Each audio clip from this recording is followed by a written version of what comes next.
The Hollow Needle. By Maurice Leblanc. Chapter 1. The Shot. Raymond listened. The noise was repeated twice over, clearly enough to be distinguished from the medley of vague sounds that formed the great silence of the night, and yet too faintly to enable her to tell whether it was near or far. Within the walls of the big country house, or outside, among the murky recesses of the park. She rose softly. Her window was half open, she flung it back wide.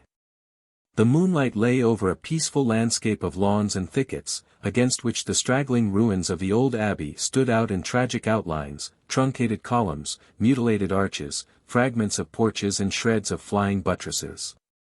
A light breeze hovered over the face of things, gliding noiselessly through the bare motionless branches of the trees, but shaking the tiny budding leaves of the shrubs.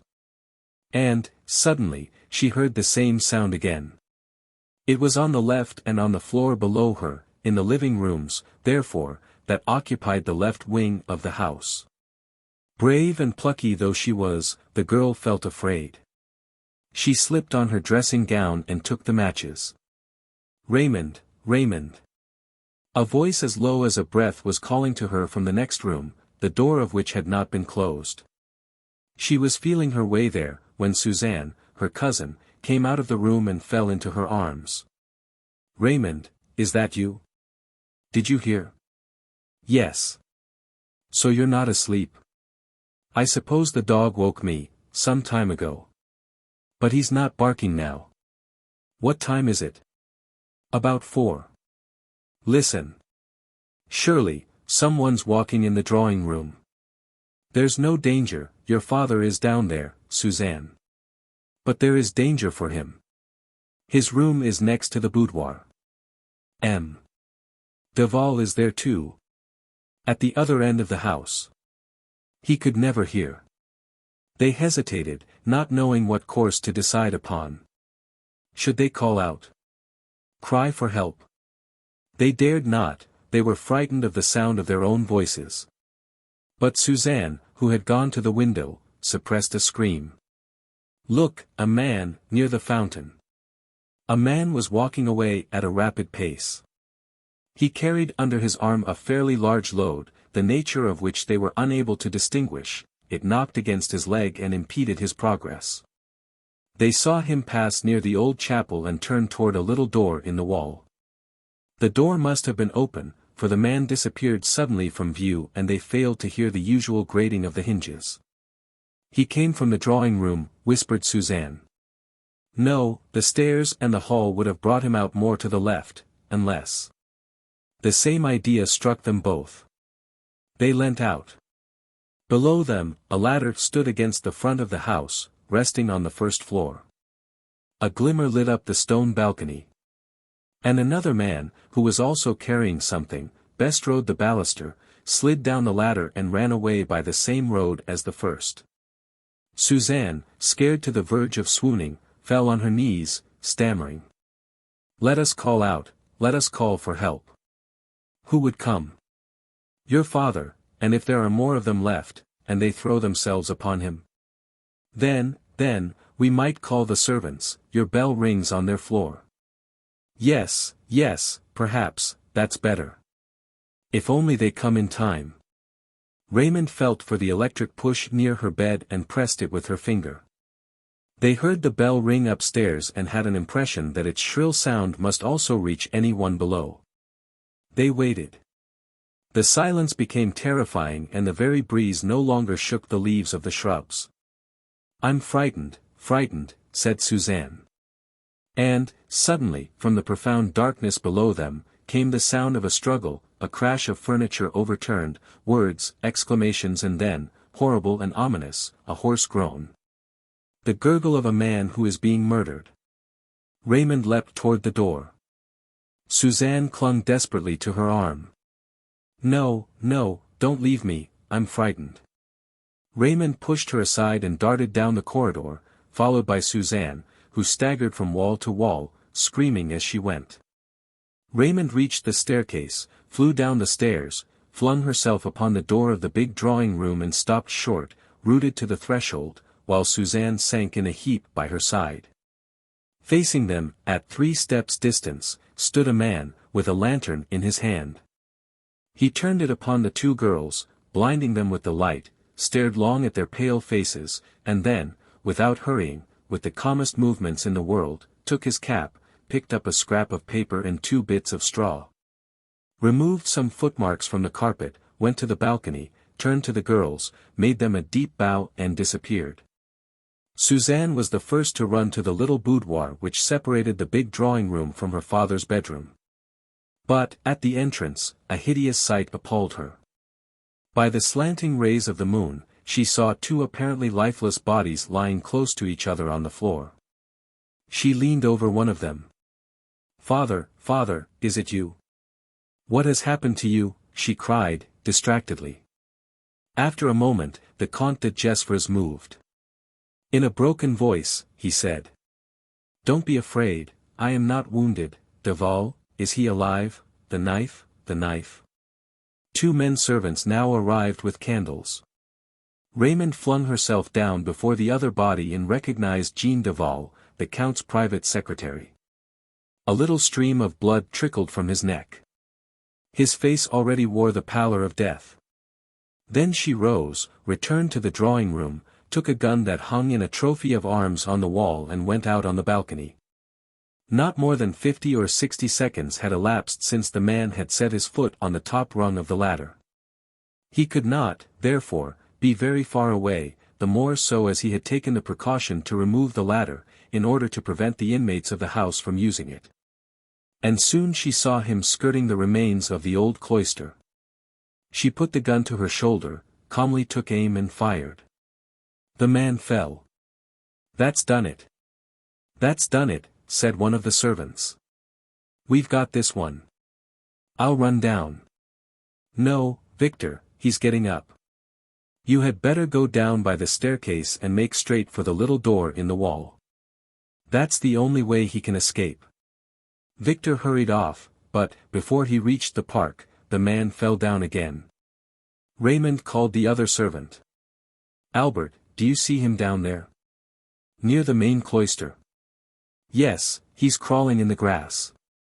He's done for. Watch him from here. There's no way of escape for him. On the right of the ruins is the open lawn. And, Victor, do you guard the door, on the left," she said, taking up her gun. "But, surely, you are not going down, miss?" "Yes, yes," she said, with a resolute accent and abrupt movements. "Let me be, I have a cartridge left, if he stirs." She went out. A moment later, Albert saw her going toward the ruins. He called to her from the window.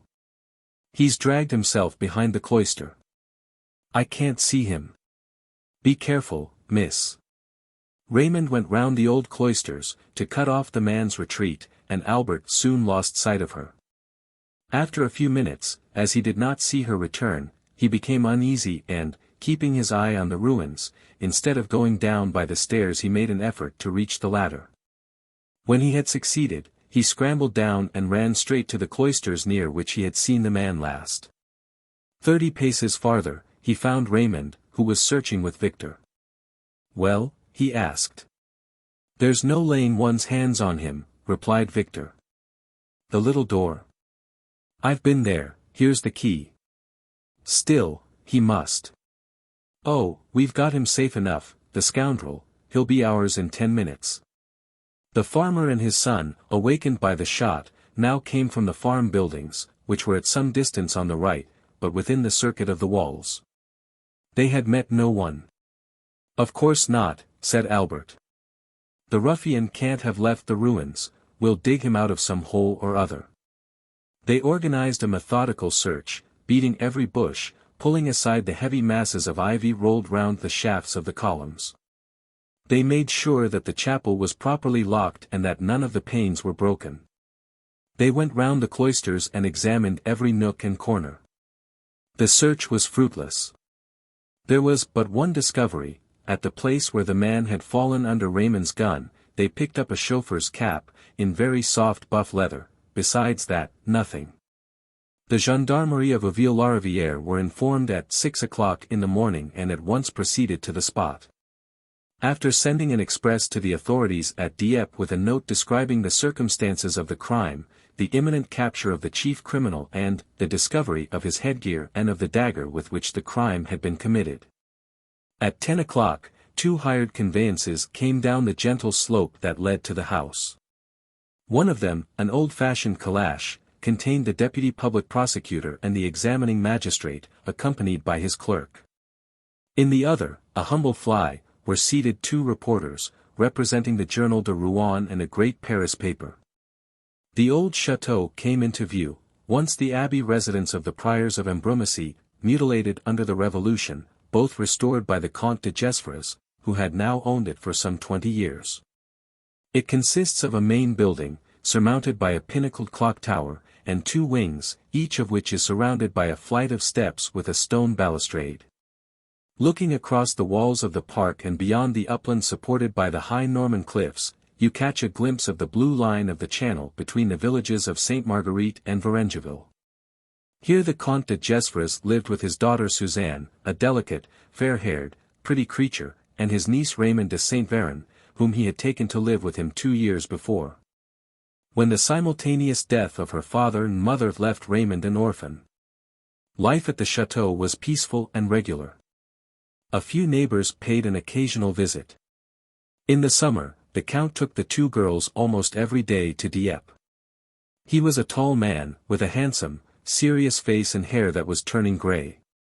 He was very rich, managed his fortune himself and looked after his extensive estates with the assistance of his secretary, Jean Duval.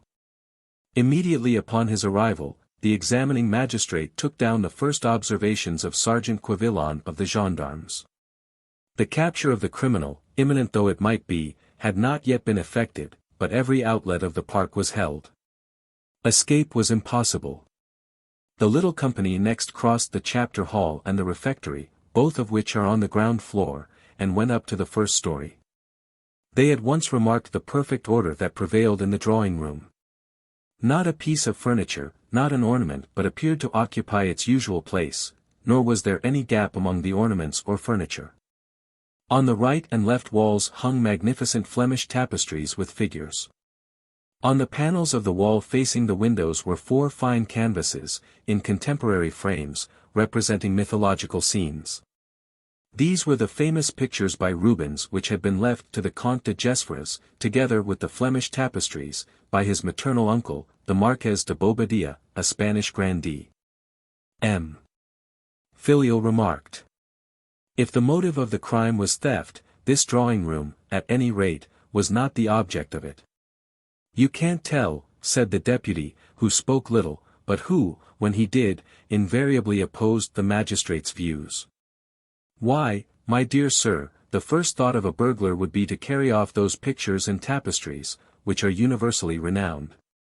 Perhaps there was no time. We shall see. At that moment, the Comte de Gesvres entered, accompanied by the doctor. The Count, who did not seem to feel the effects of the attack to which he had been subjected, welcomed the 2 officials. Then he opened the door of the boudoir. This room, which no one had been allowed to enter since the discovery of the crime, differed from the drawing-room inasmuch as it presented a scene of the greatest disorder.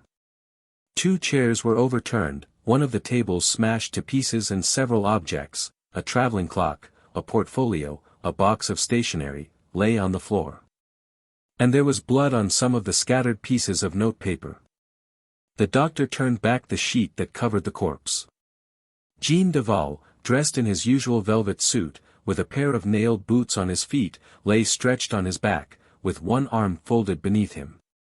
His collar and tie had been removed and his shirt opened, revealing a large wound in the chest. Death must have been instantaneous, declared the doctor. One blow of the knife was enough. It was, no doubt, the knife which I saw on the drawing-room mantelpiece, next to a leather cap, said the examining magistrate.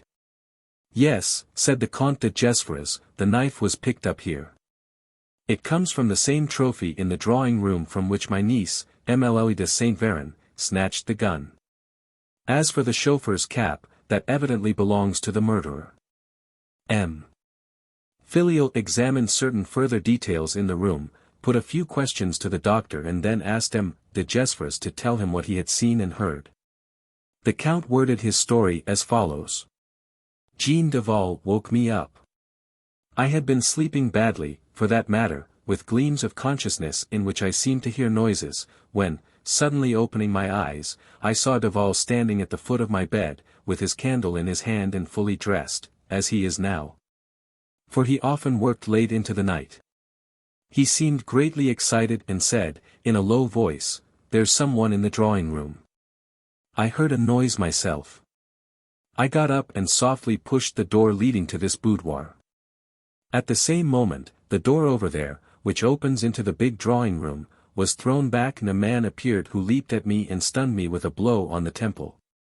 I am telling you this without any details, Monsieur le Juge d'instruction, for the simple reason that I remember only the principal facts, and that these facts followed upon one another with extraordinary swiftness. And after that? After that, I don't know, I fainted. When I came to, Duval lay stretched by my side, mortally wounded. At first sight, do you suspect no one? No one. You have no enemy? I know of none. Nor M. Duval either. Duval. An enemy? He was the best creature that ever lived. M. Duval was my secretary for 20 years and, I may say, my confidant, and I have never seen him surrounded with anything but love and friendship.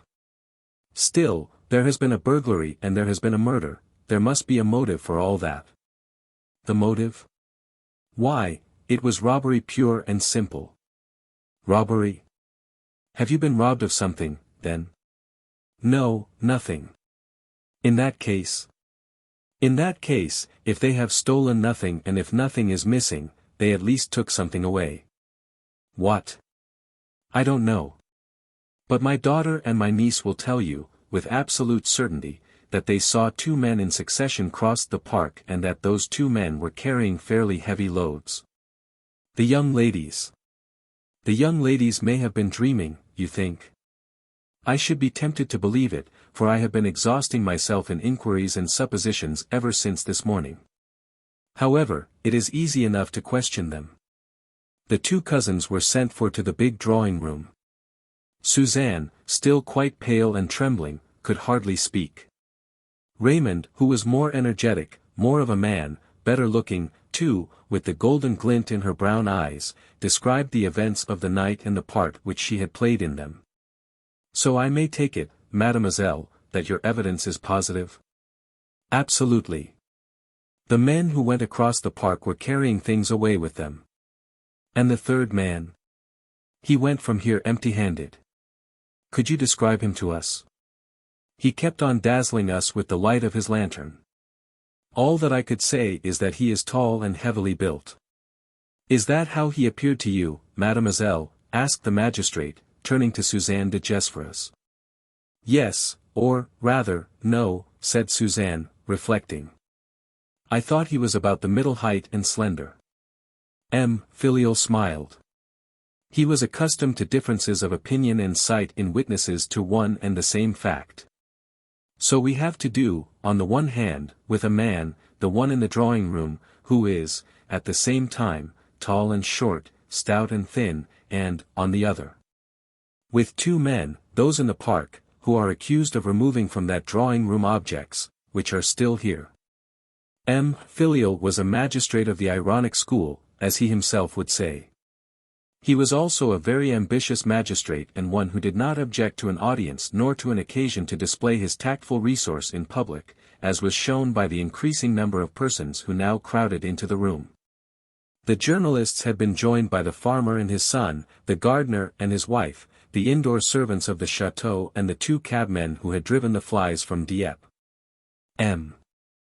Filial continued. There is also the question of agreeing upon the way in which the third person disappeared. Was this the gun you fired, mademoiselle, and from this window? Yes. The man reached the tombstone which is almost buried under the brambles, to the left of the cloisters. But he got up again. Only half. Victor ran down at once to guard the little door and I followed him, leaving the second footman, Albert, to keep watch here. Albert now gave his evidence and the magistrate concluded. So, according to you, the wounded man was not able to escape on the left, because your fellow servant was watching the door, nor on the right. Because you would have seen him cross the lawn. Logically, therefore, he is, at the present moment, in the comparatively restricted space that lies before our eyes. I am sure of it. And you, mademoiselle? Yes. And I, too, said Victor. The deputy prosecutor exclaimed, with a leer. The field of inquiry is quite narrow. We have only to continue the search commenced 4 hours ago. We may be more fortunate. M. Filial took the leather cap from the mantel, examined it and, beckoning to the sergeant of gendarmes, whispered. Sergeant, send one of your men to Dieppe at once. Tell him to go to Maigret, the hatter, in the Rue de la Barre, and ask M. Maigret to tell him, if possible, to whom this cap was sold. The field of inquiry, in the deputy's phrase, was limited to the space contained between the house, the lawn on the right and the angle formed by the left wall and the wall opposite the house, that is to say, a quadrilateral of about 100 yards each way, in which the ruins of Ambrumésy, the famous medieval monastery, stood out at intervals. They at once noticed the traces left by the fugitive in the trampled grass. In 2 places, marks of blackened blood, now almost dried up, were observed. After the turn at the end of the cloisters, there was nothing more to be seen, as the nature of the ground, here covered with pine needles, did not lend itself to the imprint of a body. But, in that case, how had the wounded man succeeded in escaping the eyes of Raymond, Victor and Albert?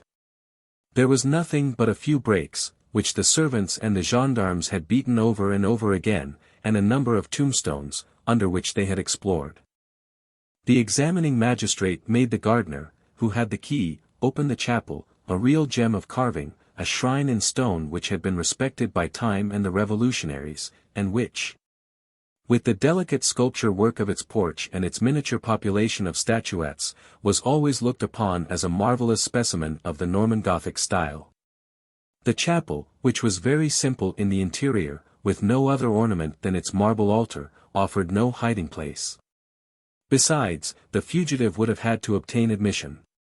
And by what means? The inspection brought them to the little door in the wall that served as an entrance for the visitors to the ruins.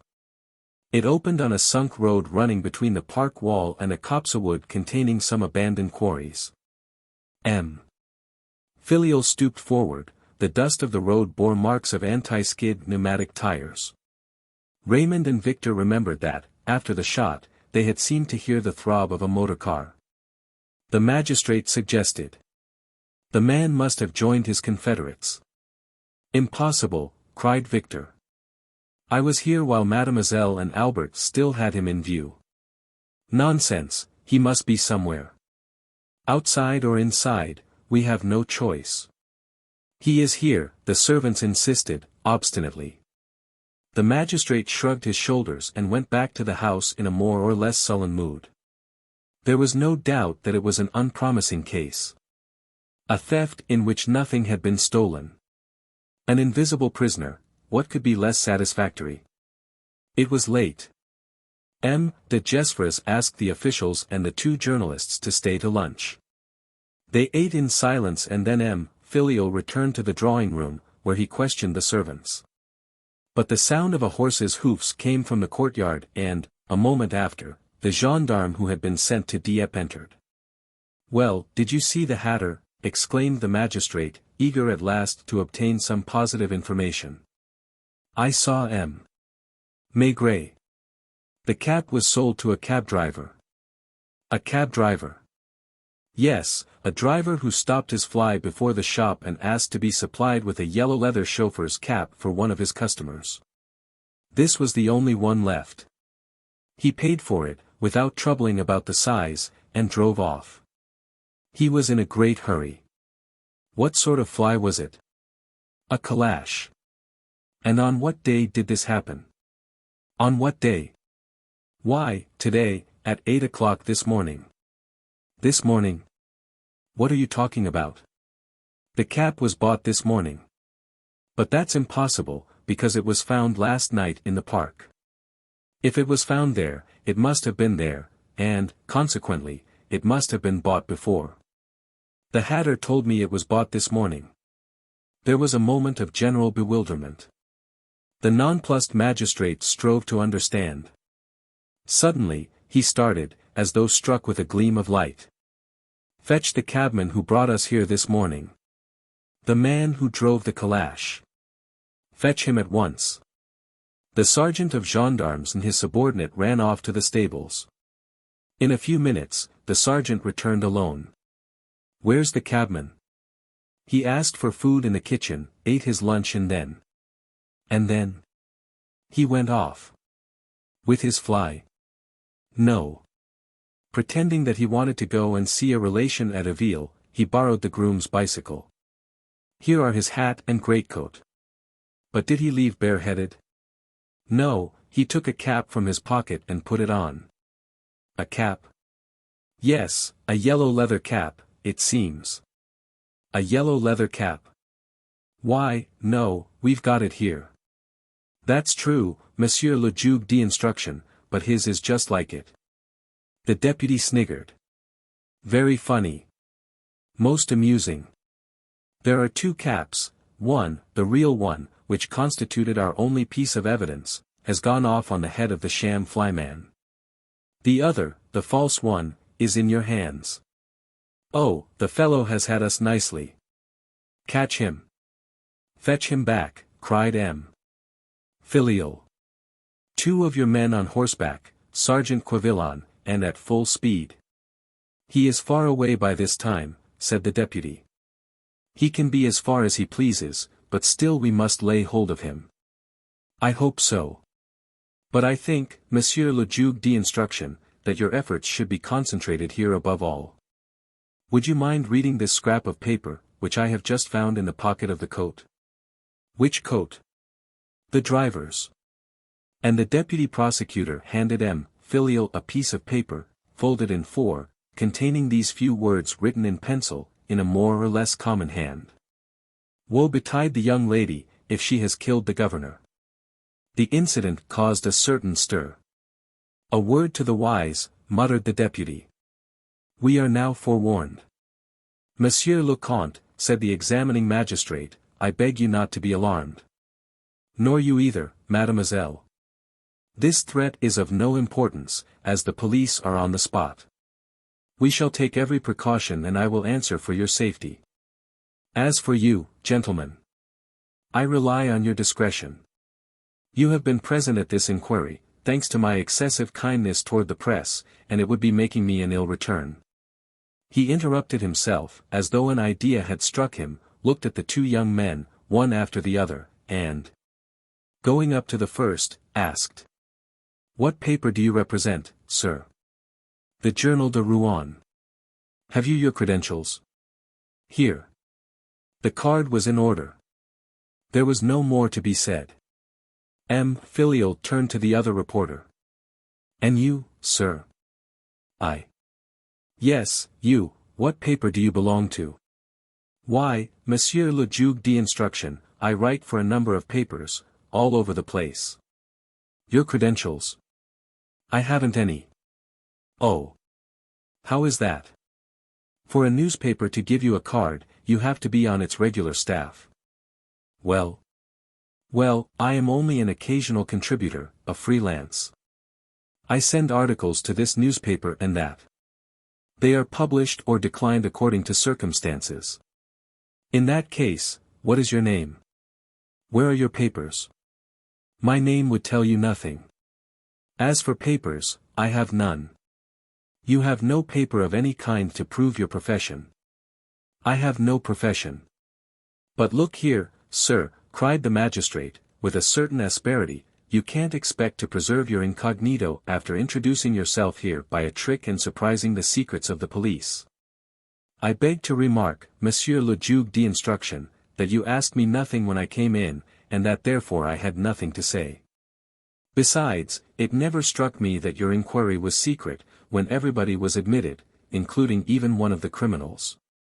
He spoke softly, in a tone of infinite politeness. He was quite a young man, very tall, very slender and dressed without the least attempt at fashion, in a jacket and trousers both too small for him. He had a pink face like a girl's, a broad forehead topped with close-cropped hair, and a scrubby and ill-trimmed fair beard. His bright eyes gleamed with intelligence. He seemed not in the least embarrassed and wore a pleasant smile, free from any shade of banter. Filial looked at him with an aggressive air of distrust. The two gendarmes came forward. The young man exclaimed, gaily. Monsieur le Juge d'instruction, you clearly suspect me of being an accomplice.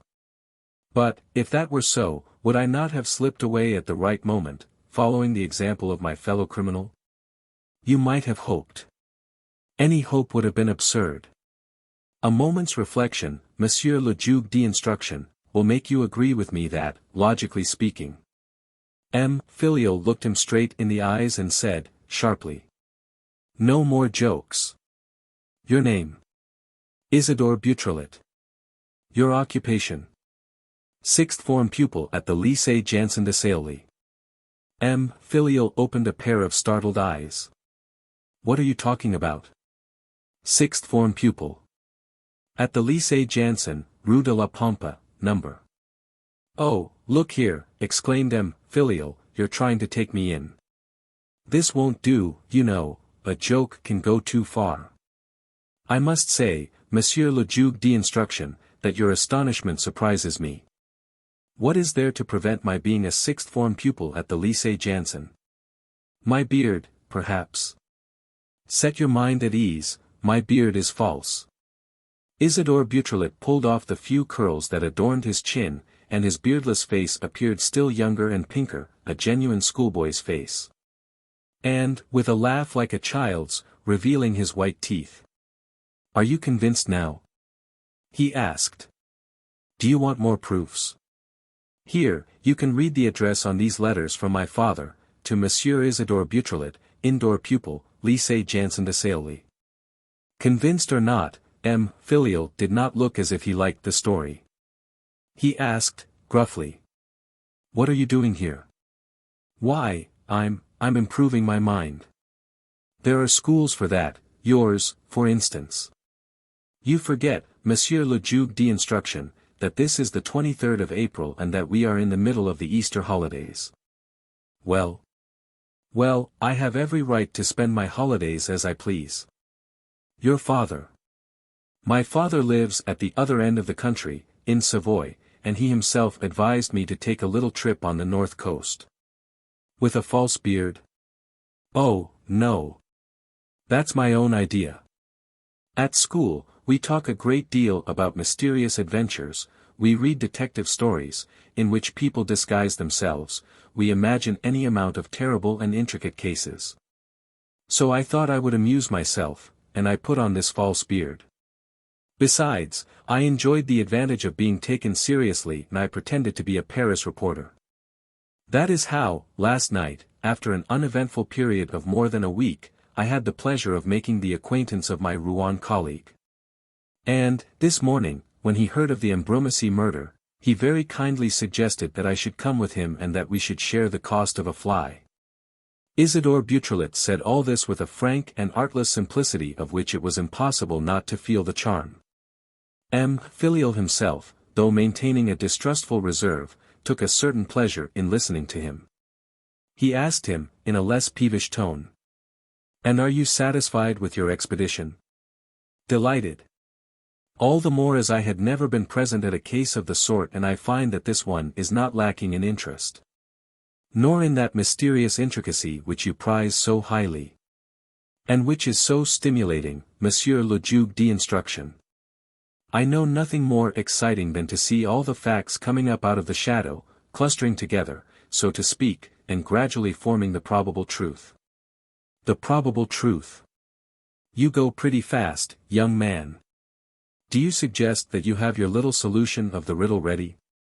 Oh, no, replied Beautrelet, with a laugh. Only, it seems to me that there are certain points on which it is not impossible to form an opinion. And others, even, are so precise as to warrant a conclusion. Oh, but this is becoming very curious and I shall get to know something at last.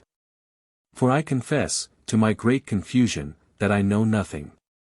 That is because you have not had time to reflect, Monsieur le Juge d'instruction. The great thing is to reflect. Facts very seldom fail to carry their own explanation. And, according to you, the facts which we have just ascertained carry their own explanation. Don't you think so yourself? In any case, I have ascertained none besides those which are set down in the official report. Good. So that, if I were to ask you which were the objects stolen from this room, I should answer that I know. Bravo! My gentleman knows more about it than the owner himself. M. de Gesvres has everything accounted for, M. Isidore Beautrelet has not. He misses a bookcase in 3 sections and a life-size statue which nobody ever noticed. And, if I asked you the name of the murderer, I should again answer that I know it. All present gave a start. The deputy and the journalist drew nearer. M. de Gesvres and the 2 girls, impressed by Beautrelet's tranquil assurance, listened attentively. You know the murderer's name? Yes. And the place where he is concealed, perhaps? Yes. M. Filial rubbed his hands. What a piece of luck. This capture will do honor to my career. And can you make me these startling revelations now? Yes, now, or rather, if you do not mind, in an hour or 2, when I shall have assisted at your inquiry to the end. No, no, young man, here and now, please. At that moment Raymond de Saint Véran, who had not taken her eyes from Isidore Beautrelet since the beginning of this scene, came up to M. Filial. Monsieur le Juge d'instruction. Yes, mademoiselle. She hesitated for 2 or 3 seconds, with her eyes fixed on Beautrelet, and then, addressing M. Filial. I should like you to ask monsieur the reason why he was walking yesterday in the sunk road which leads up to the little door. It was an unexpected and dramatic stroke. Isidore Beautrelet appeared nonplussed. Mademoiselle. You saw me yesterday? Raymond remained thoughtful, with her eyes upon Beautrelet, as though she were trying to settle her own conviction, and then said, in a steady voice. At 4 o'clock in the afternoon, as I was crossing the wood, I met in the sunk road a young man of monsieur's height, dressed like him and wearing a beard cut in the same way, and I received a very clear impression that he was trying to hide. And it was I. I could not say that as an absolute certainty, for my recollection is a little vague. Still, I think so, if not, it would be an unusual resemblance. M. Filial was perplexed. Already taken in by one of the confederates, was he now going to let himself be tricked by this self-styled schoolboy? Certainly, the young man's manner spoke in his favor, but one can never tell. What have you to say, sir? That mademoiselle is mistaken, as I can easily show you with one word. Yesterday, at the time stated, I was at Viols. You will have to prove it, you will have to. In any case, the position is not what it was. Sergeant, one of your men will keep monsieur company. Isidore Beautrelet's face denoted a keen vexation. Will it be for long? Long enough to collect the necessary information. Monsieur le Juge d'instruction, I beseech you to collect it with all possible speed and discretion. Why? My father is an old man. We are very much attached to each other, and I would not have him suffer on my account. The more or less pathetic note in his voice made a bad impression on M. Filial. It suggested a scene in a melodrama. Nevertheless, he promised. This evening, or tomorrow at latest, I shall know what to think. The afternoon was wearing on. The examining magistrate returned to the ruins of the cloisters, after giving orders that no unauthorized persons were to be admitted, and patiently, methodically, dividing the ground into lots which were successively explored. Himself directed the search. But at the end of the day he was no farther than at the start, and he declared, before an army of reporters who, during that time, had invaded the chateau. Gentlemen, everything leads us to suppose that the wounded man is here, within our reach. Everything, that is, except the reality, the fact. Therefore, in our humble opinion, he must have escaped and we shall find him outside. By way of precaution, however, he arranged, with the sergeant of gendarmes, for a complete watch to be kept over the park and, after making a fresh examination of the 2 drawing rooms, visiting the whole of the chateau and surrounding himself with all the necessary information, he took the road back to Dieppe, accompanied by the deputy prosecutor. Night fell. As the boudoir was to remain locked, Jean Duval's body had been moved to another room. 2 women from the neighborhood sat up with it, assisted by Suzanne and Raymond. Downstairs, young Isidore Beautrelet slept on the bench in the old oratory, under the watchful eye of the village policeman, who had been attached to his person. Outside, the gendarmes, the farmer and a dozen peasants had taken up their position among the ruins and along the walls. All was still until 11 o'clock, but, at 10 minutes past 11, a shot echoed from the other side of the house. "Attention," roared the sergeant. "2 men remain here, you, Fossier, and you, Lecanu, the others at the double." They all rushed forward and ran round the house on the left. A figure was seen to make away in the dark. Then, suddenly, a second shot drew them farther on, almost to the borders of the farm. And, all at once, as they arrived, in a band, at the hedge which lines the orchard, a flame burst out, to the right of the farmhouse, and other names also rose in a thick column.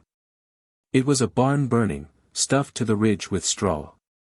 "The scoundrels," shouted the sergeant. "They've set fire to it. Have at them, lads.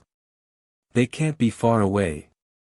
But the wind was turning the flames toward the main building, and it became necessary, before all things, to ward off the danger. They all exerted themselves with the greater ardor inasmuch as M. de Gesvres, hurrying to the scene of the disaster, encouraged them with the promise of a reward. By the time that they had mastered the flames, it was 2 o'clock in the morning. All pursuit would have been vain. "We'll look into it by daylight," said the sergeant. "They are sure to have left traces, we shall find them.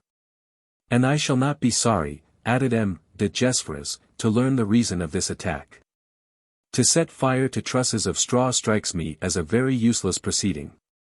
Come with me, Monsieur le Comte, I may be able to tell you the reason."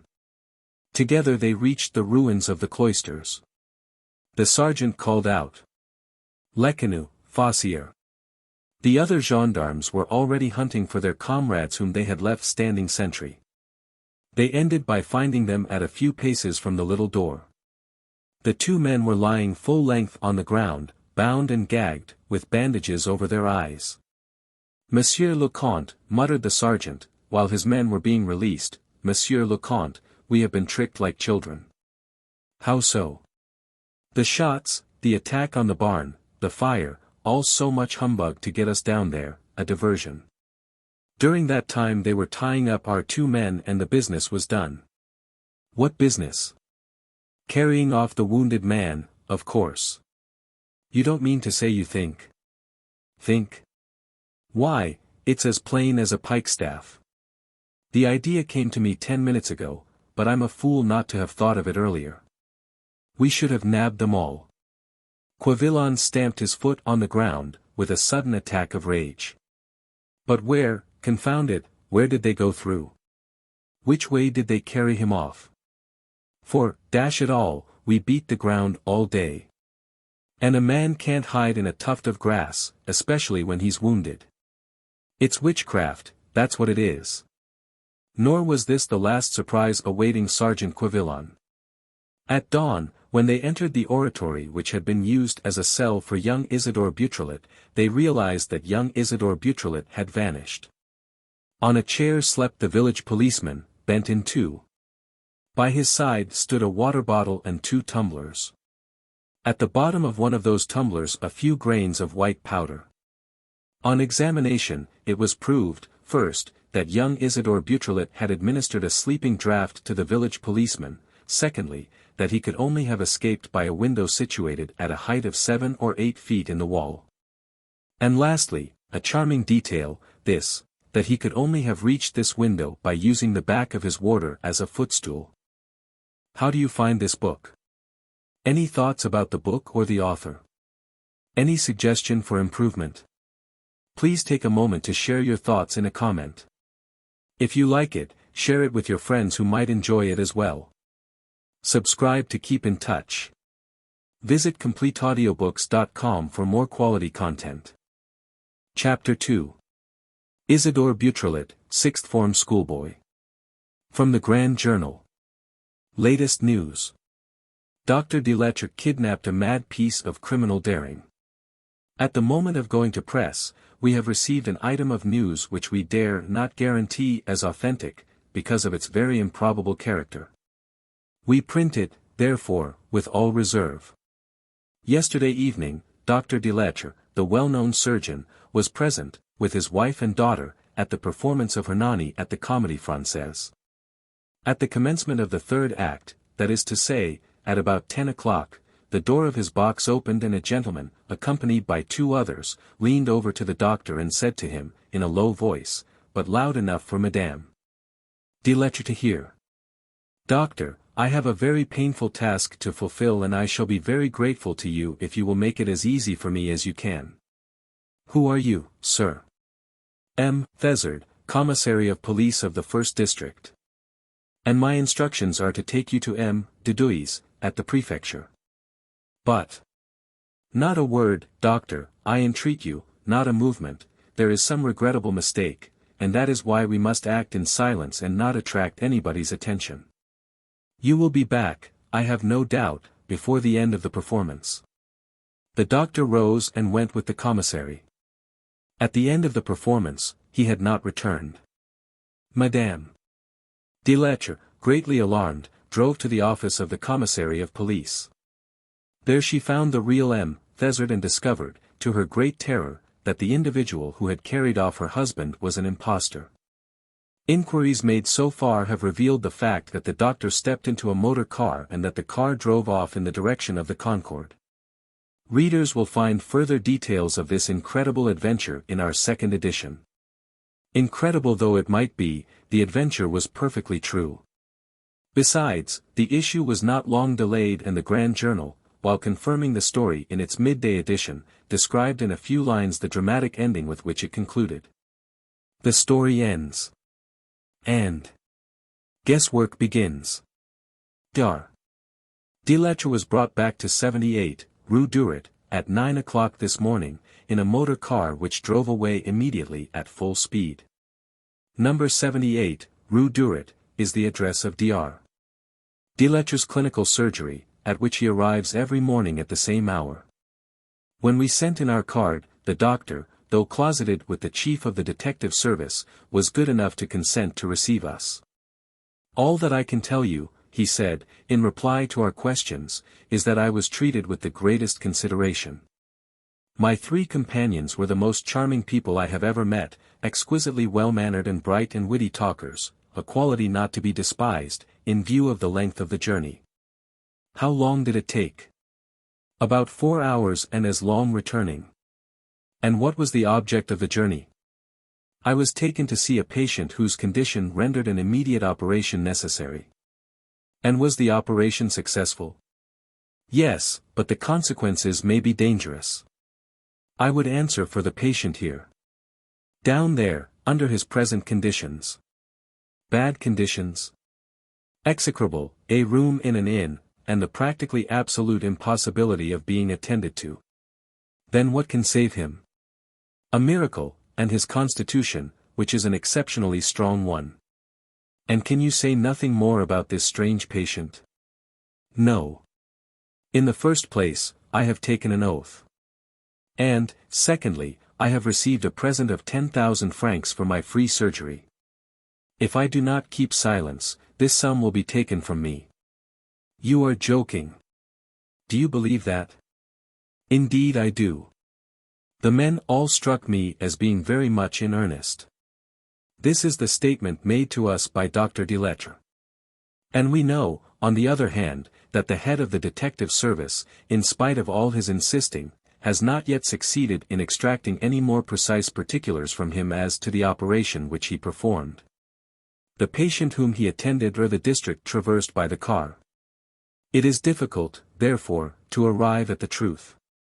This truth, which the writer of the interview confessed himself unable to discover, was guessed by the more or less clear-sighted minds that perceived a connection with the facts which had occurred the day before at the Château d'Ambrumésy, and which were reported, down to the smallest detail, in all the newspapers of that day. There was evidently a coincidence to be reckoned with in the disappearance of a wounded burglar and the kidnapping of a famous surgeon. The judicial inquiry, moreover, proved the correctness of the hypothesis. By following the track of the sham flyman, who had fled on a bicycle, they were able to show that he had reached the forest of Arques, at some 10 miles distance, and that from there, after throwing his bicycle into a ditch, he had gone to the village of St. Nicholas, whence he had dispatched the following telegram. A. L. N. Post Office 45, Paris. Situation desperate. Operation urgently necessary. Send celebrity by National Road 14. The evidence was undeniable. Once apprised, the accomplices in Paris hastened to make their arrangements. At 10 o'clock in the evening they sent their celebrity by National Road No. 14, which skirts the forest of Arques and ends at Dieppe. During this time, under cover of the fire which they themselves had caused, the gang of burglars carried off their leader and moved him to an inn, where the operation took place on the arrival of the surgeon, at 2 o'clock in the morning. About that there was no doubt. At Pontoise, at Gournay, at Forges, Chief Inspector Ganimard, who was sent specially from Paris, with Inspector Folenfant, as his assistant, ascertained that a motor car had passed in the course of the previous night. The same on the road from Dieppe to Ambrumésy. And, though the traces of the car were lost at about 1.5 miles from the chateau, at least a number of footmarks were seen between the little door in the park wall and the abbey ruins. Besides, Ganimard remarked that the lock of the little door had been forced. So all was explained. It remained to decide which inn the doctor had spoken of, an easy piece of work for a Ganimard, a professional ferret, a patient old stager of the police. The number of inns is limited, and this one, given the condition of the wounded man, could only be one quite close to Ambrumésy. Ganimard and Sergeant Quevillon set to work. Within a circle of 500 yards, of 1,000 yards, of 1,500 yards, they visited and ransacked everything that could pass for an inn. But, against all expectation, the dying man persisted in remaining invisible. Ganimard became more resolved than ever. He came back to sleep at the chateau, on the Saturday night, with the intention of making his personal inquiry on the Sunday. On Sunday morning, he learned that, during the night, a posse of gendarmes had seen a figure gliding along the sunk road, outside the wall. Was it an accomplice who had come back to investigate? Were they to suppose that the leader of the gang had not left the cloisters or the neighborhood of the cloisters? That night, Ganimard openly sent the squad of gendarmes to the farm and posted himself and Folenfant outside the walls, near the little door. A little before midnight, a person passed out of the wood, slipped between them, went through the door and entered the park. For 3 hours, they saw him wander from side to side across the ruins, stooping, climbing up the old pillars, sometimes remaining for long minutes without moving. Then he went back to the door and again passed between the two inspectors. Ganimard caught him by the collar, while Folenfant seized him round the body. He made no resistance of any kind and, with the greatest docility, allowed them to bind his wrists and take him to the house. But, when they attempted to question him, he replied simply that he owed them no account of his doings and that he would wait for the arrival of the examining magistrate. Thereupon, they fastened him firmly to the foot of a bed, in one of the 2 adjoining rooms which they occupied. At 9 o'clock on Monday morning, as soon as M. Filial had arrived, Ganimard announced the capture which he had made. The prisoner was brought downstairs. It was Isidore Beautrelet. Isidore Beautrelet, exclaimed M. Filial with an air of rapture, holding out both his hands to the newcomer. What a delightful surprise! Our excellent amateur detective here. And at our disposal too. Why, it's a windfall, Chief Inspector. Allow me to introduce to you Isidore Beautrelet, a 6th form pupil at the Lycée Janson de Sailly. Ganimard seemed a little nonplussed. Isidore made him a very low bow, as though he were greeting a colleague whom he knew how to esteem at his true value, and, turning to M. Filial. It appears, Monsieur le Juge d'instruction, that you have received a satisfactory account of me? Perfectly satisfactory. To begin with, you were really at Viols-les-Roses at the time when Mlle de Saint Véran thought she saw you in the sunk road. I dare say we shall discover the identity of your double. In the second place, you are in very deed Isidore Beautrelet, a sixth-form pupil and, what is more, an excellent pupil, industrious at your work and of exemplary behavior. As your father lives in the country, you go out once a month to his correspondent, M. Bernard, who is lavish in his praises of you. So that you are free, M. Isidore Beautrelet. Absolutely free. Absolutely. Oh, I must make just one little condition, all the same. You can understand that I can't release a gentleman who administers sleeping draughts, who escapes by the window and who is afterward caught in the act of trespassing upon private property. I can't release him without a compensation of some kind. I await your pleasure. Well, we will resume our interrupted conversation and you shall tell me how far you have advanced with your investigations. In 2 days of liberty, you must have carried them pretty far. And, as Ganimard was preparing to go, with an affectation of contempt for that sort of practice, the magistrate cried, "Not at all, M. Inspector, your place is here, I assure you that M. Isidore Beautrelet is worth listening to. M. Isidore Beautrelet, according to my information, has made a great reputation at the Lycée Janson de Sailly as an observer whom nothing escapes. And his schoolfellows, I hear, look upon him as your competitor and a rival of Holmlock Shears." "Indeed," said Ganimard, ironically. "Just so. One of them wrote to me, if Beautrelet declares that he knows, you must believe him. And, whatever he says, you may be sure that it is the exact expression of the truth. M. Isidore Beautrelet, now or never is the time to vindicate the confidence of your friends. I beseech you, give us the exact expression of the truth." Isidore listened with a smile and replied. "Monsieur le Juge d'instruction, you are very cruel. You make fun of poor schoolboys who amuse themselves as best they can. You are quite right, however, and I will give you no further reason to laugh at me. The fact is that you know nothing, M. Isidore Beautrelet. Yes, I confess in all humility that I know nothing. For I do not call it knowing anything that I happen to have hit upon 2 or 3 more precise points which, I am sure, cannot have escaped you. For instance, the object of the theft. Ah, of course, you know the object of the theft. As you do, I have no doubt. In fact, it was the first thing I studied, because the task struck me as easier. Easier, really? Why, of course. At the most, it's a question of reasoning. Nothing more than that. Nothing more. And what is your reasoning? It is just this, stripped of all extraneous comment. On the one hand, there has been a theft, because the 2 young ladies are agreed and because they really saw 2 men running away and carrying things with them. There has been a theft. On the other hand, nothing has disappeared, because M. de Gesvres says so and he is in a better position than anybody to know. Nothing has disappeared. From those 2 premises I arrive at this inevitable result. Granted that there has been a theft and that nothing has disappeared, it is because the object carried off has been replaced by an exactly similar object.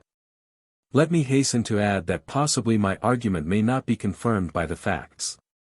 But I maintain that it is the first argument that ought to occur to us and that we are not entitled to waive it until we have made a serious examination. That's true, muttered the magistrate, who was obviously interested. Now, continued Isidore, what was there in this room that could arouse the covetousness of the burglars? 2 things. The tapestry first. It can't have been that. Old tapestry cannot be imitated, the fraud would have been palpable at once. There remain the 4 Rubens pictures. What's that you say? I say that the 4 Rubenses on that wall are false. Impossible. They are false a priori, inevitably and without a doubt. I tell you, it's impossible. It is very nearly a year ago, Monsieur le Juge d'instruction, since a young man, who gave his name as Charpenais, came to the Château d'Ambrumésy and asked permission to copy the Rubens pictures. M. de Gesvres gave him permission. Every day for 5 months Charpenais worked in this room from morning till dusk.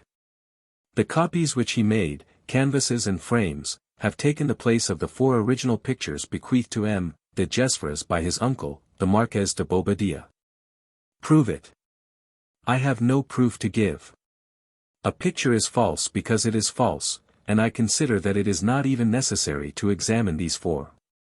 M. Filial and Ganimard exchanged glances of unconcealed astonishment. The inspector no longer thought of withdrawing. At last, the magistrate muttered. We must have M. de Gesvres's opinion. And Ganimard agreed. Yes, we must have his opinion. And they sent to beg the count to come to the drawing-room. The young sixth-form pupil had won a real victory. To compel 2 experts, 2 professionals like M. Filial and Ganimard to take account of his surmises implied a testimony of respect of which any other would have been proud. But Beautrelet seemed not to feel those little satisfactions of self-conceit and, still smiling without the least trace of irony, he placidly waited. M. de Gesvres entered the room. Monsieur le Comte, said the magistrate, the result of our inquiry has brought us face to face with an utterly unexpected contingency, which we submit to you with all reserve. It is possible, I say that it is possible, that the burglars, when breaking into the house, had it as their object to steal your 4 pictures by Rubens, or, at least, to replace them by 4 copies, copies which are said to have been made last year by a painter called Charpenais. Would you be so good as to examine the pictures and to tell us if you recognize them as genuine? The count appeared to suppress a movement of annoyance, looked at Isidore Beautrelet and at M. Filial and replied, without even troubling to go near the pictures.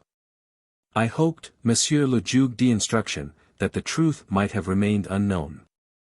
As this is not so, I have no hesitation in declaring that the 4 pictures are false. You knew it, then? From the beginning. Why didn't you say so? The owner of a work is never in a hurry to declare that that work is not, or, rather, is no longer genuine. Still, it was the only means of recovering them. I consider that there was another and a better. Which was that?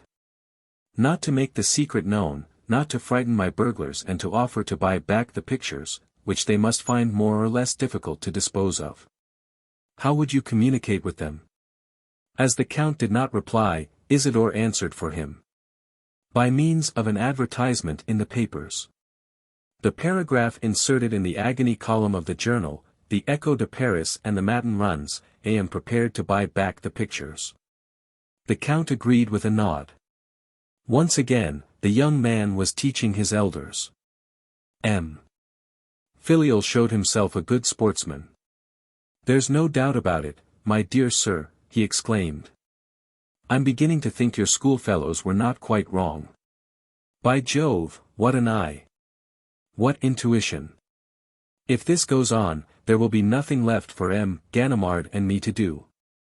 Oh, none of this part was so very complicated.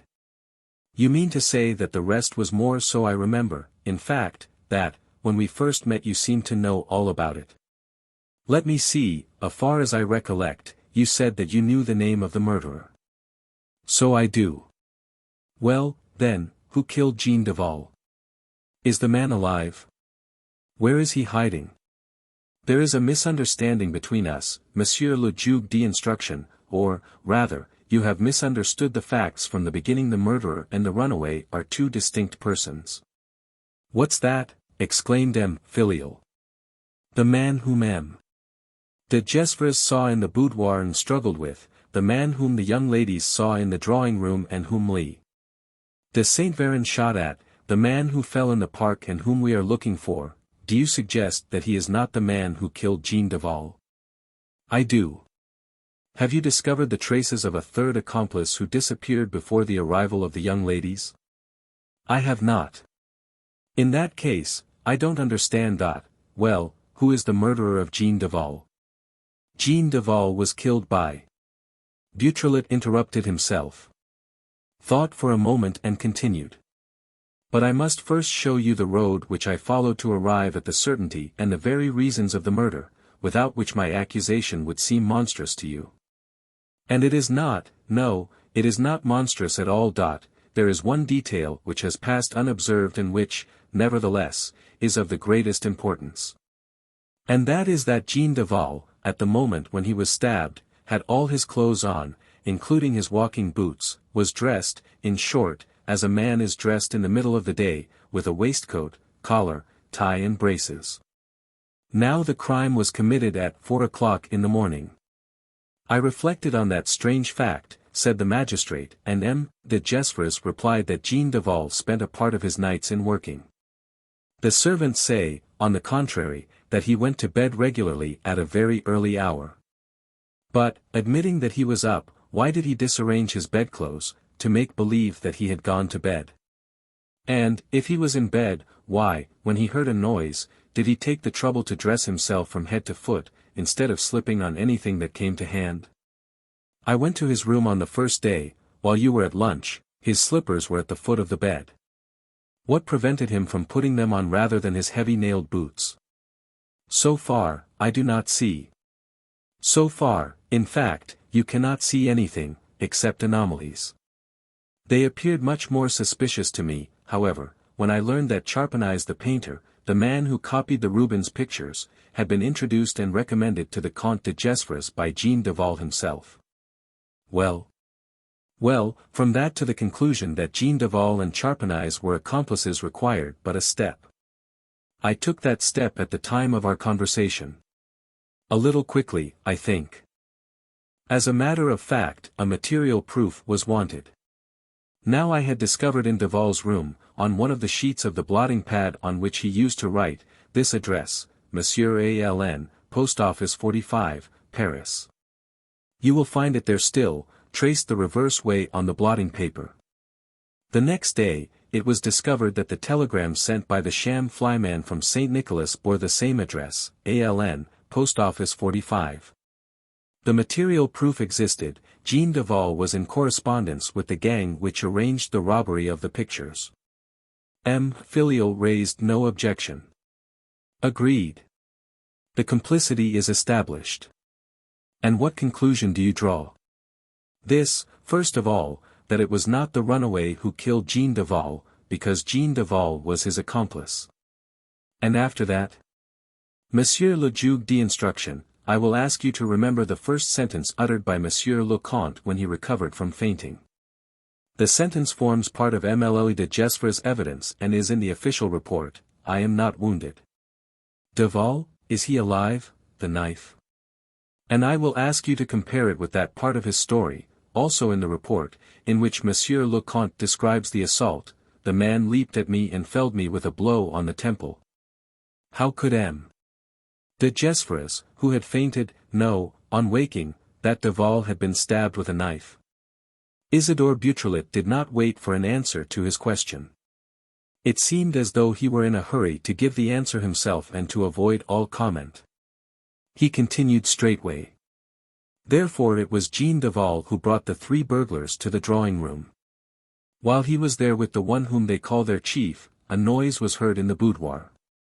Duval opened the door. Recognizing M. de Gesvres, he rushed at him, armed with the knife. M. de Gesvres succeeded in snatching the knife from him, struck him with it and himself fell, on receiving a blow from the man whom the 2 girls were to see a few minutes after. Once again, M. Filial and the inspector exchanged glances. Ganimard tossed his head in a disconcerted way. The magistrate said, Monsieur le Comte, am I to believe that this version is correct? M. de Gesvres made no answer. Come, Monsieur le Comte, your silence would allow us to suppose, I beg you to speak. Replying in a very clear voice, M. de Gesvres said. The version is correct in every particular. The magistrate gave a start. Then I cannot understand why you misled the police. Why conceal an act which you were lawfully entitled to commit in defense of your life? For 20 years, said M. de Gesvres, Duval worked by my side. I trusted him. If he betrayed me, as the result of some temptation or other, I was, at least, unwilling, for the sake of the past, that his treachery should become known. You were unwilling, I agree, but you had no right to be. I am not of your opinion, Monsieur le Juge d'instruction. As long as no innocent person was accused of the crime, I was absolutely entitled to refrain from accusing the man who was at the same time the culprit and the victim. He is dead. I consider death a sufficient punishment. But now, Monsieur le Comte, now that the truth is known, you can speak. Yes. Here are 2 rough drafts of letters written by him to his accomplices. I took them from his pocketbook, a few minutes after his death. And the motive of his theft. Go to 18, Rue de la Barre, at Dieppe, which is the address of a certain Madame Verdier. It was for this woman, whom he got to know 2 years ago, and to supply her constant need of money that Duval turned thief. So everything was cleared up. The tragedy rose out of the darkness and gradually appeared in its true light. Let us go on, said M. Filleul after the Count had withdrawn. Upon my word, said Beautrelet, gaily, I have said almost all that I had to say. But the runaway, the wounded man? As to that, Monsieur le Juge d'instruction, you know as much as I do. You have followed his tracks in the grass by the cloisters, you have. Yes, yes, I know. But, since then, his friends have removed him and what I want is a clue or 2 as regards that inn. Isidore Beautrelet burst out laughing. The inn. The inn does not exist. It's an invention, a trick to put the police on the wrong scent, an ingenious trick, too, for it seems to have succeeded. But Dr. Delettre declares. Ah, that's just it, cried Beautrelet, in a tone of conviction. It is just because Delettre declares that we mustn't believe him. Why, Dr. Delettre refused to give any but the vaguest details concerning his adventure. He refused to say anything that might compromise his patient's safety, and suddenly he calls attention to an inn. You may be sure that he talked about that inn because he was told to. You may be sure that the whole story which he dished up to us was dictated to him under the threat of terrible reprisals. The doctor has a wife. The doctor has a daughter. He is too fond of them to disobey people of whose formidable power he has seen proofs. And that is why he has assisted your efforts by supplying the most precise clues. So precise that the inn is nowhere to be found. So precise that you have never ceased looking for it, in the face of all probability, and that your eyes have been turned away from the only spot where the man can be, the mysterious spot which he has not left. Which he has been unable to leave ever since the moment when, wounded by Mle de Saint Véran, he succeeded in dragging himself to it, like a beast to its lair. But where, confound it all, in what corner of Hades? In the ruins of the old abbey. But there are no ruins left, a few bits of wall, a few broken columns. That's where he's gone to earth. Monsieur le Juge d'instruction, shouted Beautrelet. That's where you will have to look for him. It's there and nowhere else that you will find Arsène Lupin. Arsène Lupin, yelled M. Filleul, springing to his feet. There was a rather solemn pause, amid which the syllables of the famous name seemed to prolong their sound. Was it possible that the vanquished and yet invisible adversary, whom they had been hunting in vain for several days, could really be Arsène Lupin? Arsène Lupin, caught in a trap, arrested, meant immediate promotion, fortune, glory to any examining magistrate. Ganimard had not moved a limb. Isidore said to him.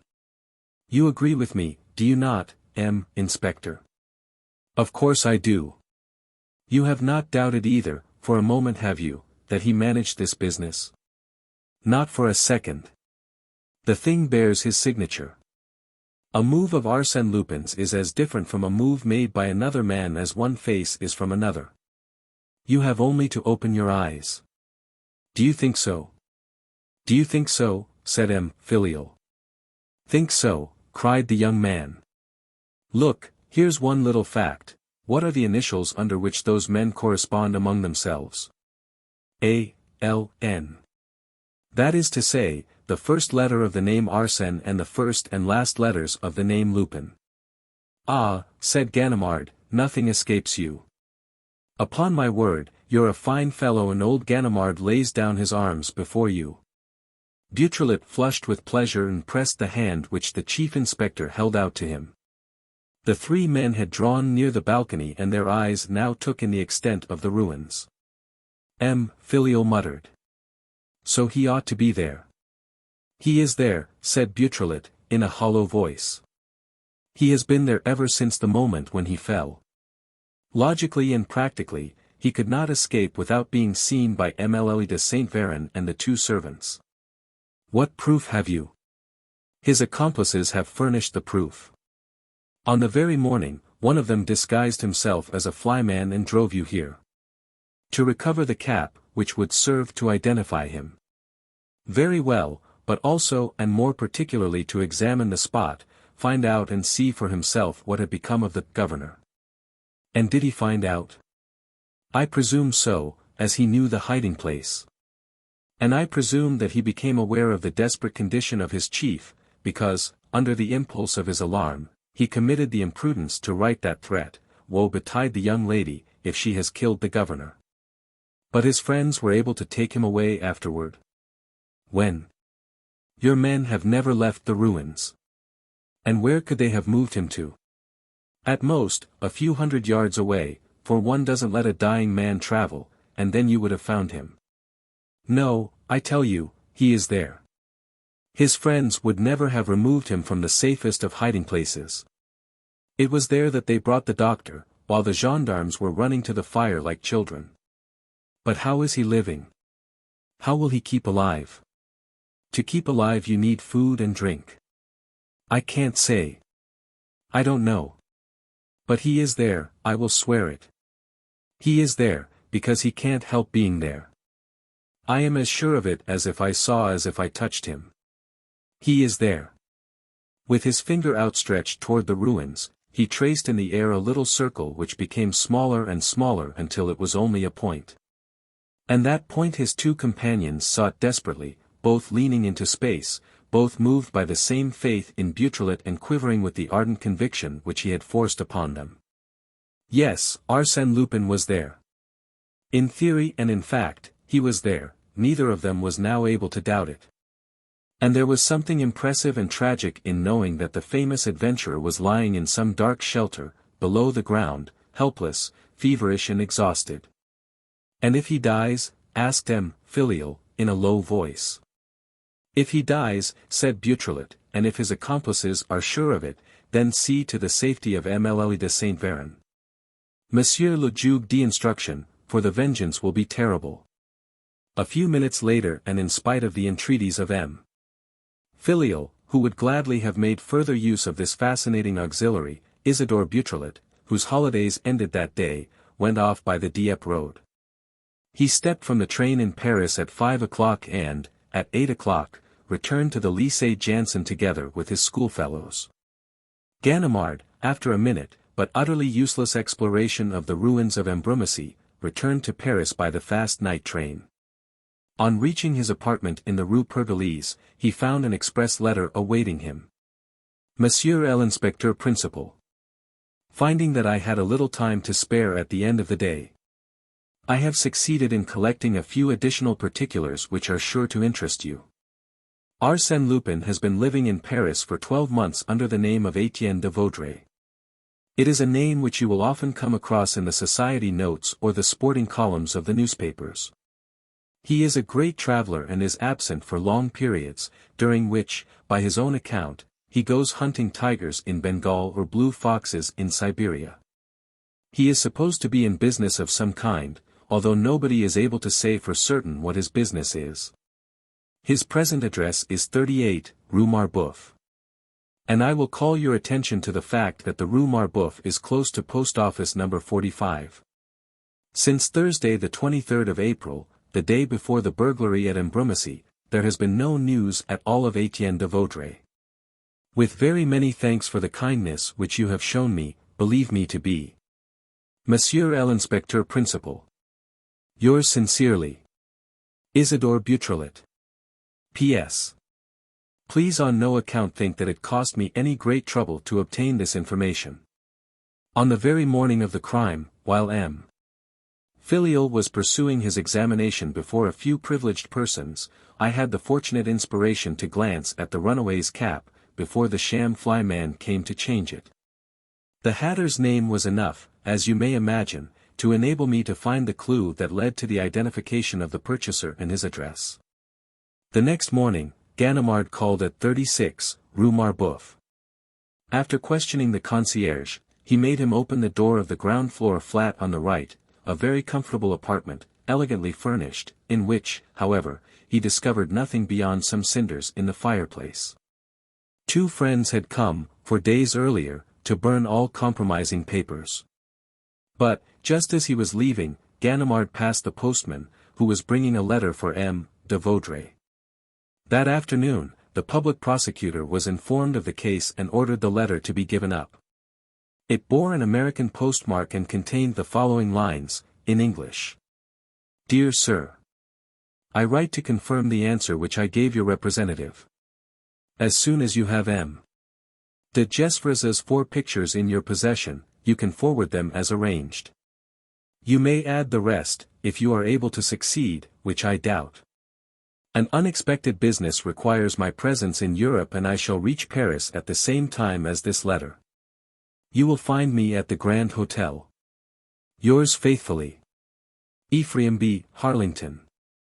That same day, Ganimard applied for a warrant and took Mr. E. B. Harlington, an American citizen, to the police station, on a charge of receiving in conspiracy. Thus, within the space of 24 hours, all the threads of the plot had been unraveled, thanks to the really unforeseen clues supplied by a schoolboy of 17. In 24 hours, what had seemed inexplicable became simple and clear. In 24 hours, the scheme devised by the accomplices to save their leader was baffled. The capture of Arsène Lupin, wounded and dying, was no longer in doubt, his gang was disorganized, the address of his establishment in Paris and the name which he assumed were known and, for the first time, one of his cleverest and most carefully elaborated feats was seen through before he had been able to ensure its complete execution. An immense clamor of astonishment, admiration and curiosity arose among the public. Already, the Rouen journalist, in a very able article, had described the first examination of the 6th form pupil, laying stress upon his personal charm, his simplicity of manner and his quiet assurance. The indiscretions of Ganimard and M. Filial, indiscretions to which they yielded in spite of themselves, under an impulse that proved stronger than their professional pride, suddenly enlightened the public as to the part played by Isidore Beautrelet in recent events. He alone had done everything.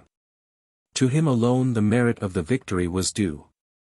The excitement was intense. Isidore Beautrelet awoke to find himself a hero. And the crowd, suddenly infatuated, insisted upon the fullest information regarding its new favorite. The reporters were there to supply it. They rushed to the assault of the Lycée Janson de Sailly, waited for the day boarders to come out after school hours and picked up all that related, however remotely, to Beautrelet. It was in this way that they learned the reputation which he enjoyed among his schoolfellows, who called him the rival of Holmlock Shears. Thanks to his powers of logical reasoning, with no further data than those which he was able to gather from the papers, he had, time after time, proclaimed the solution of very complicated cases long before they were cleared up by the police. It had become a game at the Lycée Janson to put difficult questions and intricate problems to Beautrelet. And it was astonishing to see with what unhesitating and analytical power and by means of what ingenious deductions he made his way through the thickest darkness. 10 days before the arrest of Joris, the grocer, he showed what could be done with the famous umbrella. In the same way, he declared from the beginning, in the matter of the St. Cloud mystery, that the concierge was the only possible murderer. But most curious of all was the pamphlet which was found circulating among the boys at the school, a typewritten pamphlet signed by Beautrelet and manifold to the number of 10 copies. It was entitled, Arsène Lupin and His Method, showing in how far the latter is based upon tradition and in how far original. Followed by a comparison between English humor and French irony. It contained a profound study of each of the exploits of Arsène Lupin, throwing the illustrious burglar's operations into extraordinary relief, showing the very mechanism of his way of setting to work, his special tactics, his letters to the press, his threats, the announcement of his thefts, in short. The whole bag of tricks which he employed to bamboozle his selected victim and throw him into such a state of mind that the victim almost offered himself to the plot contrived against him and that everything took place, as it were, with his own consent. And the work was so just, regarded as a piece of criticism, so penetrating, so lively and marked by a wit so clever and, at the same time, so cruel that the lawyers at once passed over to his side. That the sympathy of the crowd was summarily transferred from Lupin to Beautrelet and that, in the struggle engaged upon between the two, the schoolboy's victory was loudly proclaimed in advance. Be this as it may, both M. Filial and the Paris public prosecutor seemed jealously to reserve the possibility of this victory for him. On the one hand, they failed to establish Mr. Harlington's identity or to furnish a definite proof of his connection with Lupin's gang. Confederate or not, he preserved an obstinate silence. Nay, more, after examining his handwriting, it was impossible to declare that he was the author of the intercepted letter. A Mr. Harlington, carrying a small portmanteau and a pocketbook stuffed with banknotes, had taken up his abode at the Grand Hotel, that was all that could be stated with certainty. On the other hand, at Dieppe, M. Filial lay down on the positions which Beautrelet had won for him. He did not move a step forward. Around the individual whom Emile de Saint Véran had taken for Beautrelet, on the eve of the crime, the same mystery reigned as heretofore. The same obscurity also surrounded everything connected with the removal of the 4 Rubens pictures. What had become of them? And what road had been taken by the motor car in which they were carried off during the night? Evidence of its passing was obtained at Lunery at Yerville, at Yvetot and at Caudebec-en-Cox, where it must have crossed the Seine at daybreak in the steam ferry. But, when the matter came to be inquired into more thoroughly, it was stated that the motor car was an uncovered one and that it would have been impossible to pack 4 large pictures into it unobserved by the ferryman. It was very probably the same car, but then the question cropped up again, what had become of the 4 Rubenses? These were so many problems which M. Filial unanswered. Every day, his subordinates searched the quadrilateral of the ruins. Almost every day, he came to direct the explorations. But between that and discovering the refuge in which Lupin lay dying, if it were true that Beautrelet's opinion was correct, there was a gulf fixed which the worthy magistrate did not seem likely to cross.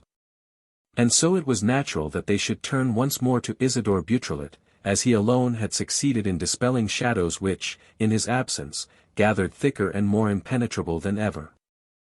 Why did he not go on with the case? Seeing how far he had carried it, he required but an effort to succeed. The question was put to him by a member of the staff of the Grand Journal, who had obtained admission to the Lycée Janson by assuming the name of Bernard, the friend of Beautrelet's father. And Isidore very sensibly replied, "My dear sir, there are other things besides Lupin in this world, other things besides stories about burglars and detectives. There is, for instance, the thing which is known as taking one's degree. Now I am going up for my examination in July. This is May. And I don't want to be plucked. What would my worthy parent say? But what would he say if you delivered Arsène Lupin into the hands of the police? Tut! There's a time for everything. In the next holidays. Whitsuntide. Yes, I shall go down on Saturday the 6th of June by the first train. And, on the evening of that Saturday, Lupin will be taken. Will you give me until the Sunday? Asked Beautrelet, laughing. Why delay? Replied the journalist, quite seriously. This inexplicable confidence, born of yesterday and already so strong, was felt with regard to the young man by one and all, even though, in reality, events had justified it only up to a certain point. No matter, people believed in him. Nothing seemed difficult to him. They expected from him what they were entitled to expect at most from some phenomenon of penetration and intuition, of experience and skill. That day of the 6th of June was made to sprawl over all the papers. On the 6th of June, Isidore Beautrelet would take the fast train to Dieppe, and Lupin would be arrested on the same evening. Unless he escapes between this and then, objected the last remaining partisans of the adventurer. Impossible. Every outlet is watched. Unless he has succumbed to his wounds, then, said the partisans, who would have preferred their hero's death to his capture. And the retort was immediate. Nonsense. If Lupin were dead, his confederates would know it by now, and Lupin would be revenged. Beautrelet said so. And the 6th of June came. Half a dozen journalists were looking out for Isidore at the Gare Saint-Lazare. 2 of them wanted to accompany him on his journey. He begged them to refrain. He started alone, therefore, in a compartment to himself. He was tired, thanks to a series of nights devoted to study, and soon fell asleep. He slept heavily. In his dreams, he had an impression that the train stopped at different stations and that people got in and out. When he awoke, within sight of Rouen, he was still alone. But, on the back of the opposite seat, was a large sheet of paper, fastened with a pin to the grey cloth. It bore these words. Every man should mind his own business. Do you mind yours? If not, you must take the consequences.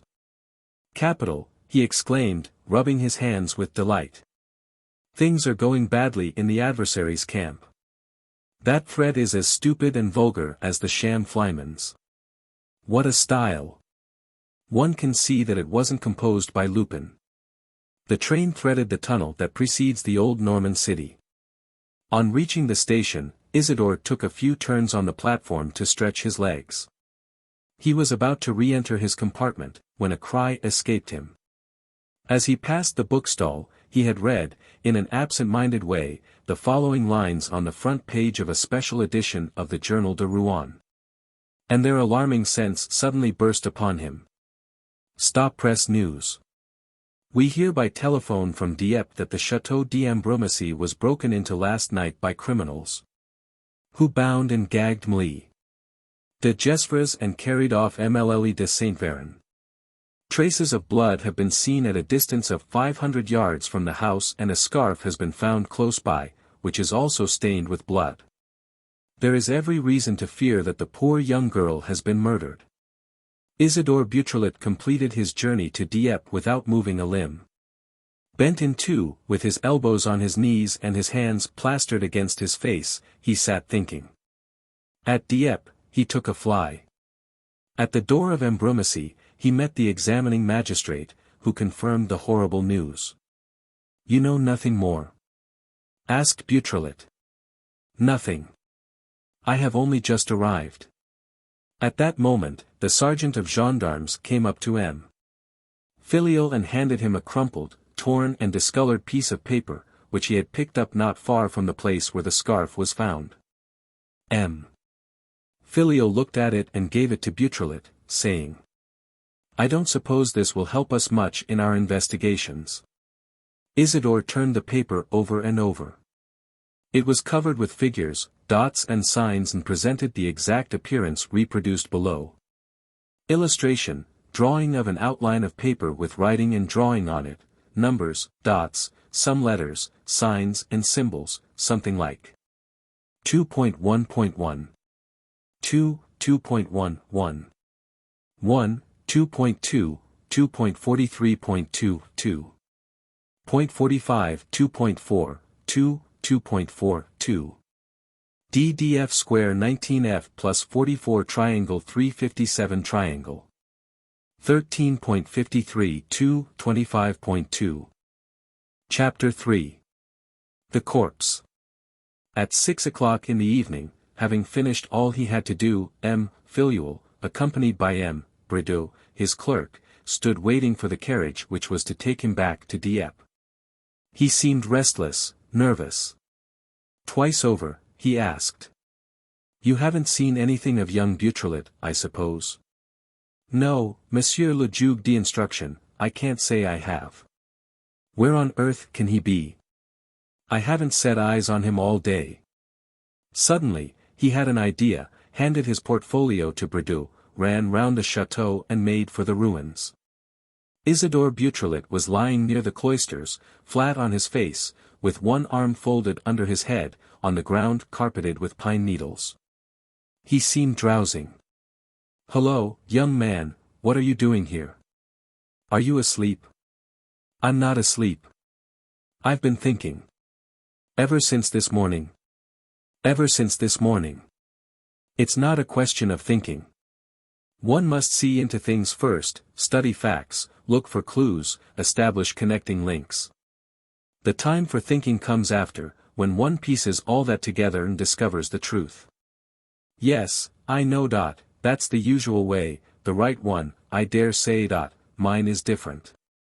I think first, I try, above all, to get the general hang of the case, if I may so express myself. Then I imagine a reasonable and logical hypothesis, which fits in with the general idea. And then, and not before, I examine the facts to see if they agree with my hypothesis. That's a funny method and a terribly complicated one. It's a sure method, filial, which is more than can be said of yours. Come. Facts are facts.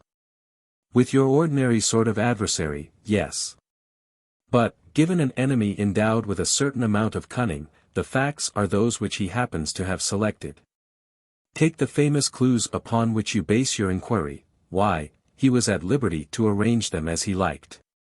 And you see where that can lead you, into what mistakes and absurdities, when you are dealing with a man like Arsène Lupin. Holmlock Shears himself fell into the trap. Arsène Lupin is dead. No matter. His gang remains, and the pupils of such a master are masters themselves. Filial took Isidore by the arm and, leading him away. "Words, young man, words. Here is something of more importance. Listen to me. Ganimard is otherwise engaged at this moment and will not be here for a few days. On the other hand, the Comte de Gesvres has telegraphed to Holmlock Shears, who has promised his assistance next week. Now don't you think, young man, that it would be a feather in our cap if we were able to say to those two celebrities, on the day of their arrival, awfully sorry, gentlemen, but we couldn't wait. The business is done." It was impossible for Filial to confess helplessness with greater candor. Beautrelet suppressed a smile and, pretending not to see through the worthy magistrate, replied. "I confess, Monsieur le Juge d'instruction, that, if I was not present at your inquiry just now, it was because I hoped that you would consent to tell me the results. May I ask what you have learned?" "Well, last night, at 11 o'clock, the 3 gendarmes whom Sergeant Quevillon had left on guard at the chateau received a note from the sergeant telling them to hasten with all speed to Aville, where they are stationed. They at once rode off, and when they arrived at Aville, they discovered that they had been tricked, that the order was a forgery and that there was nothing for them to do but return to Ambrumésy. This they did, accompanied by Sergeant Quevillon. But they were away for an hour and a half and, during this time, the crime was committed." "In what circumstances?" "Very simple circumstances, indeed. A ladder was removed from the farm buildings and placed against the second story of the chateau. A pane of glass was cut out and a window opened. 2 men, carrying a dark lantern, entered Maurice de Gesvres's room and gagged her before she could cry out. Then, after binding her with cords, they softly opened the door of the room in which Mlle de Saint Véran was sleeping. Maurice de Gesvres heard a stifled moan, followed by the sound of a person struggling. A moment later, she saw 2 men carrying her cousin, who was also bound and gagged. They passed in front of her and went out through the window. Then Maurice de Gesvres, terrified and exhausted, fainted. But what about the dogs? I thought de Gesvres had bought 2 almost wild sheepdogs, which were let loose at night. They were found dead, poisoned. By whom? Nobody could get near them. It's a mystery. The fact remains that the two men crossed the ruins without let or hindrance and went out by the little door which we have heard so much about. They passed through the copsewood, following the line of the disused quarries. It was not until they were nearly half a mile from the chateau, at the foot of the tree known as the Great Oak, that they stopped, and executed their purpose. If they came with the intention of killing Mlle de Saint Véran, why didn't they murder her in her room? I don't know. Perhaps the incident that settled their determination only occurred after they had left the house. Perhaps the girl succeeded in releasing herself from her bonds. In my opinion, the scarf which was picked up was used to fasten her wrists. In any case, the blow was struck at the foot of the Great Oak. I have collected indisputable proofs. But the body? The body has not been found, but there is nothing excessively surprising in that. As a matter of fact, the trail which I followed brought me to the church at Varengeville and the old cemetery perched on the top of the cliff. From there it is a sheer precipice, a fall of over 300 feet to the rocks and the sea below. In a day or two, a stronger tide than usual will cast up the body on the beach. Obviously. This is all very simple. Yes, it is all very simple and doesn't trouble me in the least. Lupin is dead, his accomplices heard of it and, to revenge themselves, have killed Mlle de Saint Véran. These are facts which did not even require checking. But Lupin? What about him? What has become of him? In all probability, his confederates removed his corpse at the same time that they carried away the girl, but what proof have we? None at all. Any more than of his staying in the ruins, or of his death, or of his life. And that is the real mystery, M. Beautrelet. The murder of Mlle Raymond solves nothing. On the contrary, it only complicates matters. What has been happening during the past 2 months at the Château d'Ambrumésy? If we don't clear up the riddle, young man, others will give us the go-by. On what day are those others coming? Wednesday, Tuesday perhaps. Beautrelet seemed to be making an inward calculation and then declared. Monsieur le Juge d'instruction, this is Saturday. I have to be back at school on Monday evening. Well, if you will have the goodness to be here at 10 o'clock exactly on Monday morning, I will try to give you the key to the riddle. Really, M. Beautrelet, do you think so? Are you sure? I hope so, at any rate. And where are you going now? I am going to see if the facts consent to fit in with the general theory which I am beginning to perceive. And if they don't fit in? Well, Monsieur le Juge d'instruction, said Beautrelet, with a laugh, then it will be their fault and I must look for others which will prove more tractable. Till Monday, then. Till Monday. A few minutes later, M. Filial was driving toward Dieppe, while Isidore mounted a bicycle which he had borrowed from the Comte de Gesvres and rode off along the road to Yerville and Caudebec-en-Cox. There was one point in particular on which the young man was anxious to form a clear opinion, because this just appeared to him to be the enemy's weakest point. Objects of the size of the 4 Rubens pictures cannot be juggled away. They were bound to be somewhere. Granting that it was impossible to find them for the moment, might one not discover the road by which they had disappeared? What Beautrelet surmised was that the 4 pictures had undoubtedly been carried off in the motor car, but that, before reaching Caudebec, they were transferred to another car, which had crossed the Seine either above Caudebec or below it. Now the first horse boat down the stream was at Quillebeuf, a greatly frequented ferry and, consequently, dangerous. Upstream, there was the ferry boat at La Meilleraie, a large, but lonely market town, lying well off the main road. By midnight, Isidore had covered the 35 or 40 miles to La Meilleraie and was knocking at the door of an inn by the waterside.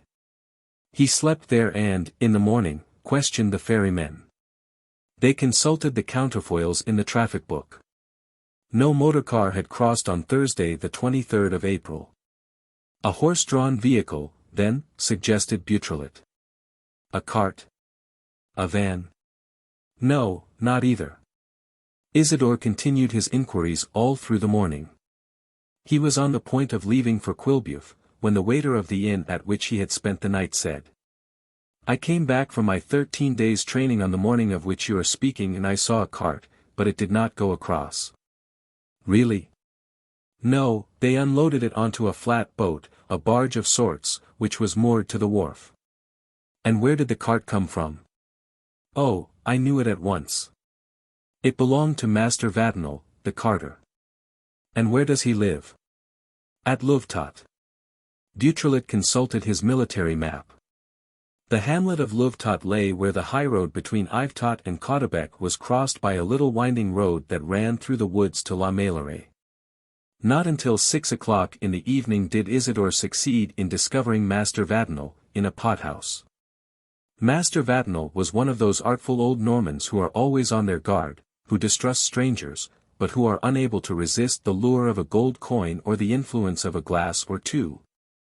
Well, yes, sir. The men in the motor car that morning had told me to meet them at 5 o'clock at the crossroads. They gave me 4 great, big things, as high as that. One of them went with me and we carted the things to the barge. You speak of them as if you knew them before. I should think I did know them. It was the 6th time they were employing me. Isidore gave a start. The 6th time, you say? And since when? Why, every day before that one, to be sure. But it was other things then, great blocks of stone, or else smaller, longish ones, wrapped up in newspapers, which they carried as if they were worth I don't know what. Oh, I mustn't touch those on any account, but what's the matter? You've turned quite white. Nothing, the heat of the room. Beautrelet staggered out into the air. The joy, the surprise of the discovery made him feel giddy. He went back very quietly to Varengeville, slept in the village, spent an hour at the mayor's offices with the schoolmaster and returned to the chateau. There he found a letter awaiting him, care of M. le Comte de Gesvres. It consisted of a single line. Second warning. Hold your tongue. If not. Come, he muttered. I shall have to make up my mind and take a few precautions for my personal safety. If not, as they say. It was 9 o'clock. He strolled about among the ruins and then lay down near the cloisters and closed his eyes. Well, young man, are you satisfied with the results of your campaign? It was filial. Delighted, Monsieur le Juge d'instruction. By which you mean to say?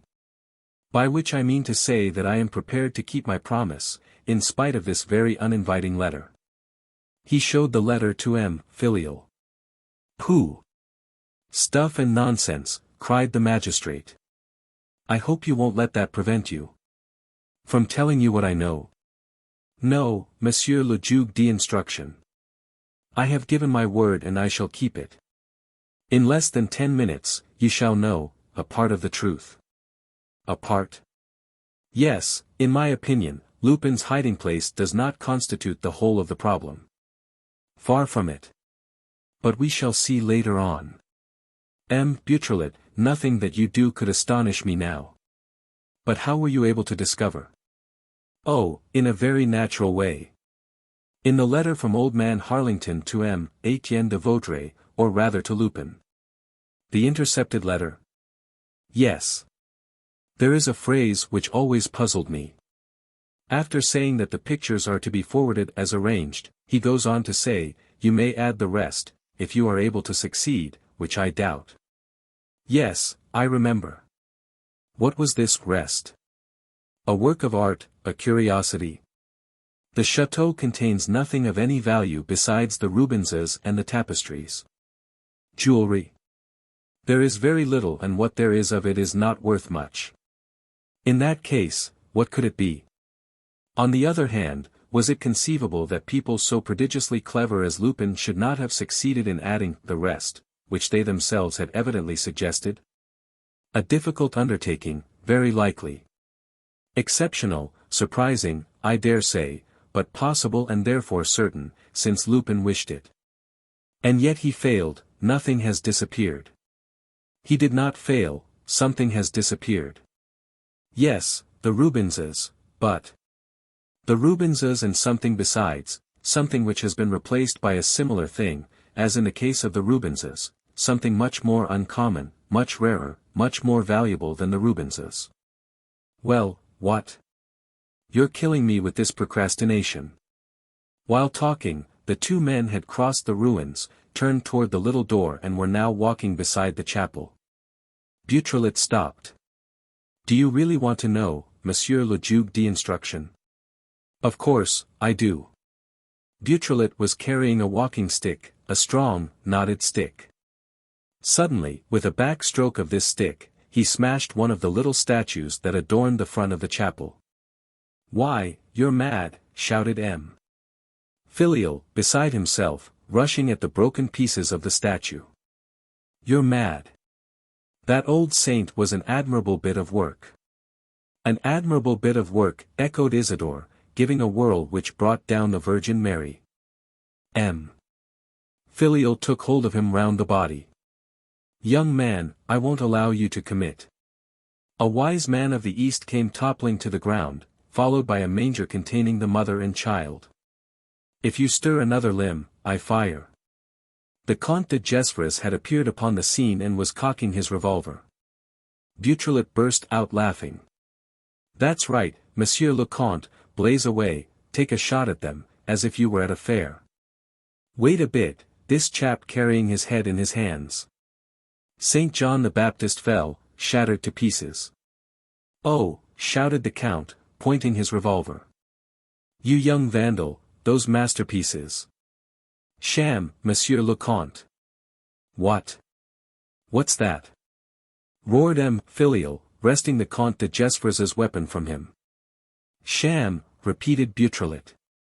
Paper pulp and plaster. Oh, nonsense. It can't be true. Hollow plaster, I tell you. Nothing at all. The Count stooped and picked up a sliver of a statuette. Look at it, Monsieur le Comte, and see for yourself, it's plaster. Rusty, musty, mildewed plaster, made to look like old stone, but plaster for all that, plaster casts. That's all that remains of your perfect masterpiece, that's what they've done in just a few days, that's what the Sieur Charpenais who copied the Rubenses, prepared a year ago. He seized M. Filial's arm in his turn. What do you think of it, Monsieur le Juge d'instruction? Isn't it fine? Isn't it grand? Isn't it gorgeous? The chapel has been removed. A whole Gothic chapel collected stone by stone. A whole population of statues captured and replaced by these chaps in stucco. One of the most magnificent specimens of an incomparable artistic period confiscated. The chapel, in short, stolen. Isn't it immense? Ah, Monsieur le Juge d'instruction, what a genius the man is. You're allowing yourself to be carried away, M. Beautrelet. One can't be carried away too much, monsieur, when one has to do with people like that. Everything above the average deserves our admiration.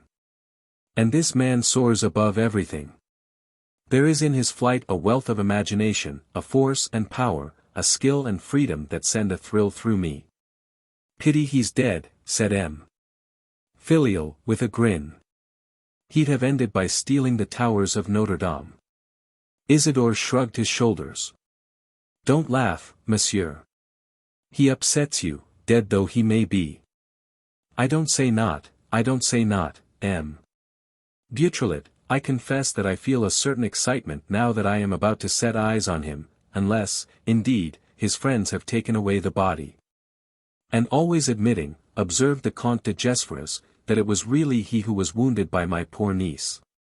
It was he, beyond a doubt, Monsieur le Comte, declared Beautrelet. It was he, believe me, who fell in the ruins under the shot fired by Emile de Saint Véran.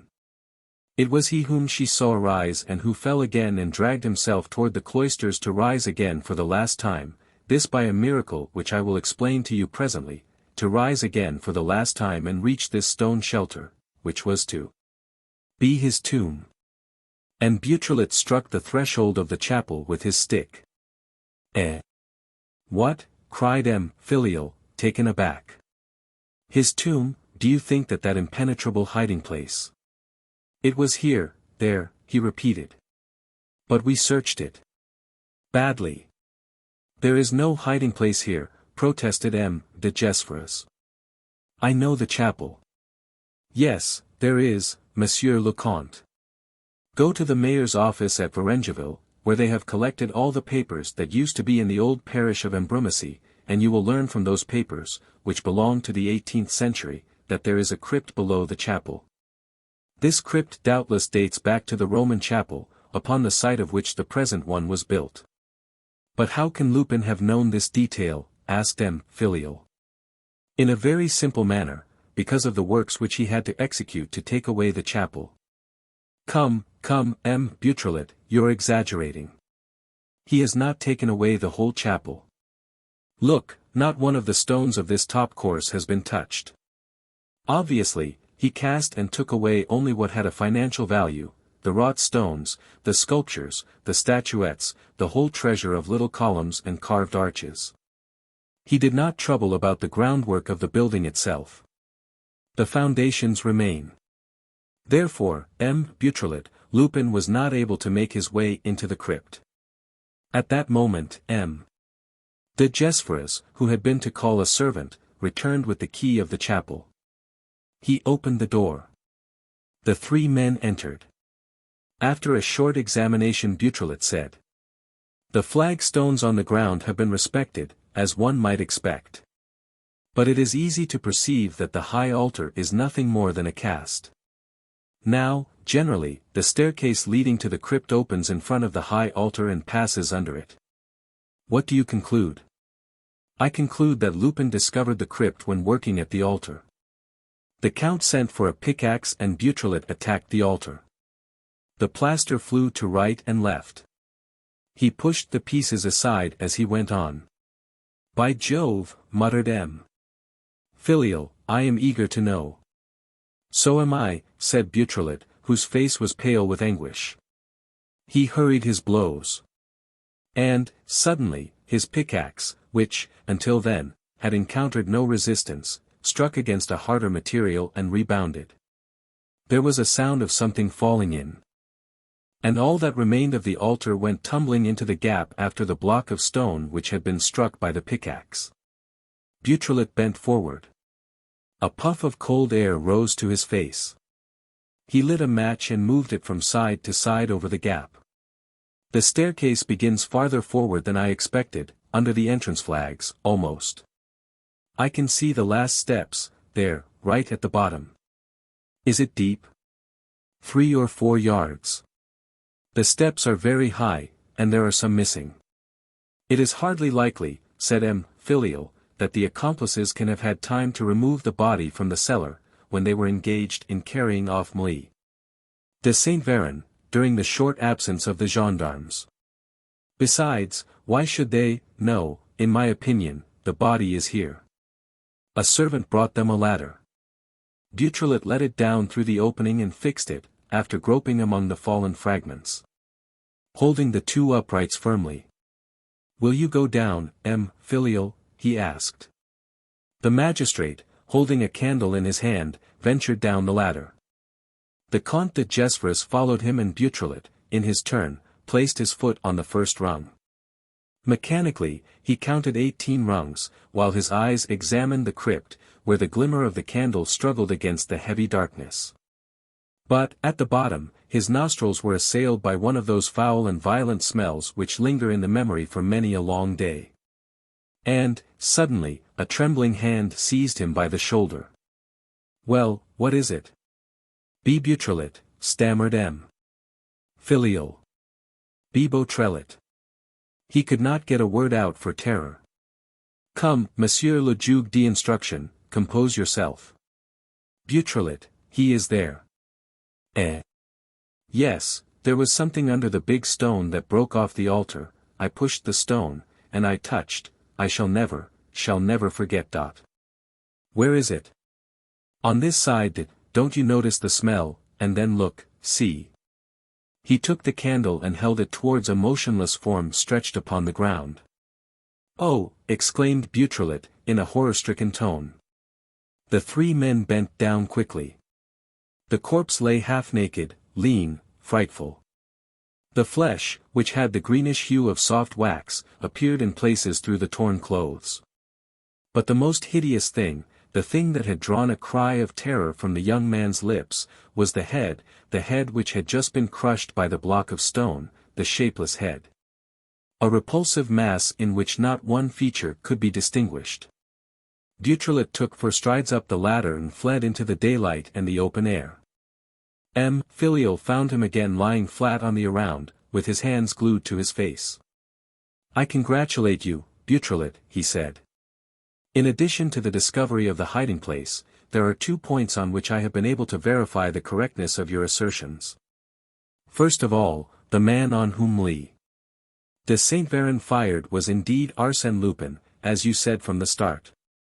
Also, he lived in Paris under the name of Etienne de Vaudreuil. His linen is marked with the initials E.V. That ought to be sufficient proof, I think, don't you?" Isidore did not stir. "Monsieur le Comte has gone to have a horse put to. They're sending for Dr. Jewett, who will make the usual examination. In my opinion, death must have taken place a week ago, at least. The state of decomposition of the corpse, but you don't seem to be listening." "Yes, yes. What I say is based upon absolute reasons.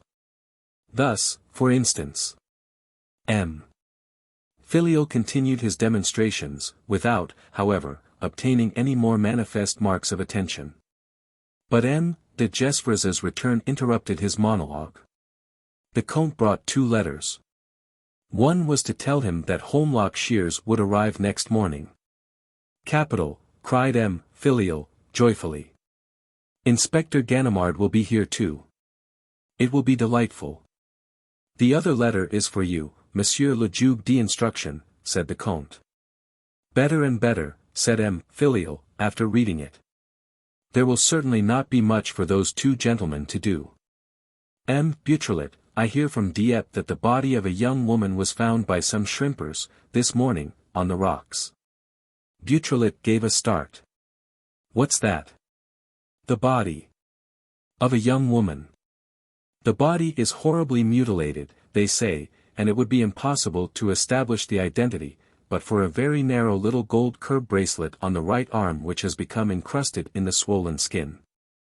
Now de Saint Véran used to wear a gold curb bracelet on her right arm. Evidently, therefore, Monsieur le Comte, this is the body of your poor niece, which the sea must have washed to that distance.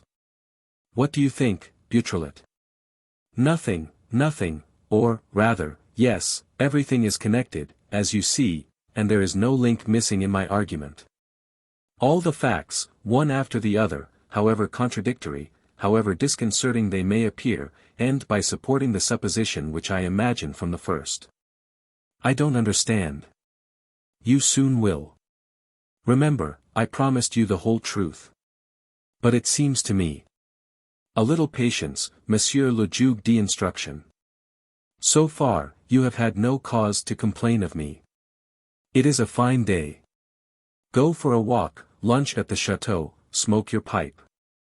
I shall be back by 4 o'clock. As for my school, well, I don't care, I shall take the night train." They had reached the outhouses at the back of the chateau. Beautrelet jumped on his bicycle and rode away. At Dieppe, he stopped at the office of the local paper, the Vigie, and examined the file for the last fortnight. Then he went on to the market town of Invermew, 6 or 7 miles farther.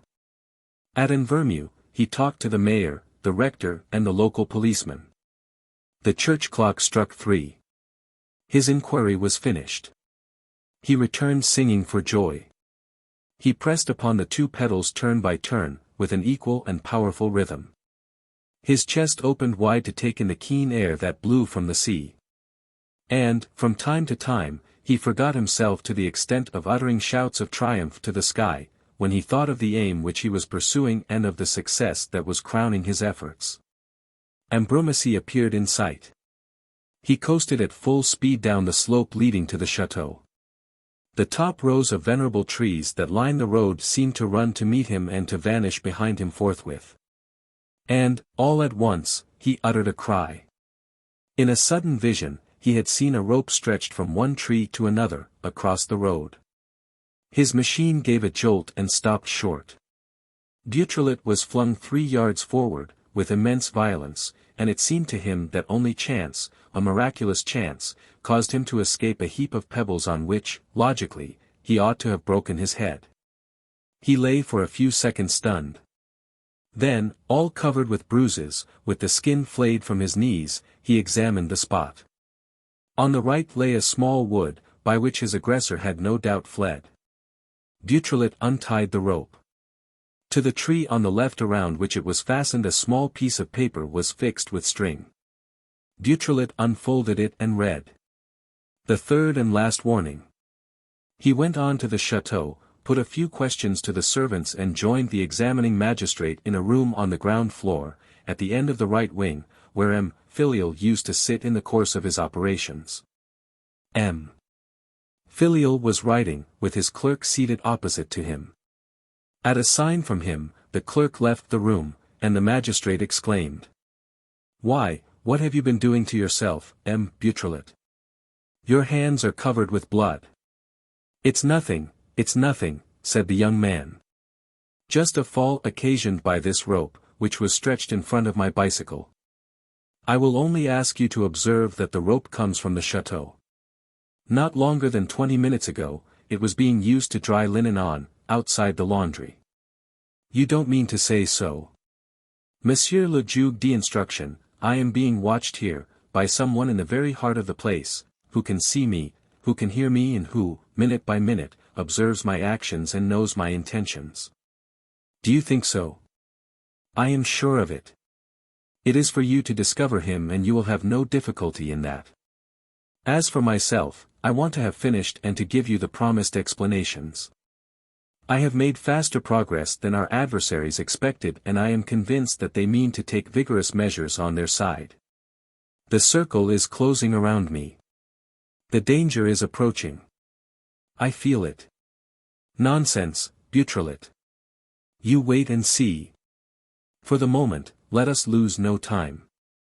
And, first, a question on a point which I want to have done with at once. Have you spoken to anybody of that document which Sergeant Quevillon picked up and handed you in my presence? No, indeed. Not to a soul. But do you attach any value? The greatest value. It's an idea of mine, an idea, I confess, which does not rest upon a proof of any kind, for, up to the present, I have not succeeded in deciphering the document. And therefore I am mentioning it, so that we need not come back to it. Beautrelet pressed his hand on M. Filial's and whispered. Don't speak, there's someone listening, outside. The gravel creaked. Beautrelet ran to the window and leaned out. There's no one there, but the border has been trodden down, we can easily identify the footprints. He closed the window and sat down again. You see, Monsieur le Juge d'instruction. The enemy has even ceased to take the most ordinary precautions, he has not time left, he too feels that the hour is urgent. Let us be quick, therefore, and speak, since they do not wish us to speak. He laid the document on the table and held it in position, unfolded. One observation, Monsieur le Juge d'instruction, to begin with. The paper consists almost entirely of dots and figures. And in the first 3 lines and the 5th, the only ones with which we have to do at present, for the 4th seems to present an entirely different character, not one of those figures is higher than the figure 5. There is, therefore, a great chance that each of these figures represents one of the 5 vowels, taken in alphabetical order. Let us put down the result. He wrote on a separate piece of paper. E. A. A. E. E. A. A. A. E. E. E. Oi. E. E. O. U. E. O. E. E. O. E. A. I. U. I. E. EU. E. Then he continued. As you see, this does not give us much to go upon.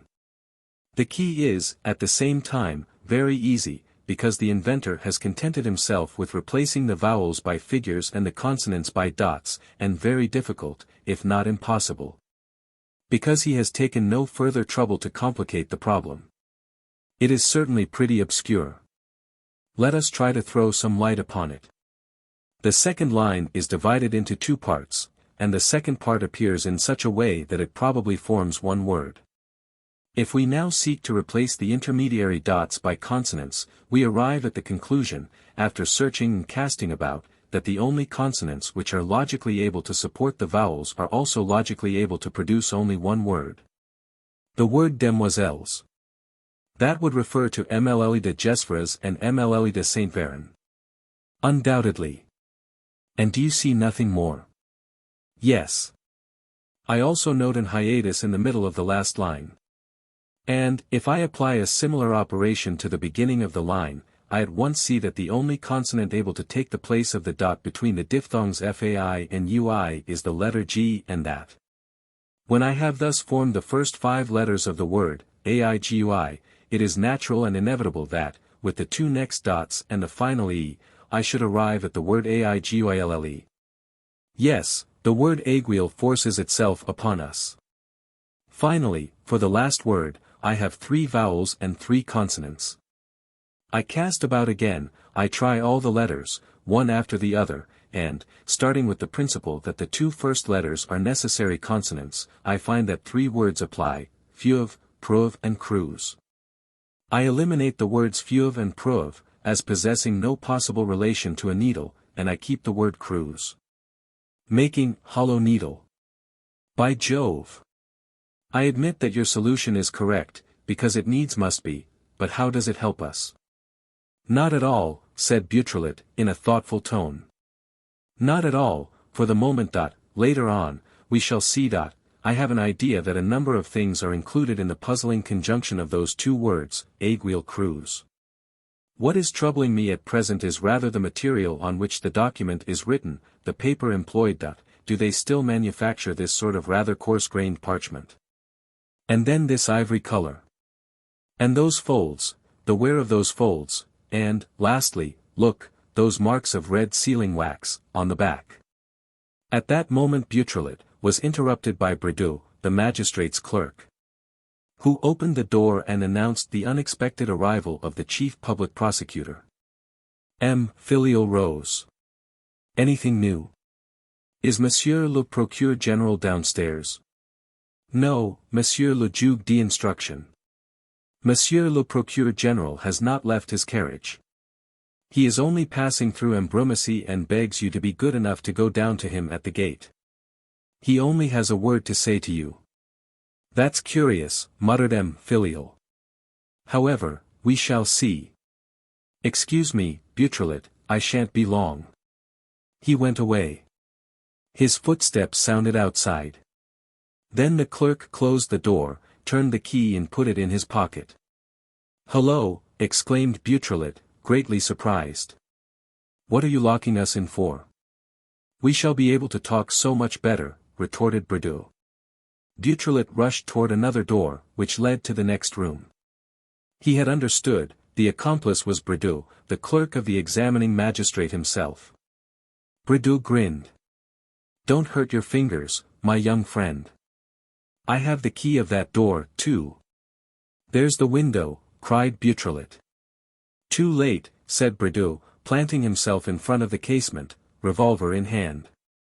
Every chance of retreat was cut off.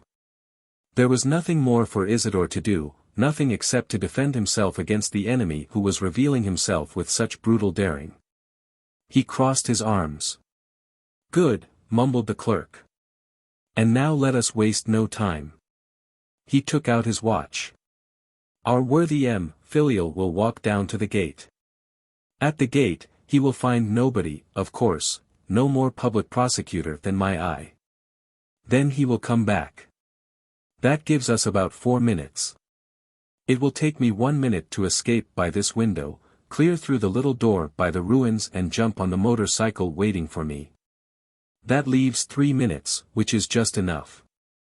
Brideau was a queer sort of misshapen creature, who balanced on a pair of very long spindle legs a huge trunk, as round as the body of a spider and furnished with immense arms.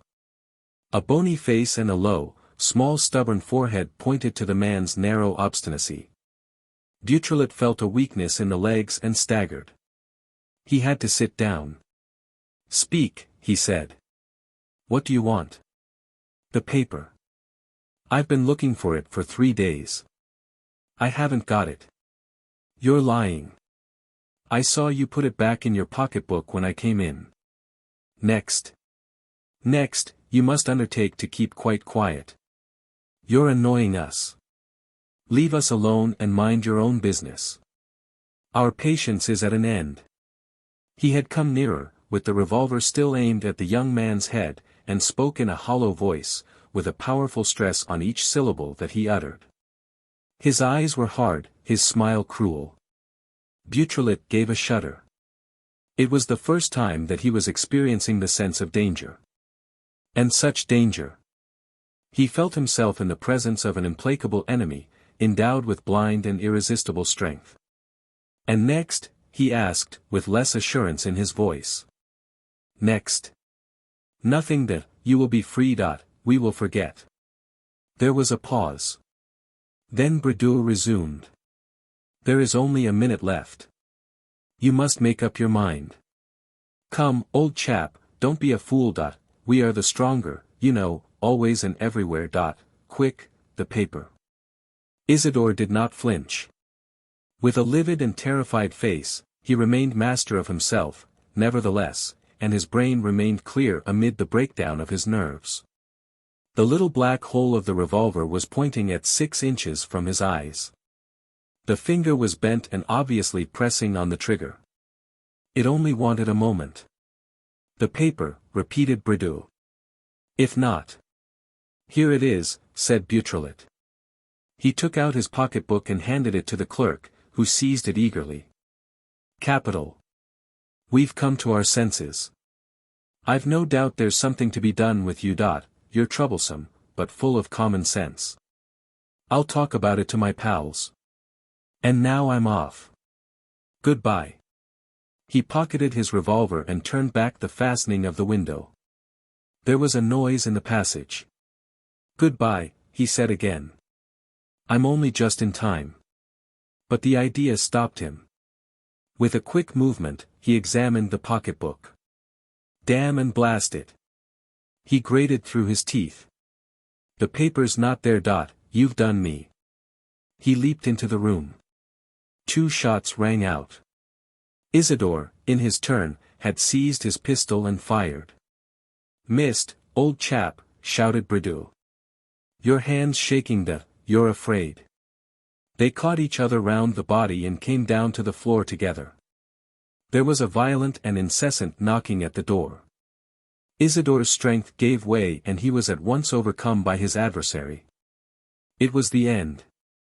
A hand was lifted over him, armed with a knife, and fell.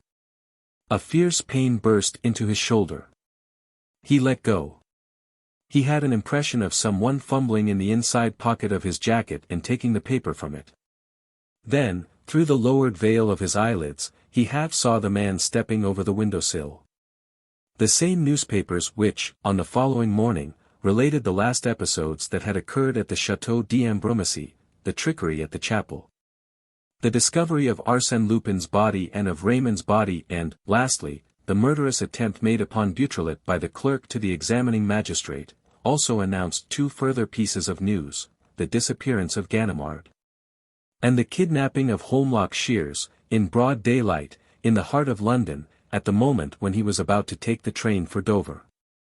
Lupin's gang, therefore, which had been disorganized for a moment by the extraordinary ingenuity of a 17-year-old schoolboy, was now resuming the offensive and was winning all along the line from the first. Lupin's 2 great adversaries, Shears and Ganimard, were put away. Isidore Beautrelet was disabled. The police were powerless.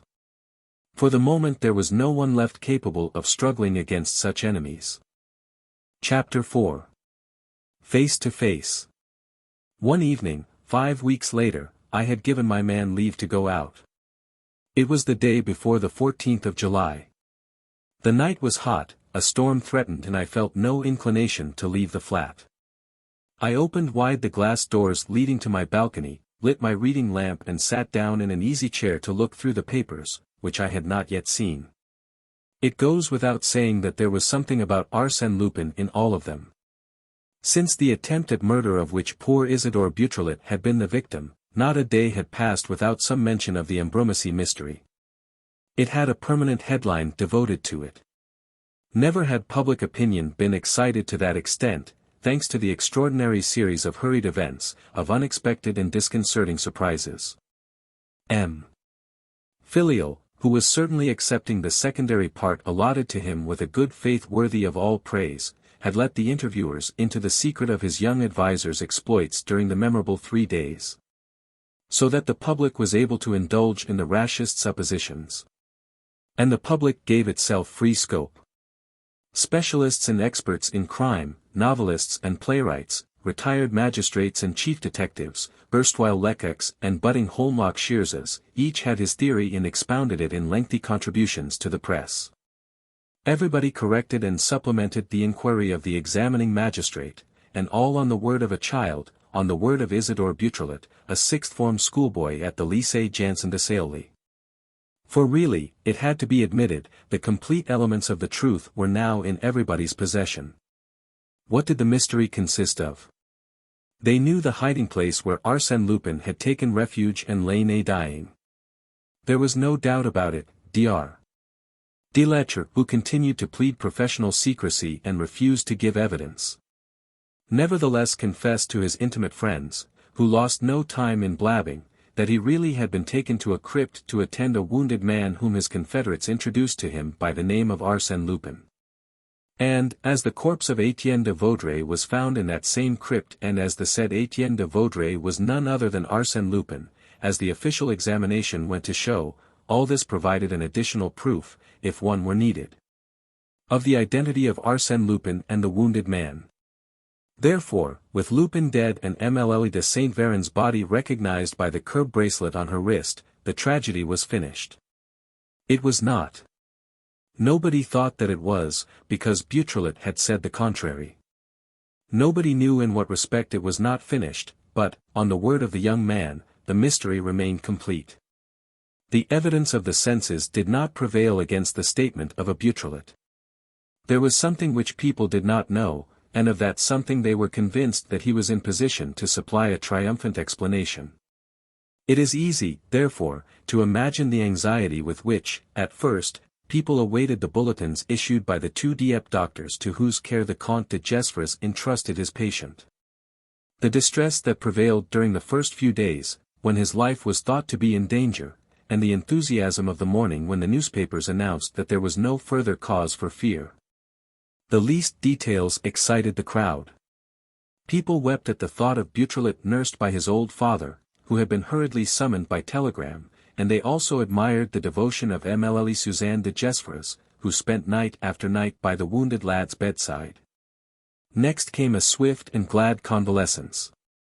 At last, the public were about to know. They would know what Beautrelet had promised to reveal to M. Filial and the decisive words which the knife of the would-be assassin had prevented him from uttering. And they would also know everything, outside the tragedy itself, that remained impenetrable or inaccessible to the efforts of the police. With Beautrelet free and cured of his wound, one could hope for some certainty regarding Harlington, Arsène Lupin's mysterious accomplice, who was still detained at the Santé prison. One would learn what had become, after the crime, of Brideau the clerk, that other accomplice, whose daring was really terrifying. With Beautrelet free, one could also form a precise idea concerning the disappearance of Ganimard and the kidnapping of Shears. How was it possible for 2 attempts of this kind to take place? Neither the English detectives nor their French colleagues possessed the slightest clue on the subject. On Whit-Sunday, Ganimard did not come home, nor on the Monday either, nor during the 5 weeks that followed. In London, on Whit-Monday, Holmlock Shears took a cab at 8 o'clock in the evening to drive to the station. He had hardly stepped in, when he tried to alight, probably feeling a presentiment of danger. But 2 men jumped into the hansom, one on either side, flung him back on the seat and kept him there between them, or rather under them. All this happened in sight of 9 or 10 witnesses, who had no time to interfere. The cab drove off at a gallop. And, after that, nothing. Nobody knew anything. Perhaps, also, Beautrelet would be able to give the complete explanation of the document, the mysterious paper to which Brideau, the magistrate's clerk, attached enough importance to recover it, with blows of the knife, from the person in whose possession it was. The problem of the hollow needle it was called, by the countless solvers of riddles who, with their eyes bent upon the figures and dots, strove to read a meaning into them. The hollow needle. What a bewildering conjunction of 2 simple words. What an incomprehensible question was set by that scrap of paper, whose very origin and manufacture were unknown. The hollow needle. Was it a meaningless expression, the puzzle of a schoolboy scribbling with pen and ink on the corner of a page? Or were they 2 magic words which could compel the whole great adventure of Lupin the Great Adventurer to assume its true significance? Nobody knew. But the public soon would know. For some days, the papers had been announcing the approaching arrival of Beautrelet. The struggle was on the point of recommencing, and, this time, it would be implacable on the part of the young man, who was burning to take his revenge. And, as it happened, my attention, just then, was drawn to his name, printed in capitals. The Grand Journal headed its front page with the following paragraph. We have persuaded M. Isidore Beautrelet to give us the first right of printing his revelations. Tomorrow, Tuesday, before the police themselves are informed, the Grand Journal will publish the whole truth of the Ambrumésy mystery. That's interesting, eh? What do you think of it, my dear chap? I started from my chair. There was someone sitting beside me, someone I did not know. I cast my eyes round for a weapon. But, as my visitor's attitude appeared quite inoffensive, I restrained myself and went up to him. He was a young man with strongly marked features, long, fair hair and a short, tawny beard, divided into 2 points. His dress suggested the dark clothes of an English clergyman, and his whole person, for that matter, wore an air of austerity and gravity that inspired respect. Who are you? I asked. And, as he did not reply, I repeated, who are you? How did you get in? What are you here for? He looked at me and said. Don't you know me? No, no. Oh, that's really curious. Just search your memory, one of your friends, a friend of a rather special kind, however. I caught him smartly by the arm. You lie. You lie. No, you're not the man you say you are, it's not true. Then why are you thinking of that man rather than another? He asked, with a laugh. Oh, that laugh. That bright and clear young laugh, whose amusing irony had so often contributed to my diversion. I shivered. Could it be? No, no, I protested, with a sort of terror. It cannot be. It can't be I, because I'm dead, he retorted. And because you don't believe in ghosts. He laughed again. Am I the sort of man who dies? Do you think I would die like that, shot in the back by a girl? Really, you misjudge me. As though I would ever consent to such a death as that. So it is you. I stammered, still incredulous and yet greatly excited. So it is you. I can't manage to recognize you. In that case, he said, gaily, I am quite easy. If the only man to whom I have shown myself in my real aspect fails to know me today, then everybody who will see me henceforth as I am today is bound not to know me either, when he sees me in my real aspect, if, indeed, I have a real aspect. I recognized his voice, now that he was no longer changing its tone, and I recognized his eyes also and the expression of his face and his whole attitude and his very being. Through the counterfeit appearance in which he had shrouded it. Arsène Lupin. I muttered. Yes, Arsène Lupin, he cried, rising from his chair. The one and only Arsène Lupin, returned from the realms of darkness, since it appears that I expired and passed away in a crypt. Arsène Lupin, alive and kicking, in the full exercise of his will, happy and free and more than ever resolved to enjoy that happy freedom in a world where hitherto he has received nothing but favors and privileges. It was my turn to laugh. Well, it's certainly you, and livelier this time than on the day when I had the pleasure of seeing you, last year. I congratulate you. I was alluding to his last visit, the visit following on the famous adventure of the diadem, his interrupted marriage, his flight with Sonia Kirchhoff and the Russian girl's horrible death. On that day, I had seen an Arsène Lupin whom I did not know, weak, downhearted, with eyes tired with weeping, seeking for a little sympathy and affection. "Be quiet," he said. "The past is far away." "It was a year ago," I observed. "It was 10 years ago," he declared. Arsène Lupin's years count for 10 times as much as another man's. I did not insist and, changing the conversation. "How did you get in?" "Why, how do you think?" "Through the door, of course." Then, as I saw nobody, I walked across the drawing room and out by the balcony, and here I am. "Yes, but the key of the door." "There are no doors for me, as you know. I wanted your flat and I came in." "It is at your disposal." "Am I to leave you?" "Oh, not at all.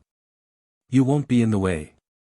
In fact, I can promise you an interesting evening." "Are you expecting someone?" "Yes. I have given him an appointment here at 10 o'clock. He took out his watch. It is 10 now. If the telegram reached him, he ought to be here soon." The front door bell rang. "What did I tell you?" "No, don't trouble to get up, I'll go." With whom on earth could he have made an appointment? And what sort of scene was I about to assist at, dramatic or comic? For Lupin himself to consider it worthy of interest, the situation must be somewhat exceptional. He returned in a moment and stood back to make way for a young man, tall and thin and very pale in the face. Without a word and with a certain solemnity about his movements that made me feel ill at ease. Lupin switched on all the electric lamps, one after the other, till the room was flooded with light. Then the two men looked at each other, exchanged profound and penetrating glances, as if, with all the effort of their gleaming eyes, they were trying to pierce into each other's souls. It was an impressive sight to see them thus, grave and silent. But who could the newcomer be? I was on the point of guessing the truth, through his resemblance to a photograph which had recently appeared in the papers, when Lupin turned to me. "My dear chap, let me introduce Isidore Beautrelet." And, addressing the young man, he continued, "I have to thank you, Beautrelet, first, for being good enough, on receipt of a letter from me, to postpone your revelations until after this interview and, secondly, for granting me this interview with so good a grace." Beautrelet smiled. "Allow me to remark that my good grace consists, above all, in obeying your orders. The threat which you made to me in the letter in question was the more peremptory in being aimed not at me, but at my father." "My word," said Lupin laughing, "we must do the best we can and make use of the means of action vouchsafed to us. I knew by experience that your own safety was indifferent to you, seeing that you resisted the arguments of Master Brédoux. There remained your father for whom you have a great affection. I played on that string." "And here I am," said Beautrelet, approvingly. I motioned them to be seated. They consented and Lupin resumed, in that tone of imperceptible banter which is all his own. "In any case, Beautrelet, if you will not accept my thanks, you will at least not refuse my apologies." "Apologies? Bless my soul, what for?" "For the brutality which Master Brédoux showed you. I confess that the act surprised me. It was not Lupin's usual way of behaving. A stab. I assure you I had no hand in it. Brédoux is a new recruit. My friends, during the time that they had the management of our affairs, thought that it might be useful to win over to our cause the clerk of the magistrate himself who was conducting the inquiry. Your friends were right. Brédoux, who was specially attached to your person, was, in fact, most valuable to us. But, with the ardor peculiar to any neophyte who wishes to distinguish himself, he pushed his zeal too far and thwarted my plans by permitting himself, on his own initiative, to strike you a blow. Oh, it was a little accident. Not at all, not at all. And I have reprimanded him severely. I am bound, however, to say in his favor that he was taken unawares by the really unexpected rapidity of your investigation. If you had only left us a few hours longer, you would have escaped that unpardonable attempt. And I should doubtless have enjoyed the enormous advantage of undergoing the same fate as M. Ganimard and Mr. Holmlock Shears. Exactly, said Lupin, laughing heartily. And I should not have known the cruel terrors which your wound caused me. I have had an atrocious time because of it, believe me, and, at this moment, your pallor fills me with all the stings of remorse. Can you ever forgive me? The proof of confidence which you have shown me in delivering yourself unconditionally into my hands, it would have been so easy for me to bring a few of Ganimard's friends with me, that proof of confidence wipes out everything. Was he speaking seriously? I confess frankly that I was greatly perplexed. The struggle between the two men was beginning in a manner which I was simply unable to understand. I had been present at the first meeting between Lupin and Holmlock Shears, in the café near the Gare Montparnasse too, and I could not help recalling the haughty carriage of the two combatants. The terrific clash of their pride under the politeness of their manners, the hard blows which they dealt each other, their feints, their arrogance. Here, it was quite different. Lupin, it is true, had not changed, he exhibited the same tactics, the same crafty affability. But what a strange adversary he had come upon. Was it even an adversary? Really, he had neither the tone of one nor the appearance. Very calm, but with a real calmness, not one assumed to cloak the passion of a man endeavoring to restrain himself, very polite, but without exaggeration. Smiling, but without chaff, he presented the most perfect contrast to Arsène Lupin, a contrast so perfect even that, to my mind, Lupin appeared as much perplexed as myself. No, there was no doubt about it, in the presence of that frail stripling, with cheeks smooth as a girl's and candid and charming eyes, Lupin was losing his ordinary self-assurance. Several times over, I observed traces of embarrassment in him. He hesitated, did not attack frankly, wasted time in mawkish and affected phrases. It also looked as though he wanted something. He seemed to be seeking, waiting. What for? Some aid? There was a fresh ring of the bell. He himself ran and opened the door. He returned with a letter. Will you allow me, gentlemen? He asked. He opened the letter. It contained a telegram. He read it, and became as though transformed. His face lit up, his figure righted itself, and I saw the veins on his forehead swell. It was the athlete who once more stood before me, the ruler, sure of himself, master of events and master of persons. He spread the telegram on the table and, striking it with his fist, exclaimed. Now, M. Beautrelet, it's you and I. Beautrelet adopted a listening attitude and Lupin began, in measured, but harsh and masterful tones. Let us throw off the mask, what say you, and have done with hypocritical compliments. We are two enemies, who know exactly what to think of each other, we act toward each other as enemies, and therefore we ought to treat with each other as enemies. To treat, echoed Beautrelet, in a voice of surprise. Yes, to treat. I did not use that word at random, and I repeat it, in spite of the effort, the great effort, which it costs me. This is the first time I have employed it to an adversary. But also, I may as well tell you at once, it is the last. Make the most of it. I shall not leave this flat without a promise from you. If I do, it means war. Beautrelet seemed more and more surprised. He said very prettily. I was not prepared for this, you speak so funnily. It's so different from what I expected. Yes, I thought you were not a bit like that. Why this display of anger?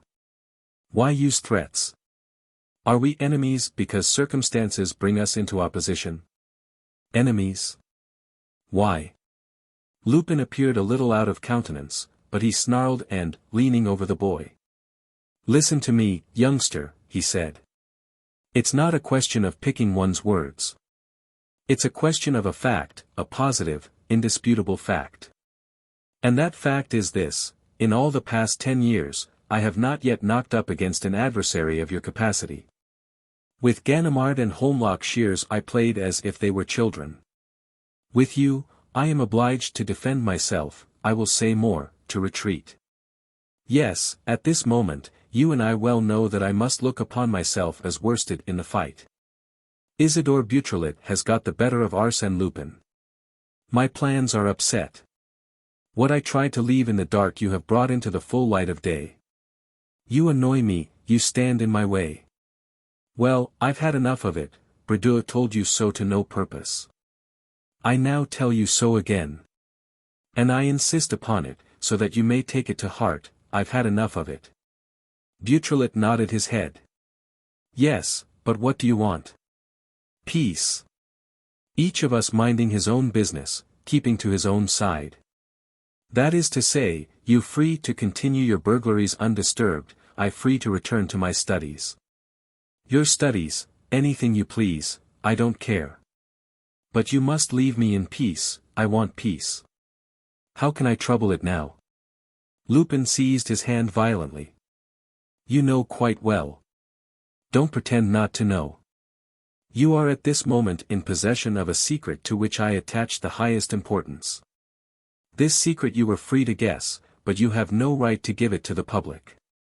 Are you sure that I know it? You know it, I am certain, day by day, hour by hour, I have followed your train of thought and the progress of your investigations. At the very moment when Brideau struck you, you were about to tell all. Subsequently, you delayed your revelations, out of solicitude for your father. But they are now promised to this paper here. The article is written. It will be set up in an hour. It will appear tomorrow. Quite right." Lupin rose, and slashing the air with his hand. "It shall not appear," he cried. "It shall appear," said Beautrelet, starting up in his turn. At last, the two men were standing up to each other. I received the impression of a shock, as if they had seized each other round the body. Beautrelet seemed to burn with a sudden energy. It was as though a spark had kindled within him a group of new emotions: pluck, self-respect, the passion of fighting, the intoxication of danger. As for Lupin, I read in the radiance of his glance the joy of the duelist who at length encounters the sword of his hated rival. "Is the article in the printer's hands?" "Not yet." "Have you it there, on you?" "No fear. I shouldn't have it by now, in that case." "Then. One of the assistant editors has it, in a sealed envelope. If I am not at the office by midnight, he will have set it up." "Oh, the scoundrel," muttered Lupin. "He has provided for everything." His anger was increasing, visibly and frightfully. Beautrelet chuckled, jeering in his turn, carried away by his success. "Stop that, you brat," roared Lupin. "You're forgetting who I am, and that, if I wished, upon my word, he's daring to laugh." A great silence fell between them. Then Lupin stepped forward and, in muttered tones, with his eyes on Beautrelet's. "You shall go straight to the Grand Journal." "No." "Tear up your article." "No." "See the editor." "No." "Tell him you made a mistake." "No." "And write him another article, in which you will give the official version of the Ambrumésy mystery, the one which everyone has accepted." "No." Lupin took up a steel ruler that lay on my desk and broke it in two without an effort. His pallor was terrible to see. He wiped away the beads of perspiration that stood on his forehead. He, who had never known his wishes resisted, was being maddened by the obstinacy of this child. He pressed his two hands on Beautrelet's shoulder and, emphasizing every syllable, continued. "You shall do as I tell you, Beautrelet. You shall say that your latest discoveries have convinced you of my death, that there is not the least doubt about it. You shall say so because I wish it, because it has to be believed that I am dead. You shall say so, above all, because, if you do not say so. Because, if I do not say so. Your father will be kidnapped tonight, as Ganimard and Holmlock Shears were. Beautrelet gave a smile. Don't laugh, answer. My answer is that I am very sorry to disappoint you, but I have promised to speak and I shall speak. Speak in the sense which I have told you. I shall speak the truth, cried Beautrelet, eagerly. It is something which you can't understand, the pleasure, the need, rather, of saying the thing that is and saying it aloud. The truth is here, in this brain which has guessed it and discovered it, and it will come out, all naked and quivering. The article, therefore, will be printed as I wrote it. The world shall know that Lupin is alive and shall know the reason why he wished to be considered dead. The world shall know all. And he added, calmly, and my father shall not be kidnapped. Once again, they were both silent, with their eyes still fixed upon each other. They watched each other. Their swords were engaged up to the hilt. And it was like the heavy silence that goes before the mortal blow. Which of the two was to strike it? Lupin said, between his teeth. Failing my instructions to the contrary, 2 of my friends have orders to enter your father's room tonight, at 3 o'clock in the morning, to seize him and carry him off to join Ganimard and Holmlock Shears. A burst of shrill laughter interrupted him. Why, you highwaymen, don't you understand, cried Beautrelet, that I have taken my precautions? So you think that I am innocent enough, ass enough, to have sent my father home to his lonely little house in the open country. Oh, the gay, bantering laughter that lit up the boy's face. It was a new sort of laugh on his lips, a laugh that showed the influence of Lupin himself. And the familiar form of address which he adopted placed him at once on his adversary's level. He continued. You see, Lupin, your great fault is to believe your schemes infallible. You proclaim yourself beaten, do you? What humbug! You are convinced that you will always win the day in the end, and you forget that others can have their little schemes, too. Mine is a very simple one, my friend. It was delightful to hear him talk. He walked up and down, with his hands in his pockets and with the easy swagger of a boy teasing a caged beast. Really, at this moment, he was revenging, with the most terrible revenges, all the victims of the great adventurer. And he concluded. Lupin, my father is not in Savoy. He is at the other end of France, in the center of a big town, guarded by 20 of our friends, who have orders not to lose sight of him until our battle is over. Would you like details? He is at Cherbourg, in the house of one of the keepers of the arsenal. And remember that the arsenal is closed at night and that no one is allowed to enter it by day, unless he carries an authorization and is accompanied by a guide. He stopped in front of Lupin and defied him, like a child making faces at his playmate. What do you say to that, master? For some minutes, Lupin had stood motionless. Not a muscle of his face had moved. What were his thoughts? Upon what action was he resolving? To anyone knowing the fierce violence of his pride, the only possible solution was the total, immediate, final collapse of his adversary. His fingers twitched. For a second, I had a feeling that he was about to throw himself upon the boy and wring his neck. What do you say to that, master? Beautrelet repeated. Lupin took up the telegram that lay on the table, held it out and said, very calmly. Here, baby, read that. Beautrelet became serious, suddenly, impressed by the gentleness of the movement. He unfolded the paper and, at once, raising his eyes, murmured. What does it mean? I don't understand. At any rate, you understand the first word, said Lupin, the first word of the telegram, that is to say, the name of the place from which it was sent, look, Cherbourg. Yes, yes, stammered Beautrelet. Yes, I understand, Cherbourg, and then? And then, I should think the rest is quite plain, removal of luggage finished. Friends left with it and will wait instructions till 8 morning. All well. Is there anything there that seems obscure? The word luggage? Pooh, you wouldn't have them right, M. Beautrelet, senior. What then? The way in which the operation was performed. The miracle by which your father was taken out of Cherbourg Arsenal, in spite of his 20 bodyguards. Pooh, it's as easy as ABC. And the fact remains that the luggage has been dispatched. What do you say to that, baby? With all his tense being, with all his exasperated energy, Isidore tried to preserve a good countenance. But I saw his lips quiver, his jaw shrink, his eyes vainly strive to fix upon a point. He lisped a few words, then was silent and, suddenly, gave way and, with his hands before his face, burst into loud sobs. Oh, father! Father! An unexpected result, which was certainly the collapse which Lupin's pride demanded, but also something more, something infinitely touching and infinitely artless. Lupin gave a movement of annoyance and took up his hat, as though this unaccustomed display of sentiment were too much for him. But, on reaching the door, he stopped, hesitated and then returned, slowly, step by step. The soft sound of the sobs rose like the sad wailing of a little child overcome with grief. The lad's shoulders marked the heartrending rhythm. Tears appeared through the crossed fingers.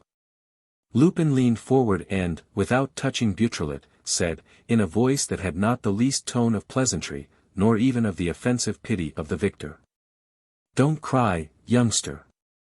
This is one of those blows which a man must expect when he rushes headlong into the fray, as you did.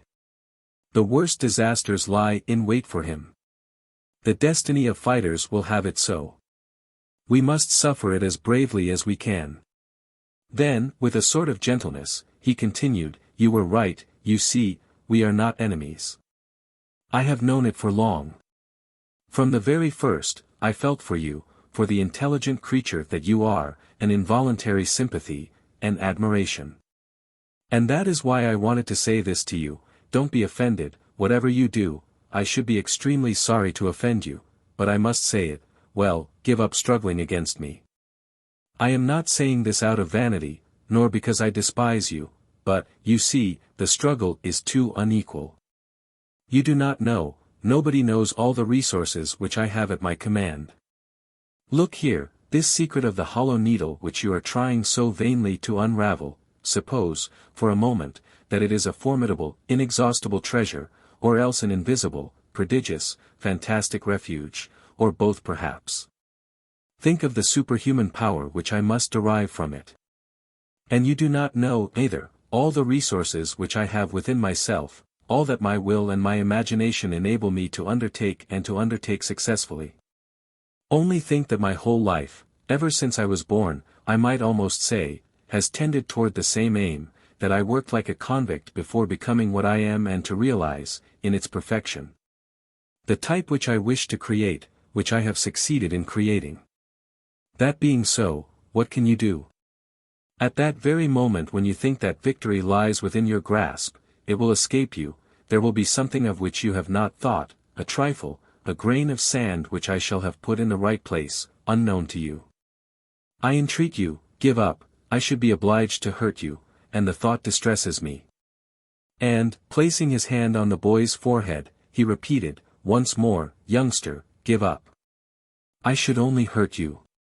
Who knows if the trap into which you will inevitably fall has not already opened under your footsteps?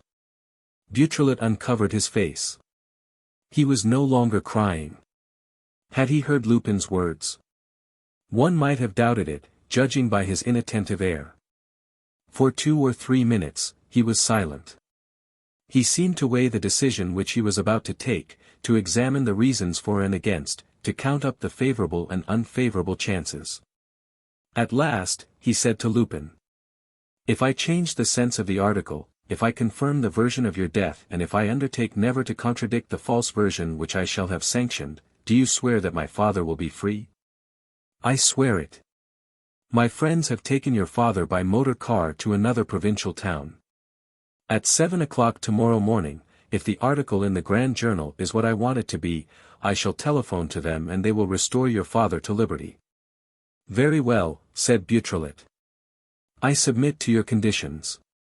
Quickly, as though he saw no object in prolonging the conversation after accepting his defeat, he rose, took his hat, bowed to me, bowed to Lupin and went out.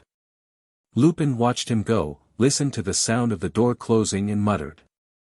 Poor little beggar. At 8 o'clock the next morning, I sent my man out to buy the Grand Journal. It was 20 minutes before he brought me a copy, most of the kiosks being already sold out. I unfolded the paper with feverish hands. Beautrelet's article appeared on the front page.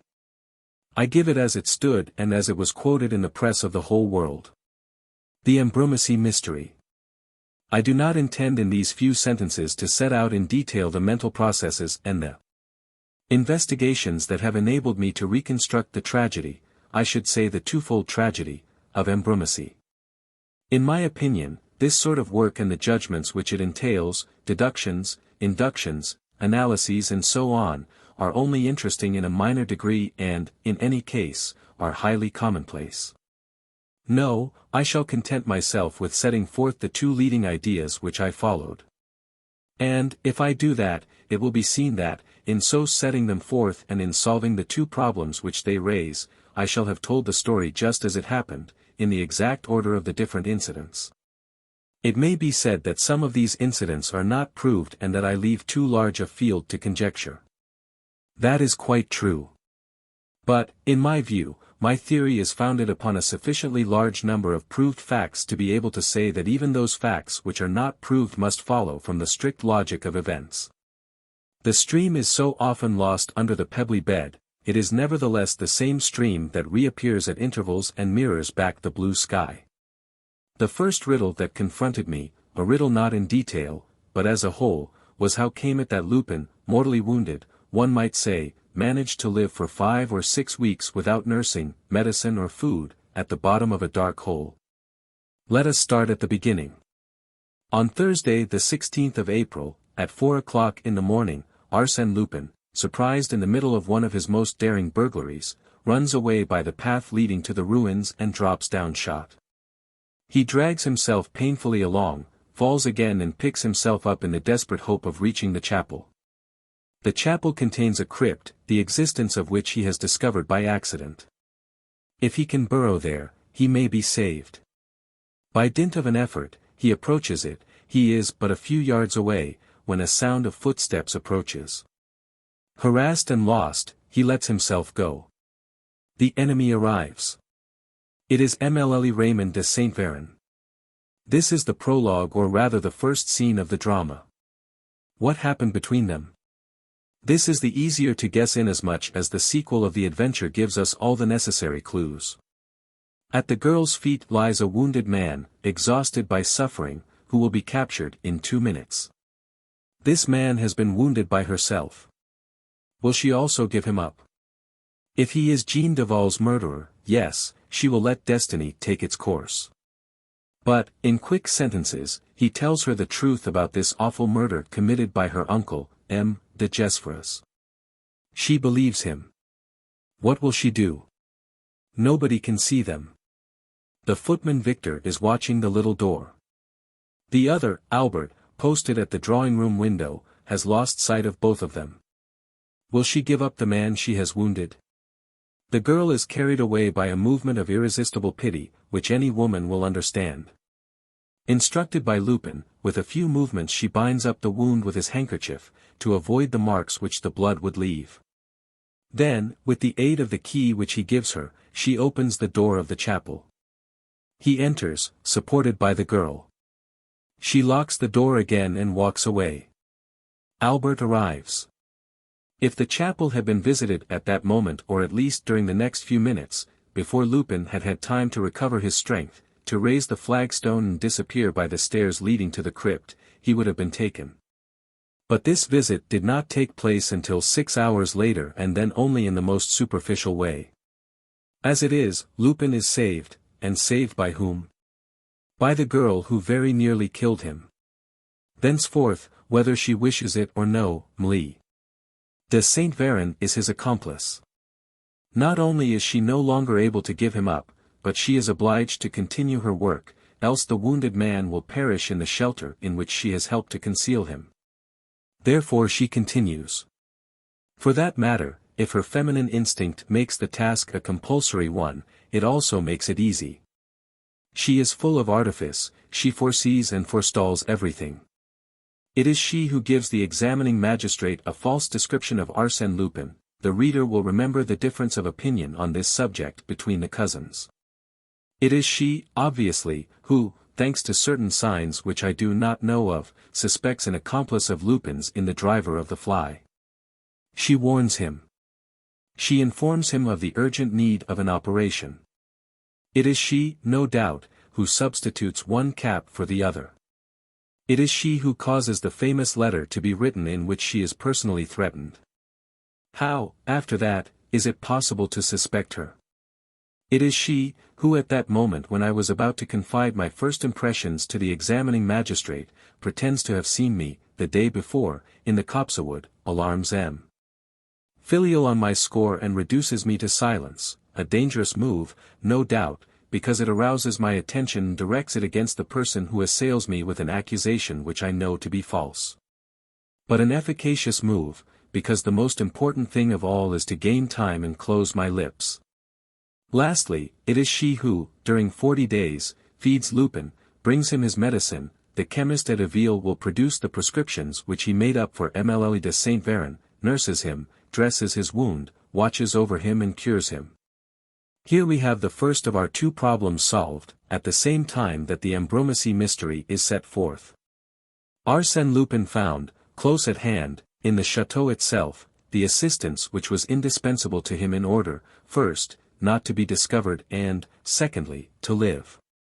He now lives. And we come to the second problem, corresponding with the second Ambrumésy mystery, the study of which served me as a conducting medium.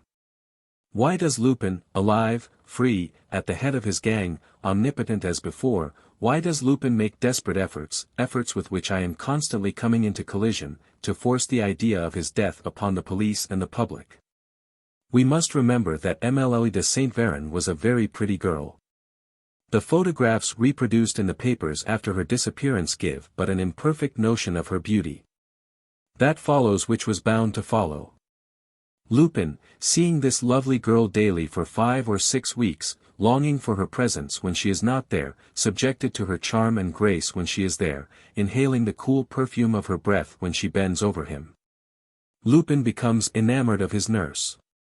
Gratitude turns to love, admiration to passion. She is his salvation, but she is also the joy of his eyes, the dream of his lonely hours, his light, his hope, his very life. He respects her sufficiently not to take advantage of the girl's devotion and not to make use of her to direct his confederates. There is, in fact, a certain lack of decision apparent in the acts of the gang. But he loves her also, his scruples weaken and, as Mlle de Saint Véran refuses to be touched by a love that offends her, as she relaxes her visits when they become less necessary, as she ceases them entirely on the day when he is cured, desperate, maddened by grief, he takes a terrible resolve. He leaves his lair, prepares his stroke and, on Saturday the 6th of June, assisted by his accomplices, he carries off the girl. This is not all. The abduction must not be known. All search, all surmises, all hope, even, must be cut short. Mlle de Saint Véran must pass for dead. There is a mock murder, proofs are supplied for the police inquiries. There is doubt about the crime, a crime, for that matter, not unexpected, a crime foretold by the accomplices, a crime perpetrated to revenge the chief's death. And, through this very fact, observe the marvelous ingenuity of the conception, through this very fact, the belief in this death is, so to speak, stimulated. It is not enough to suggest a belief, it is necessary to compel a certainty. Lupin foresees my interference. I am sure to guess the trickery of the chapel. I am sure to discover the crypt. And, as the crypt will be empty, the whole scaffolding will come to the ground. The crypt shall not be empty. In the same way, the death of Mlle de Saint Véran will not be definite, unless the sea gives up her corpse. The sea shall give up the corpse of Mlle de Saint Véran. The difficulty is tremendous. The double obstacle seems insurmountable. Yes, to any one but Lupin, but not to Lupin. As he had foreseen, I guess the trickery of the chapel, I discover the crypt and I go down into the lair where Lupin has taken refuge. His corpse is there. Any person who had admitted the death of Lupin as possible would have been baffled. But I had not admitted this eventuality for an instant, first, by intuition and, secondly, by reasoning. Pretense thereupon became useless and every scheme vain. I said to myself at once that the block of stone disturbed by the pickaxe had been placed there with a very curious exactness, that the least knock was bound to make it fall and that, in falling, it must inevitably reduce the head of the false Arsène Lupin to pulp, in such a way as to make it utterly irrecognizable. Another discovery: half an hour later, I hear that the body of Emily de Saint Véran has been found on the rocks at Dieppe, or rather a body which is considered to be Mlle de Saint Véran's, for the reason that the arm has a bracelet similar to one of that young lady's bracelets. This, however, is the only mark of identity, for the corpse is irrecognizable. Thereupon I remember and I understand. A few days earlier, I happened to read in a number of the Vigie de Dieppe that a young American couple staying at Invermew had committed suicide by taking poison and that their bodies had disappeared on the very night of the death. I hastened to Invermew. The story is true, I am told, except in so far as concerns the disappearance, because the brothers of the victims came to claim the corpses and took them away after the usual formalities. The name of these brothers, no doubt, was Arsène Lupin and Company. Consequently, the thing is proved. We know why Lupin shammed the murder of the girl and spread the rumor of his own death. He is in love and does not wish it known. And, to reach his ends, he shrinks from nothing, he even undertakes that incredible theft of the two corpses which he needs in order to impersonate himself and Emily de Saint Véran.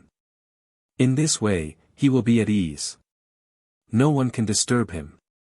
No one will ever suspect the truth which he wishes to suppress. No one. Yes, 3 adversaries, at the most, might conceive doubts: Ganimard, whose arrival is hourly expected, Holmlock Shears, who is about to cross the channel, and I, who am on the spot. This constitutes a threefold danger. He removes it. He kidnaps Ganimard. He kidnaps Holmlock Shears. He has me stabbed by Bredouille. One point alone remains obscure. Why was Lupin so fiercely bent upon snatching the document about the Hollow Needle from me? He surely did not imagine that, by taking it away, he could wipe out from my memory the text of the 5 lines of which it consists. Then why? Did he fear that the character of the paper itself, or some other clue, could give me a hint? Be that as it may, this is the truth of the Ambrumésy mystery. I repeat that conjecture plays a certain part in the explanation which I offer, even as it played a great part in my personal investigation. But, if one waited for proofs and facts to fight Lupin, one would run a great risk either of waiting forever or else of discovering proofs and facts carefully prepared by Lupin, which would lead in a direction immediately opposite to the object in view. I feel confident that the facts, when they are known, will confirm my surmise in every respect. So Isidore Beautrelet, mastered for a moment by Arsène Lupin, distressed by the abduction of his father and resigned to defeat, Isidore Beautrelet, in the end, was unable to persuade himself to keep silence. The truth was too beautiful and too curious, the proofs which he was able to produce were too logical and too conclusive for him to consent to misrepresent it. The whole world was waiting for his revelations. He spoke. On the evening of the day on which his article appeared, the newspapers announced the kidnapping of M. Beautrelet, Sr. Isidore was informed of it by a telegram from Cherbourg, which reached him at 3 o'clock. Chapter 5. On the track. Young Beautrelet was stunned by the violence of the blow. As a matter of fact, although, in publishing his article, he had obeyed one of those irresistible impulses which make a man despise every consideration of prudence, he had never really believed in the possibility of an abduction. His precautions had been too thorough. The friends at Cherbourg not only had instructions to guard and protect Beautrelet the elder, they were also to watch his comings and goings, never to let him walk out alone and not even to hand him a single letter without first opening it. No, there was no danger.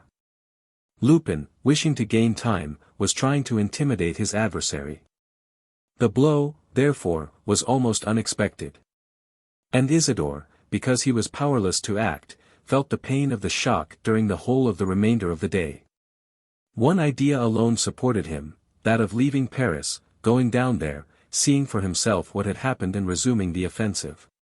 He telegraphed to Cherbourg. He was at Saint Lazare a little before 9.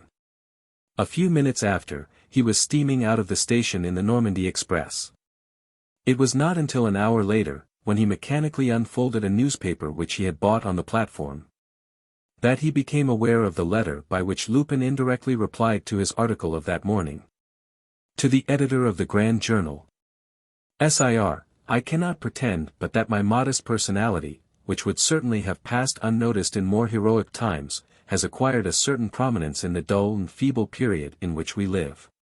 But there is a limit beyond which the morbid curiosity of the crowd cannot go without becoming indecently indiscreet. If the walls that surround our private lives be not respected, what is to safeguard the rights of the citizen? Will those who differ plead the higher interest of truth?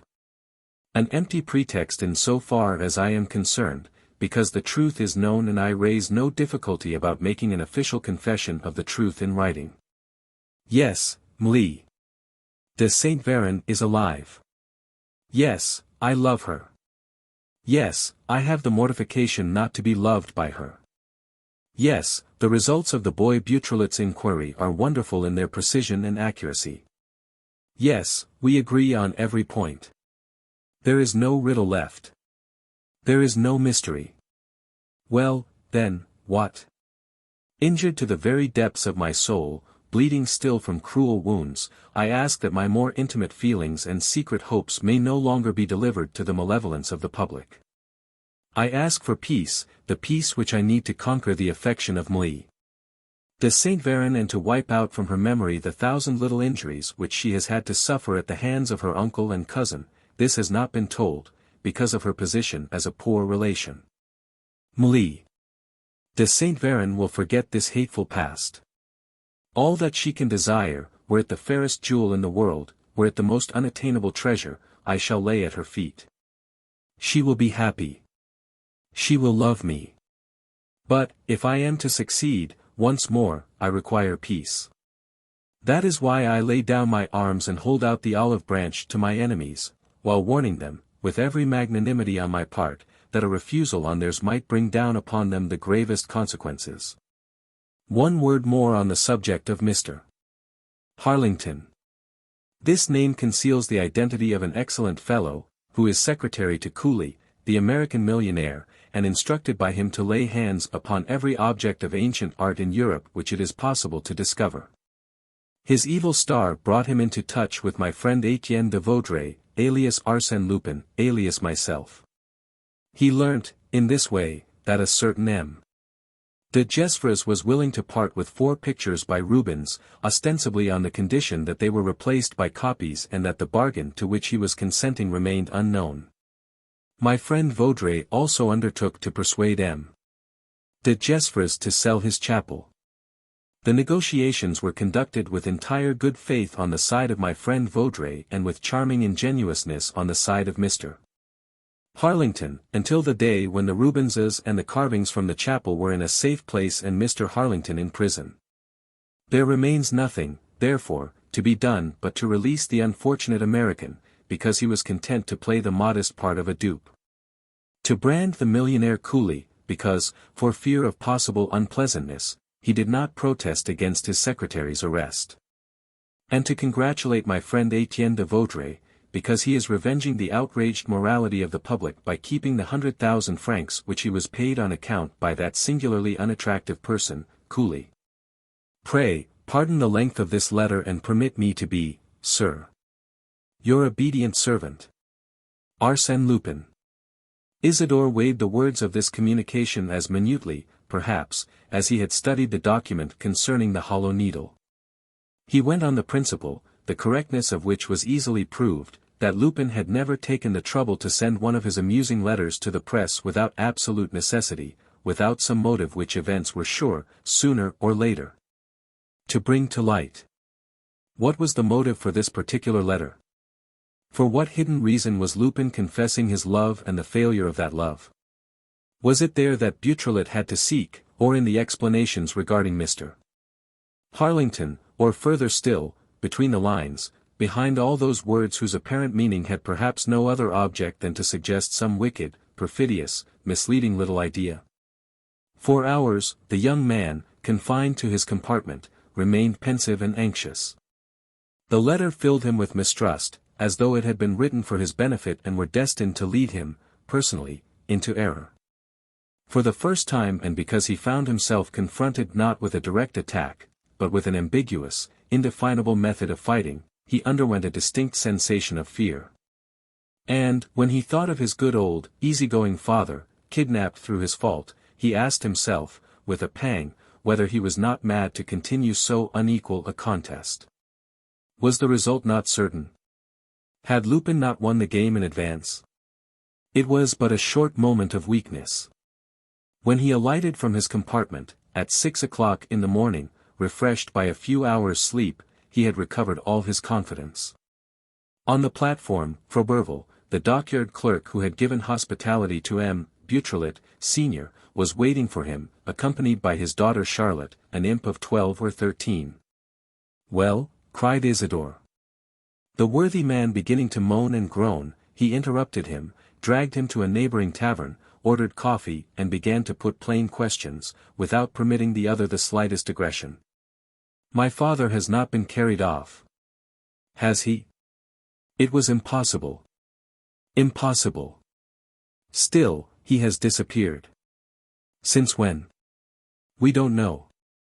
"What?" "No.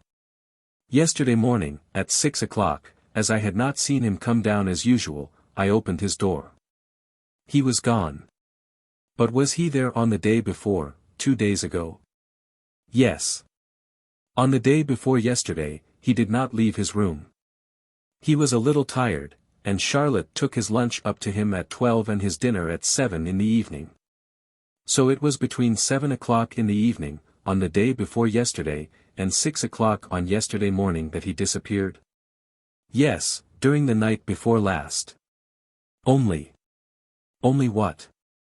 "Well, it's like this, you can't leave the arsenal at night."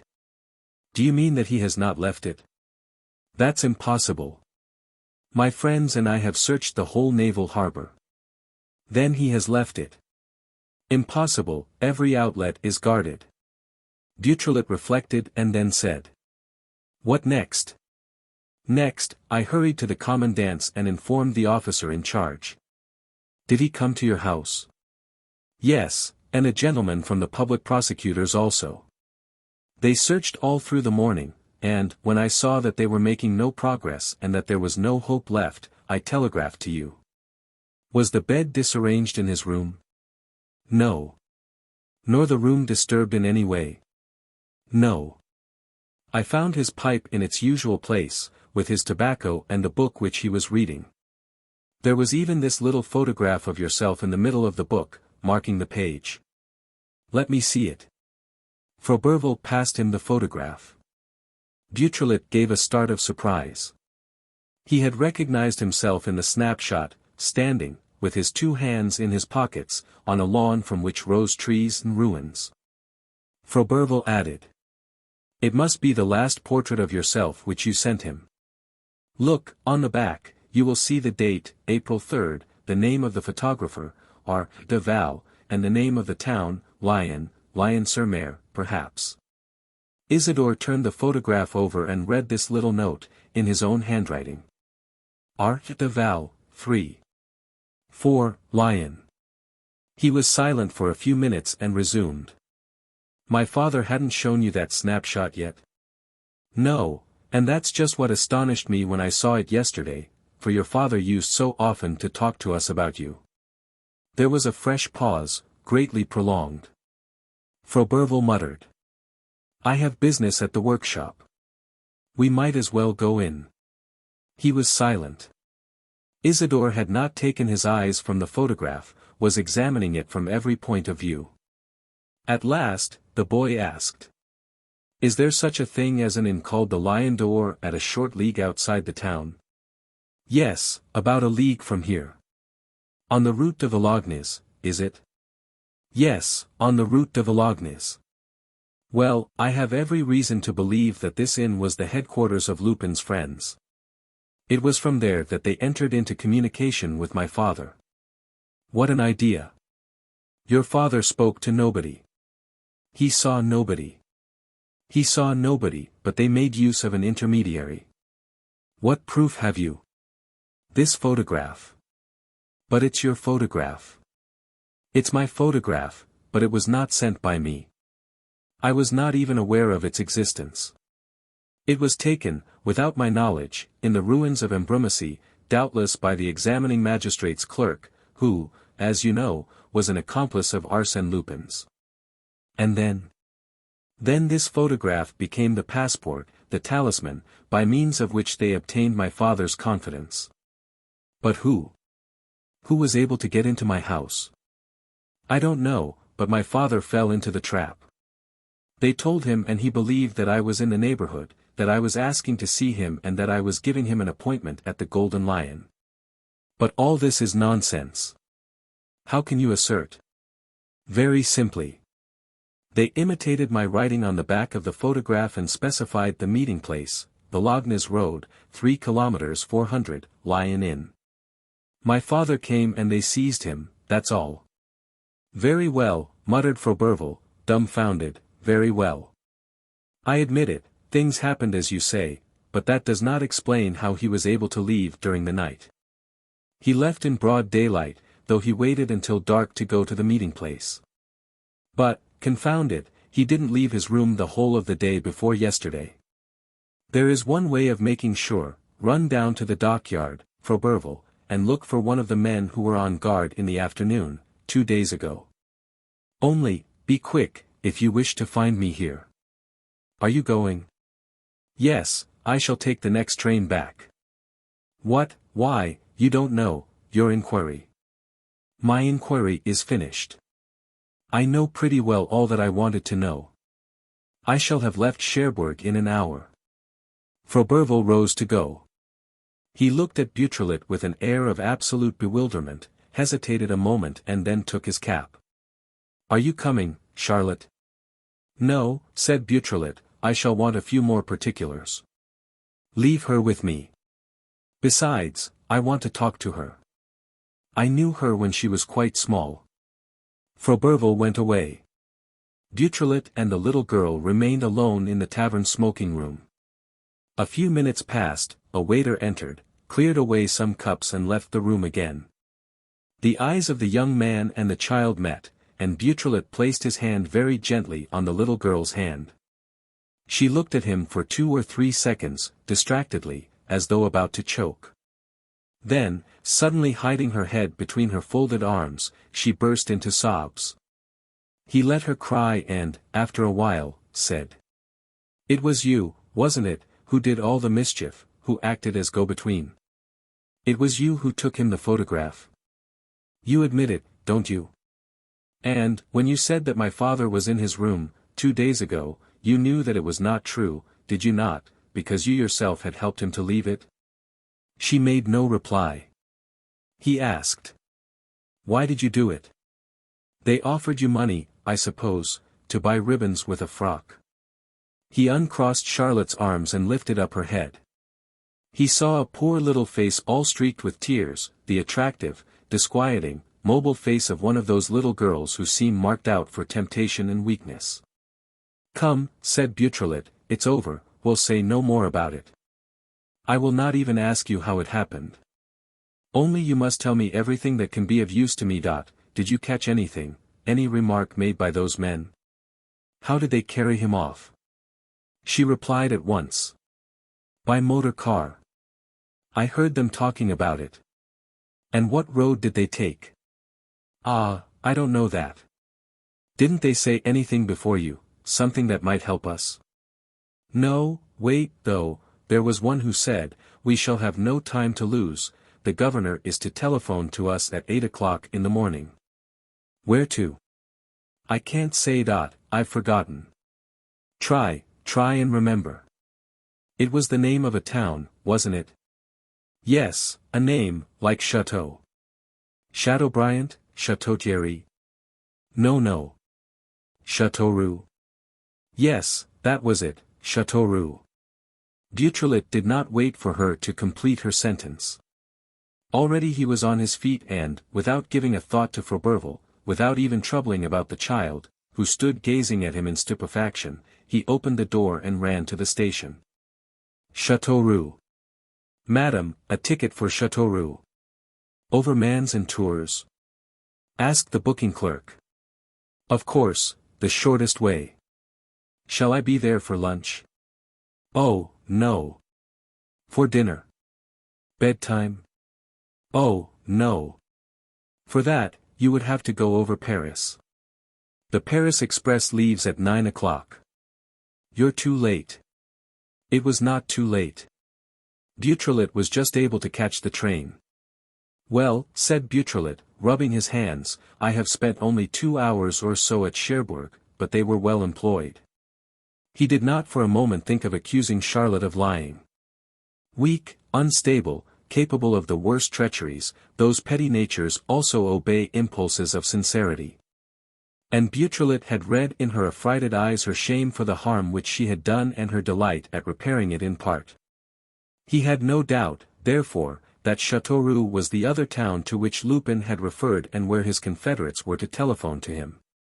On his arrival in Paris, Beautrelet took every necessary precaution to avoid being followed. He felt that it was a serious moment. He was on the right road that was leading him to his father, one act of imprudence might ruin all.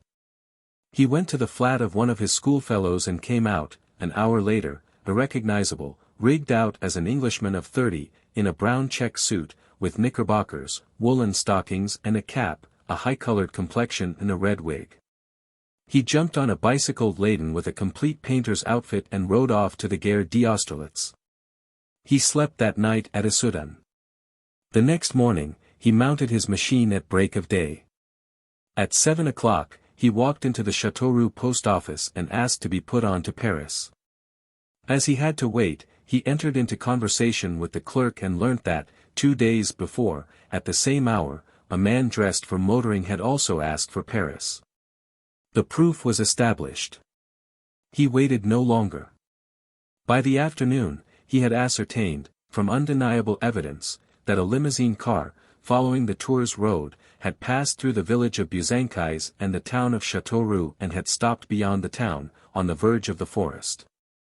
At 10 o'clock, a hired gig, driven by a man unknown, had stopped beside the car and then gone off south, through the valley of the Bezon. There was then another person seated beside the driver. As for the car, it had turned in the opposite direction and gone north, toward Issoudun. Beautrelet easily discovered the owner of the gig, who, however, had no information to supply. He had hired out his horse and trap to a man who brought them back himself next day. Lastly, that same evening, Isidore found out that the motor car had only passed through Issoudun, continuing its road toward Orleans, that is to say, toward Paris. From all this, it resulted, in the most absolute fashion, that M. Beautrelet was somewhere in the neighborhood. If not, how was it conceivable that people should travel nearly 300 miles across France in order to telephone from Châteauroux and next to return, at an acute angle, by the Paris road? This immense circuit had a more definite object, to move M. Beautrelet to the place assigned to him. And this place is within reach of my hand, said Isidore to himself, quivering with hope and expectation. My father is waiting for me to rescue him at 10 or 15 leagues from here. He is close by. He is breathing the same air as I. He set to work at once. Taking a War Office map, he divided it into small squares, which he visited one after the other, entering the farmhouses, making the peasants talk, calling on the schoolmasters, the mayors, the parish priests, chatting to the women. It seemed to him that he must attain his end without delay, and his dreams grew until it was no longer his father alone whom he hoped to deliver, but all those whom Lupin was holding captive, Raymond de Saint Véran, Ganimard, Holmlock Shears. Perhaps, and others, many others. And, in reaching them, he would, at the same time, reach Lupin's stronghold, his lair, the impenetrable retreat where he was piling up the treasures of which he had robbed the wide world. But, after a fortnight's useless searching, his enthusiasm ended by slackening and he very soon lost confidence. Because success was slow in appearing, from one day to the next, almost, he ceased to believe in it. And, though he continued to pursue his plan of investigations, he would have felt a real surprise if his efforts had led to the smallest discovery. More days still passed by, monotonous days of discouragement. He read in the newspapers that the Comte de Gesvres and his daughter had left Ambrumésy and gone to stay near Nice. He also learnt that Harlington had been released, that gentleman's innocence having become self-obvious, in accordance with the indications supplied by Arsène Lupin. Isidore changed his headquarters, established himself for 2 days at the Châtelet, for 2 days at Argentan. The result was the same. Just then, he was nearly throwing up the game. Evidently, the gig in which his father had been carried off could only have furnished a stage, which had been followed by another stage, furnished by some other conveyance. And his father was far away. He was thinking of leaving, when, one Monday morning, he saw, on the envelope of an unstamped letter, sent on to him from Paris, a handwriting that set him trembling with emotion. So great was his excitement that, for some minutes, he dared not open the letter, for fear of a disappointment. His hand shook. Was it possible? Was this not a trap laid for him by his infernal enemy? He tore open the envelope. It was indeed a letter from his father, written by his father himself. The handwriting presented all the peculiarities, all the oddities of the hand which he knew so well. He read: "Will these lines ever reach you, my dear son? I dare not believe it. During the whole night of my abduction, we traveled by motor car, then, in the morning, by carriage. I could see nothing. My eyes were bandaged. The castle in which I am confined should be somewhere in the Midlands, to judge by its construction and the vegetation in the park. The room which I occupy is on the 2nd floor. It is a room with 2 windows, one of which is almost blocked by a screen of climbing glycines. In the afternoon, I am allowed to walk about the park, at certain hours, but I am kept under unrelaxing observation. I am writing this letter, on the mere chance of its reaching you, and fastening it to a stone. Perhaps, one day, I shall be able to throw it over the wall and some peasant will pick it up. But do not be distressed about me. I am treated with every consideration. Your old father, who is very fond of you and very sad to think of the trouble he is giving you.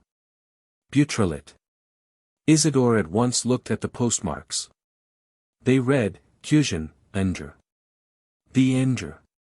The department which he had been stubbornly searching for weeks. He consulted a little pocket guide which he always carried. Cusion, in the canton of Aiguezin, he had been there too. For prudence's sake, he discarded his personality as an Englishman, which was becoming too well known in the district, disguised himself as a workman and made for Cusion. It was an unimportant village. He would easily discover the sender of the letter. For that matter, chance served him without delay. "A letter posted on Wednesday last," exclaimed the mayor, a respectable tradesman in whom he confided and who placed himself at his disposal. "Listen, I think I can give you a valuable clue. On Saturday morning, Gaffer Cherrel, an old knife grinder who visits all the fairs in the department, met me at the end of the village and asked, Monsieur le Maire, does a letter without a stamp on it go all the same?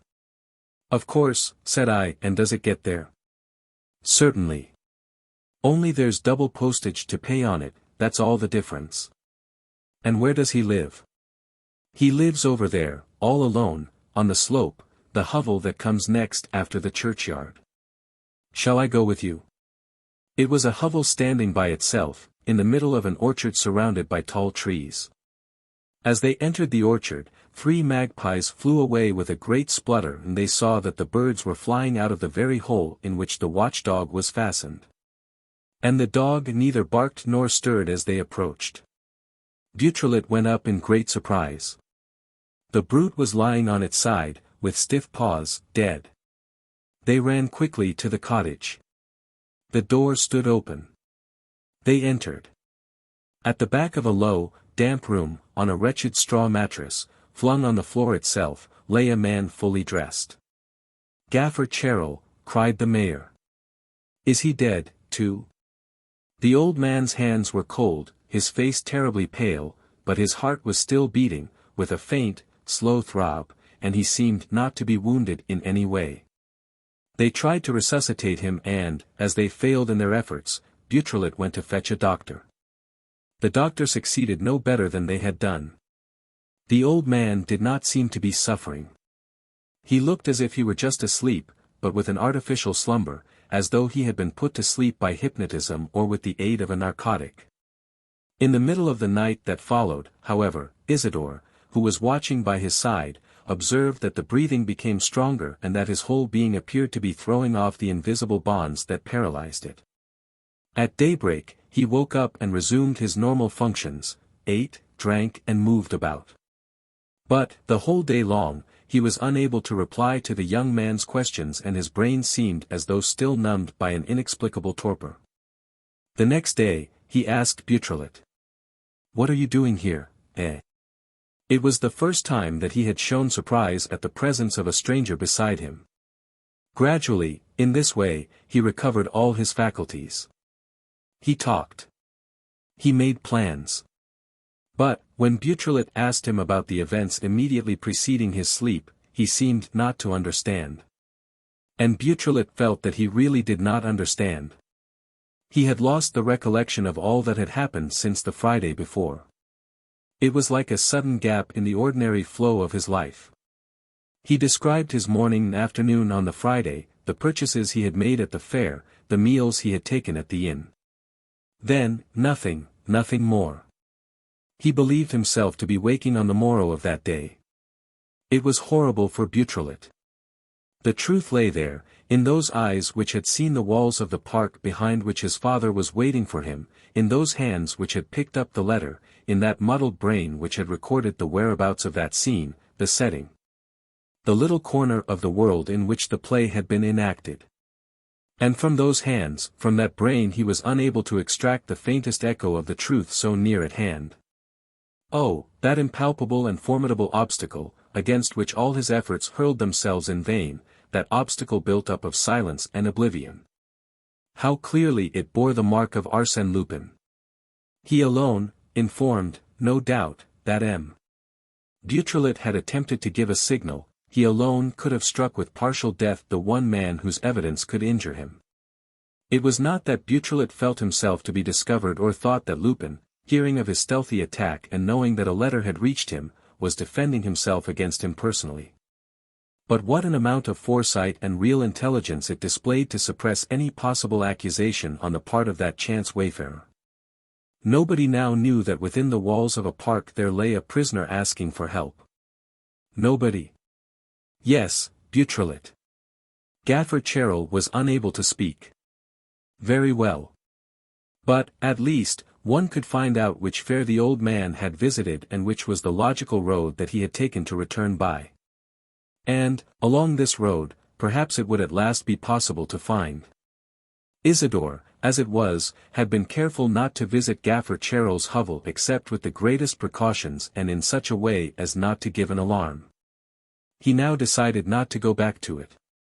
He made inquiries and learnt that Friday was market day at Freselins, a fair-sized town situated a few leagues off, which could be reached either by the rather winding highroad or by a series of short cuts. On the Friday, he chose the road and saw nothing that attracted his attention, no high-walled enclosure, no semblance of an old castle.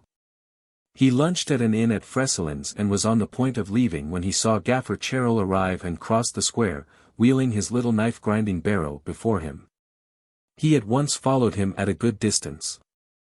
The old man made 2 interminable waits, during which he ground dozens of knives. Then, at last, he went away by a quite different road, which ran in the direction of Crozant and the market town of Aiguezin. Beautrelet followed him along this road.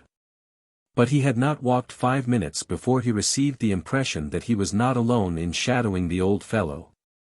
A man was walking along between them, stopping at the same time as Cheryl and starting off again when he did, without, for that matter, taking any great precautions against being seen.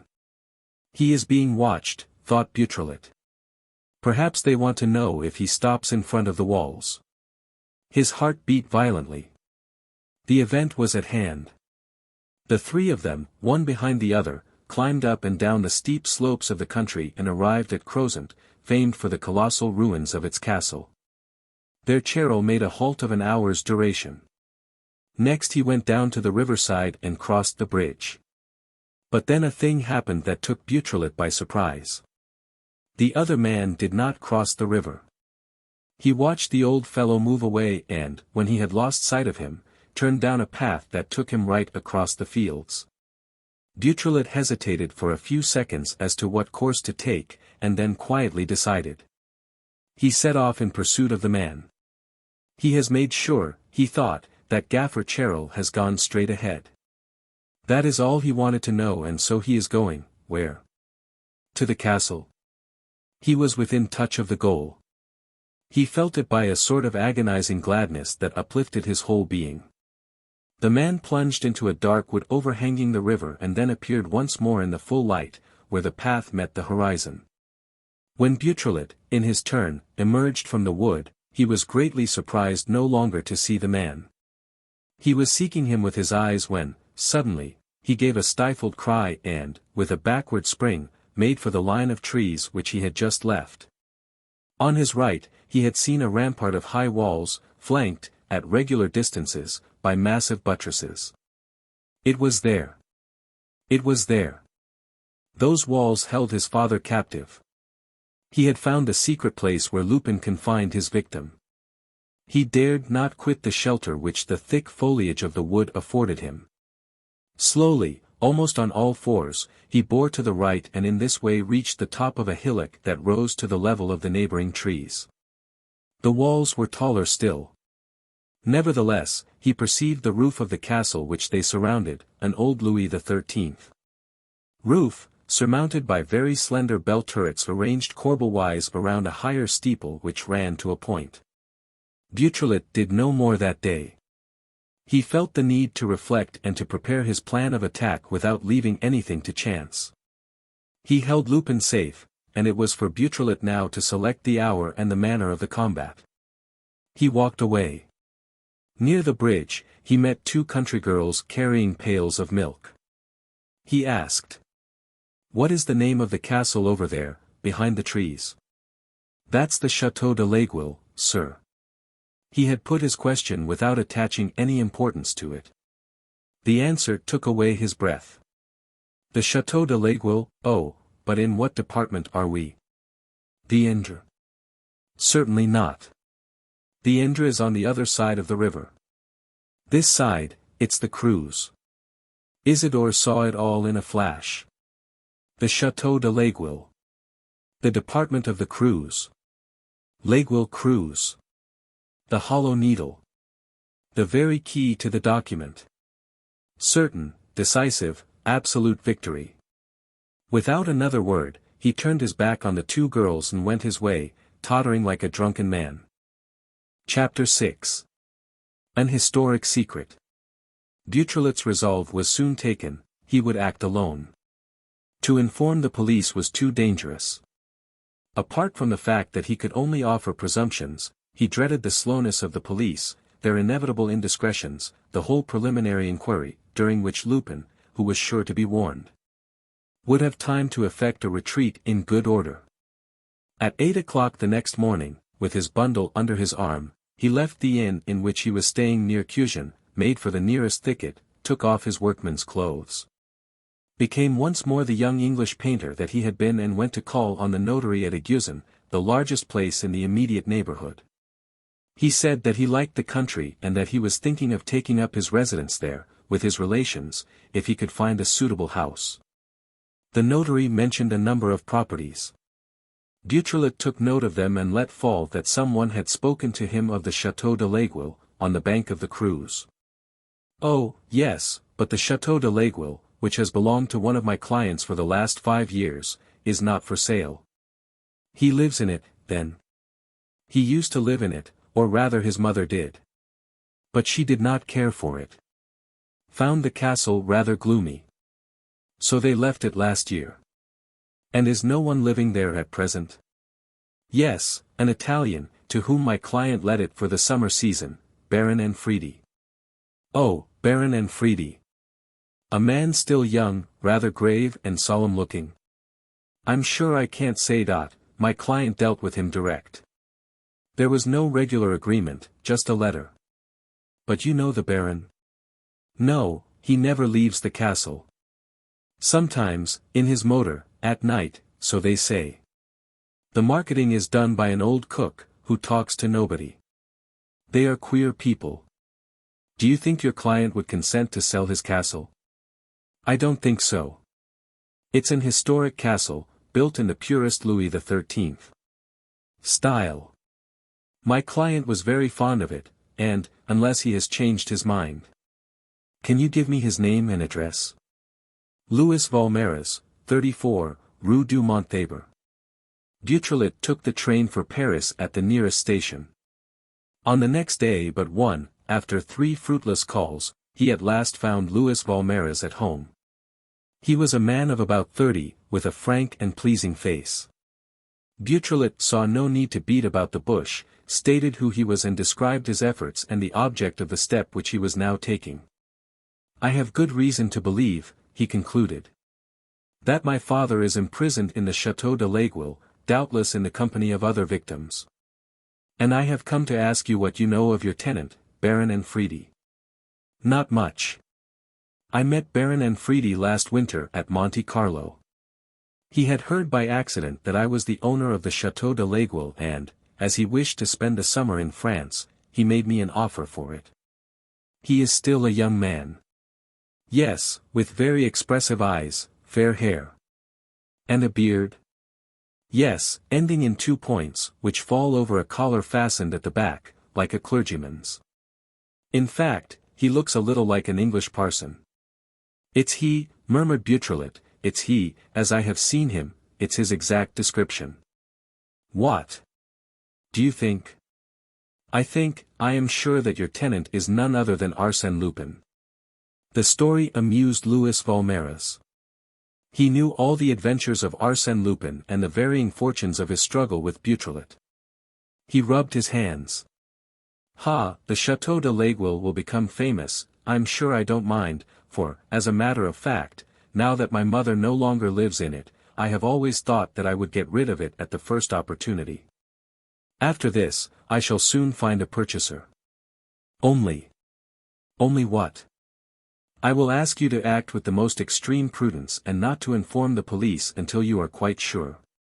Can you picture the situation, supposing my tenant were not Arsène Lupin? Beautrelet set forth his plan. He would go alone at night, he would climb the walls, he would sleep in the park. Louis Valmeras stopped him at once. You will not climb walls of that height so easily. If you do, you will be received by 2 huge sheepdogs which belonged to my mother and which I left behind at the castle. Pooh! A dose of poison. Much obliged. But suppose you escaped them. What then? How would you get into the castle? The doors are massive, the windows barred. And, even then, once you were inside, who would guide you? There are 80 rooms. Yes, but that room with 2 windows, on the 2nd story. I know it, we call it the Glycine room. But how will you find it? There are 3 staircases and a labyrinth of passages.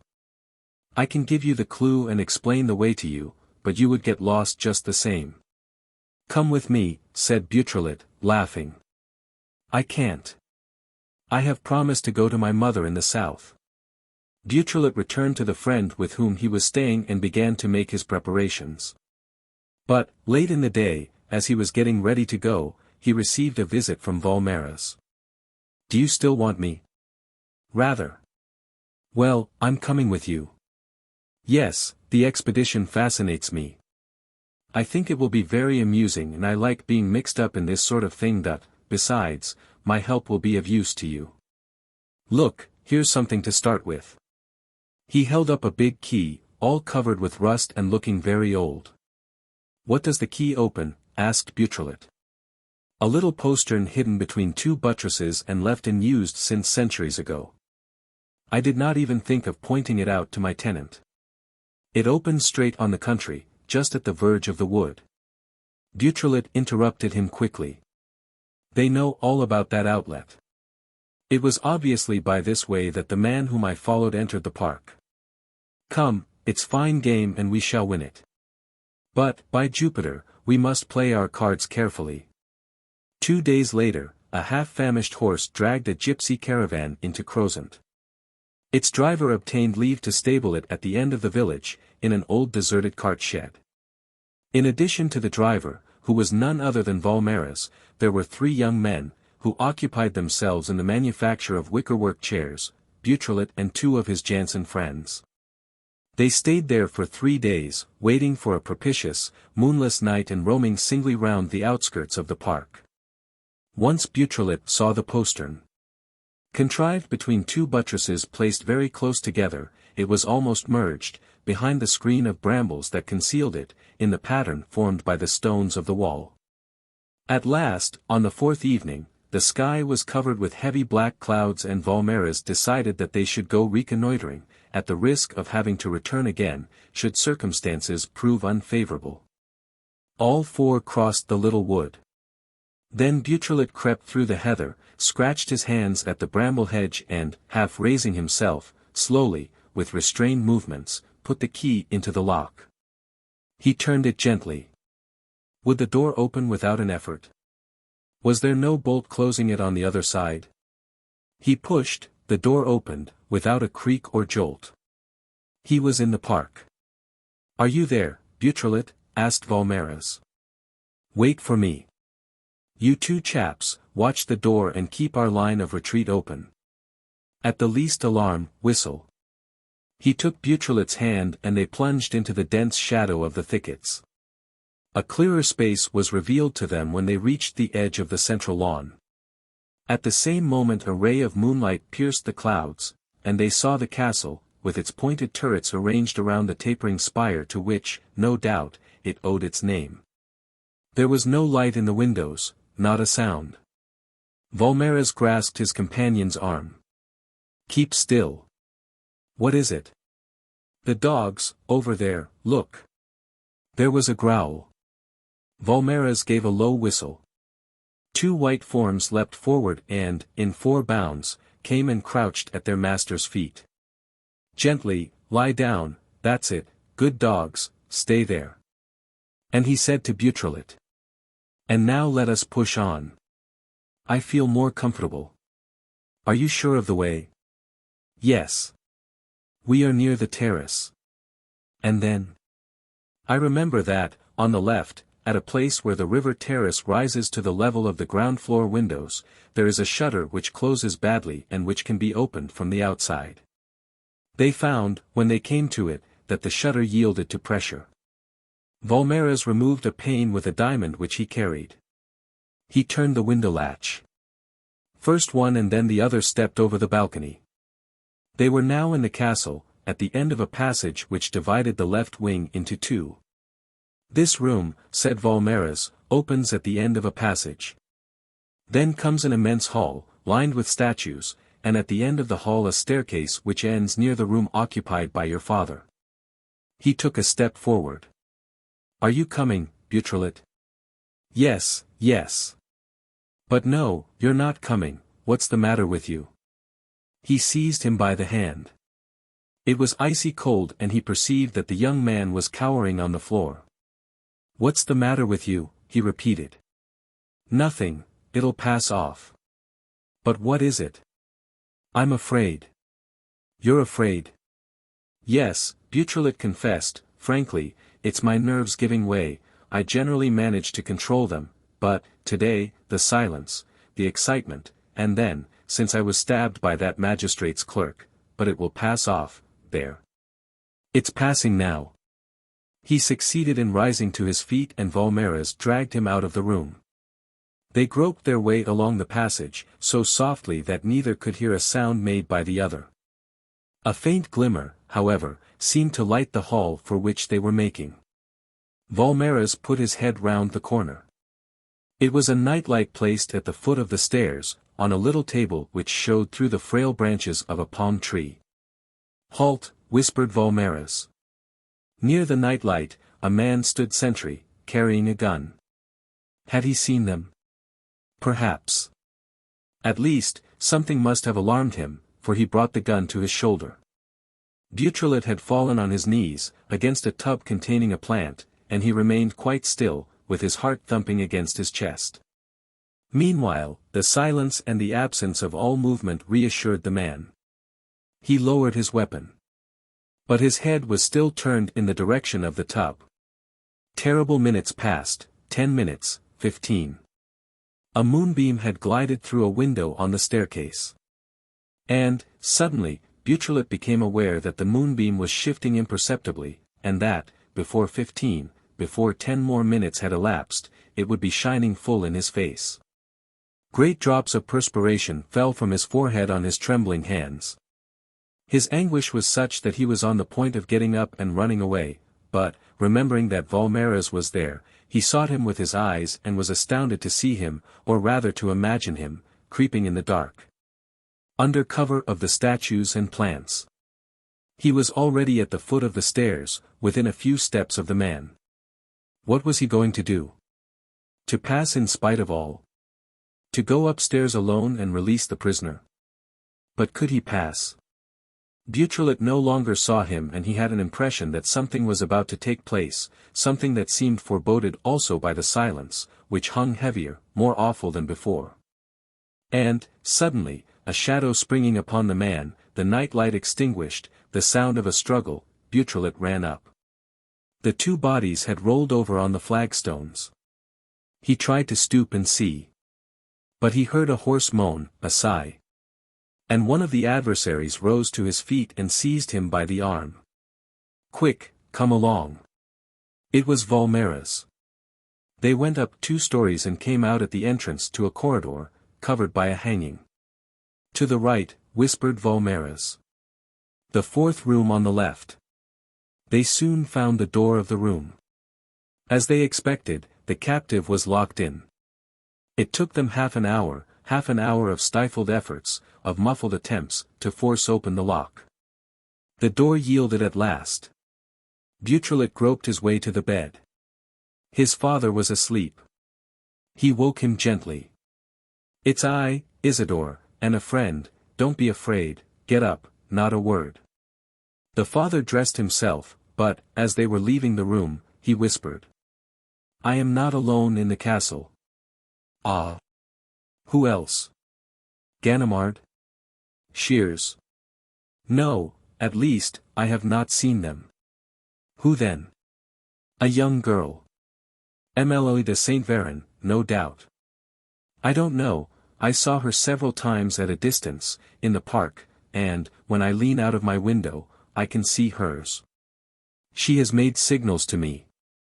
"Do you know which is her room?" "Yes, in this passage, the 3rd on the right."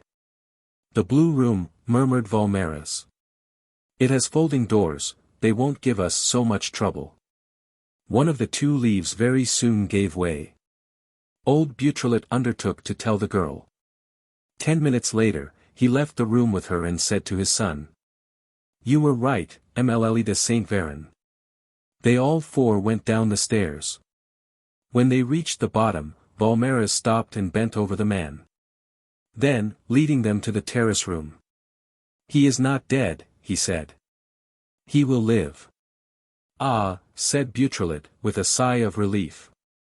"No, fortunately, the blade of my knife bent, the blow is not fatal.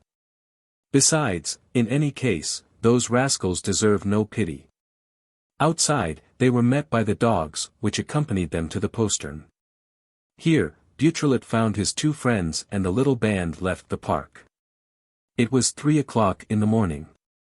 This first victory was not enough to satisfy Beautrelet. As soon as he had comfortably settled his father and Marie de Saint Véran, he asked them about the people who lived at the castle, and, particularly, about the habits of Arsène Lupin.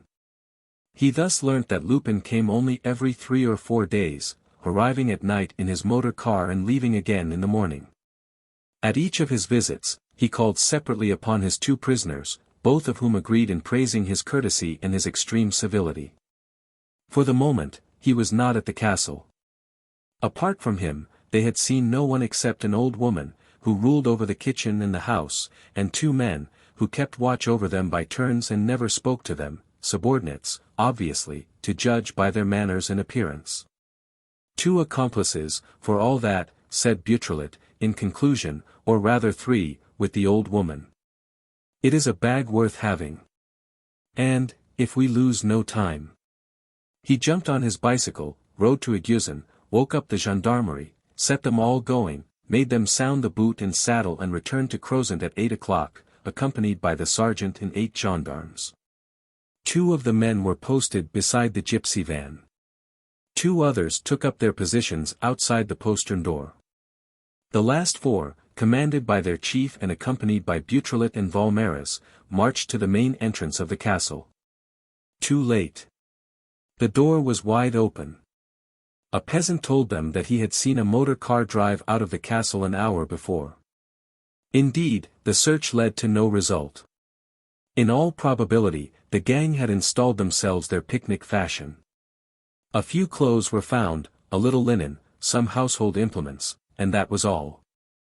What astonished Beautrelet and Valmeras more was the disappearance of the wounded man. They could not see the faintest trace of a struggle, not even a drop of blood on the flagstones of the hall. All said, there was no material evidence to prove the fleeting presence of Lupin at the Château de l'Aiguille.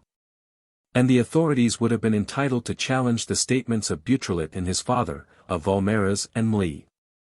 De Saint Véran, had they not ended by discovering, in a room next to that occupied by the young girl, some half-dozen exquisite bouquets with Arsène Lupin's card pinned to them, bouquets scorned by her, faded and forgotten, one of them. In addition to the card, contained a letter which Raymond had not seen. That afternoon, when opened by the examining magistrate, it was found to contain page upon page of prayers, entreaties, promises, threats, despair, all the madness of a love that has encountered nothing but contempt and repulsion. And the letter ended. I shall come on Tuesday evening, Raymond. Reflect between now and then. As for me, I will wait no longer. I am resolved on all. Tuesday evening was the evening of the very day on which Beautrelet had released Mlle de Saint Véran from her captivity.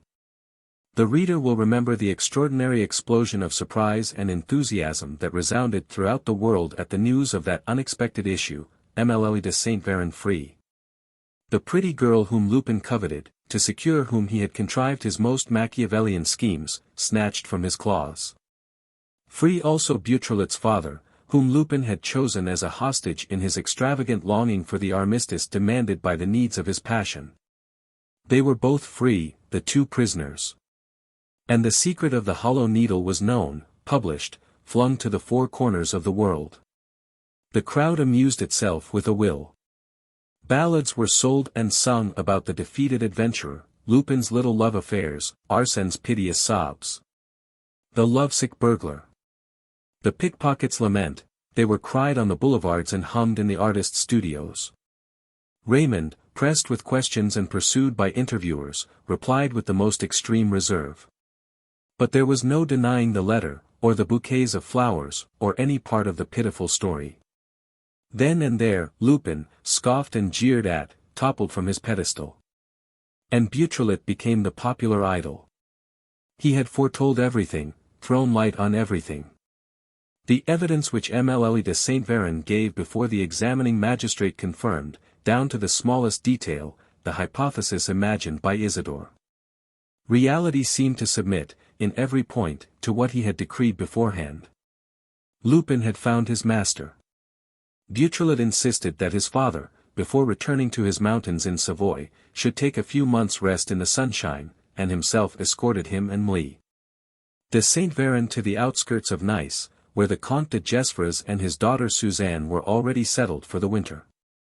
2 days later, Balmères brought his mother to see his new friends, and they thus composed a little colony grouped around the Villa de Gesvres and watched over day and night by half a dozen men engaged by the Comte. Early in October, Beautrelet, once more the sixth-form pupil, returned to Paris to resume the interrupted course of his studies and to prepare for his examinations. And life began again, calmer, this time, and free from incident. What could happen, for that matter? Was the war not over? Lupin, on his side, must have felt this very clearly, must have felt that there was nothing left for him but to resign himself to the accomplished fact. For, one fine day, his two other victims, Ganimard and Holmlock Shears, made their reappearance. Their return to the life of this planet, however, was devoid of any sort of glamour or fascination. An itinerant ragman picked them up on the Quai d'Orfèvres, opposite the headquarters of police. Both of them were gagged, bound and fast asleep. After a week of complete bewilderment, they succeeded in recovering the control of their thought and told, or rather Ganimard told. For Shears wrapped himself in a fierce and stubborn silence, how they had made a voyage of circumnavigation round the coast of Africa on board the yacht Hirondelle, a voyage combining amusement with instruction, during which they could look upon themselves as free, save for a few hours which they spent at the bottom of the hold, while the crew went on shore at outlandish ports. As for their landing on the Quai d'Orfèvres, they remembered nothing about it and had probably been asleep for many days before. This liberation of the prisoners was the final confession of defeat. By ceasing to fight, Lupin admitted it without reserve. One incident, moreover, made it still more glaring, which was the engagement of Louis Balmères and Emilie de Saint Véran. In the intimacy created between them by the new conditions under which they lived, the two young people fell in love with each other. Balmères loved Raymond's melancholy charm. And she, wounded by life, greedy for protection, yielded before the strength and energy of the man who had contributed so gallantly to her preservation. The wedding day was awaited with a certain amount of anxiety. Would Lupin not try to resume the offensive? Would he accept with a good grace the irretrievable loss of the woman he loved? Twice or three times, suspicious-looking people were seen prowling round the villa. And Balmères even had to defend himself one evening against a so-called drunken man, who fired a pistol at him and sent a bullet through his hat. But, in the end, the ceremony was performed at the appointed hour and day, and Raymond de Saint Véran became Madame Louis Balmères.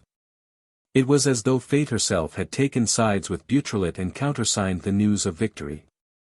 This was so apparent to the crowd that his admirers now conceived the notion of entertaining him at a banquet to celebrate his triumph and Lupin's overthrow. It was a great idea and aroused general enthusiasm. 300 tickets were sold in less than a fortnight. Invitations were issued to the public schools of Paris, to send 2 sixth-form pupils apiece. The press sang paeans. The banquet was what it could not fail to be, an apotheosis. But it was a charming and simple apotheosis, because Beautrelet was its hero. His presence was enough to bring things back to their due proportion. He showed himself modest, as usual, a little surprised at the excessive cheering, a little embarrassed by the extravagant panegyrics in which he was pronounced greater than the most illustrious detectives, a little embarrassed. But also not a little touched. He said as much in a few words that pleased all his hearers and with the shyness of a child that blushes when you look at it. He spoke of his delight, of his pride. And really, reasonable and self-controlled as he was, this was for him a moment of never-to-be-forgotten exultation. He smiled to his friends, to his fellow Jansonians, to Balmères, who had come specially to give him a cheer, to M. de Gesvres, to his father. When he had finished speaking, and while he still held his glass in his hand, a sound of voices came from the other end of the room and someone was gesticulating and waving a newspaper. Silence was restored and the importunate person sat down again, but a thrill of curiosity ran round the table. The newspaper was passed from hand to hand and, each time that one of the guests cast his eyes upon the page at which it was opened, exclamations followed. "Read it! Read it!" they cried from the opposite side. The people were leaving their seats at the principal table. Beautrelet went and took the paper and handed it to his son. "Read it out. Read it out," they cried, louder. And others said, "Listen. He's going to read it. Listen." Beautrelet stood facing his audience, looked in the evening paper which his father had given him for the article that was causing all this uproar and, suddenly, his eyes encountering a heading underlined in blue pencil, he raised his hand to call for silence and began in a loud voice to read a letter addressed to the editor by M. Massabin, of the Academy of Inscriptions and Belles Lettres. His voice broke and fell, little by little, as he read those stupefying revelations, which reduced all his efforts to nothing, upset his notions concerning the Hollow Needle and proved the vanity of his struggle with Arsène Lupin. Sir. On the 17th of March, 1679. There appeared a little book with the following title, The Mystery of the Hollow Needle. The whole truth now first exhibited. 100 copies printed by myself for the instruction of the court. At 9 o'clock on the morning of that day, the author, a very young man, well-dressed, whose name has remained unknown, began to leave his book on the principal persons at court. At 10 o'clock, when he had fulfilled 4 of these errands, he was arrested by a captain in the guards, who took him to the king's closet and forthwith set off in search of the 4 copies distributed. When the 100 copies were got together, counted, carefully looked through and verified, the king himself threw them into the fire and burnt them, all but one, which he kept for his own purposes. Then he ordered the captain of the guards to take the author of the book to M. de Saint-Mars, who confined his prisoner first at Pignerol and then in the fortress of the Isle Sainte-Marguerite. This man was obviously no other than the famous man with the iron mask. The truth would never have been known, or at least a part of the truth, if the captain in the guards had not been present at the interview and if, when the king's back was turned, he had not been tempted to withdraw another of the copies from the chimney, before the fire got to it. 6 months later, the captain was found dead on the highroad between Gaillon and Mantes. His murderers had stripped him of all his apparel, forgetting, however, in his right boot a jewel which was discovered there afterward, a diamond of the first water and of considerable value. Among his papers was found a sheet in his handwriting, in which he did not speak of the book snatched from the flames, but gave a summary of the earlier chapters. It referred to a secret which was known to the kings of England, which was lost by them when the crown passed from the poor fool, Henry VI, to the Duke of York, which was revealed to Charles VII, King of France, by Joan of Arc and which, becoming a state secret, was handed down from sovereign to sovereign by means of a letter, sealed anew on each occasion, which was found in the deceased monarch's deathbed with this superscription, for the King of France. This secret concerned the existence and described the whereabouts of a tremendous treasure, belonging to the kings, which increased in dimensions from century to century. 114 years later, Louis XVI, then a prisoner in the Temple, took aside one of the officers whose duty it was to guard the royal family, and asked, "Monsieur, had you not an ancestor who served as a captain under my predecessor, the great king?" "Yes, sire." "Well, could you be relied upon, could you be relied upon?" He hesitated. The officer completed the sentence. "Not to betray your majesty." "Oh, sire." "Then listen to me." He took from his pocket a little book of which he tore out one of the last pages. But, altering his mind, "No, I had better copy it." He seized a large sheet of paper and tore it in such a way as to leave only a small rectangular space, on which he copied 5 lines of dots, letters and figures from the printed page. Then, after burning the latter, he folded the manuscript sheet in 4, sealed it with red wax, and gave it to the officer. "Monsieur, after my death, you must hand this to the Queen and say to her, from the King, Madam, for your Majesty and for your son. If she does not understand. If she does not understand, sire. You must add, it concerns the secret of the needle. The Queen will understand." When he had finished speaking, he flung the book into the embers glowing on the hearth. He ascended the scaffold on the 21st of January. It took the officer several months, in consequence of the removal of the Queen to the conciergerie, before he could fulfill the mission with which he was entrusted. At last, by dint of cunning intrigues, he succeeded, one day, in finding himself in the presence of Marie Antoinette. Speaking so that she could just hear him, he said, "Madam, from the late king, your husband, for your majesty and your son." And he gave her the sealed letter. She satisfied herself that the jailers could not see her, broke the seals, appeared surprised at the sight of those undecipherable lines and then, all at once, seemed to understand. She smiled bitterly and the officer caught the words. Why so late? She hesitated. Where should she hide this dangerous document? At last, she opened her book of hours and slipped the paper into a sort of secret pocket contrived between the leather of the binding and the parchment that covered it. Why so late, she had asked. It is, in fact, probable that this document, if it could have saved her, came too late, for, in the month of October next, Queen Marie Antoinette ascended the scaffold in her turn. Now the officer, when going through his family papers, came upon his ancestor's manuscript. From that moment, he had but one idea, which was to devote his leisure to elucidating this strange problem.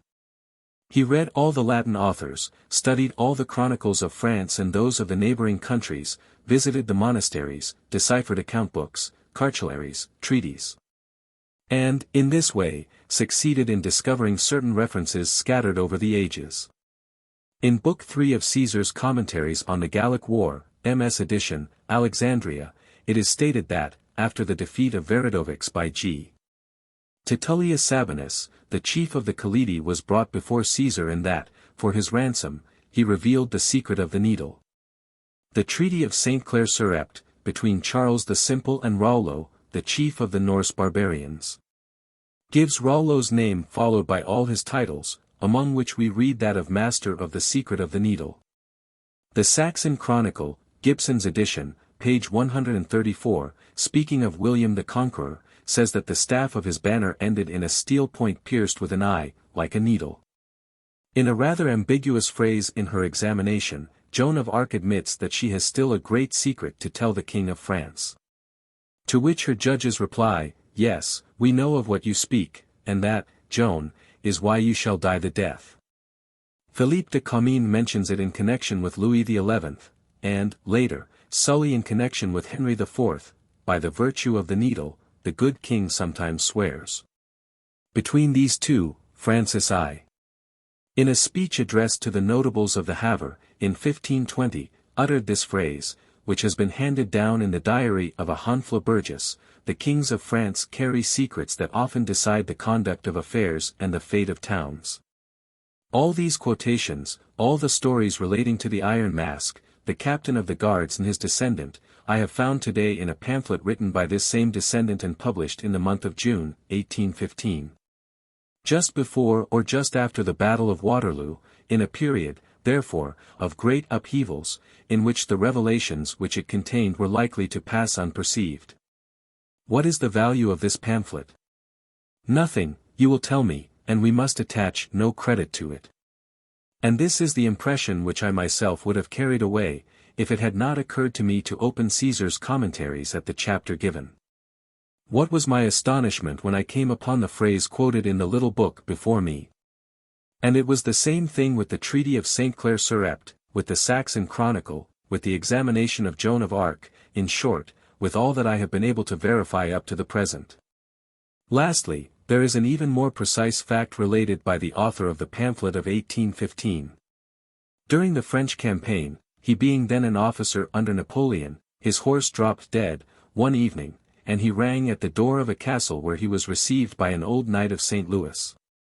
And, in the course of conversation with the old man, he learnt that this castle, standing on the bank of the Creuse, was called the Château de l'Aiguille, that it had been built and christened by Louis XIV. And that, by his express order, it was adorned with turrets and with a spire which represented the needle. As its date it bore, it must still bear, the figure 1680. 1680. 1 year after the publication of the book and the imprisonment of the Iron Mask. Everything was now explained. Louis XIV, foreseeing that the secret might be noised abroad, had built and named that castle so as to offer the quidnuncs a natural explanation of the ancient mystery. The Hollow Needle. A castle with pointed bell turrets standing on the bank of the Creuse and belonging to the king. People would at once think that they had the key to the riddle and all inquiries would cease. The calculation was just, seeing that, more than 2 centuries later, M. Beautrelet fell into the trap. And this, sir, is what I was leading up to in writing this letter. If Lupin, under the name of Anfredi, rented from M. Valmera's the Château de l'Aiguille on the bank of the Creuse, if, admitting the success of the inevitable investigations of M. Beautrelet, he lodged his 2 prisoners there, it was because he admitted the success of the inevitable researches made by M. Beautrelet and because, with the object of obtaining the peace for which he had asked, he laid for M. Beautrelet precisely what we may call the historic trap of Louis XIV. And hence we come to this undeniable conclusion, that he, Lupin, by his unaided lights, without possessing any other facts than those which we possess, managed by means of the witchcraft of a really extraordinary genius to decipher the undecipherable document. And that he, Lupin, the last heir of the kings of France, knows the royal mystery of the Hollow Needle. Here ended the letter. But, for some minutes, from the passage that referred to the Château de l'Aiguille onward, it was not Beautrelet's but another voice that read it aloud. Realizing his defeat, crushed under the weight of his humiliation, Isidore had dropped the newspaper and sunk into his chair, with his face buried in his hands. Panting, shaken with excitement by this incredible story, the crowd had come gradually nearer and was now pressing round. With a thrill of anguish, they waited for the words which he would say in reply, the objections which he would raise. He did not stir.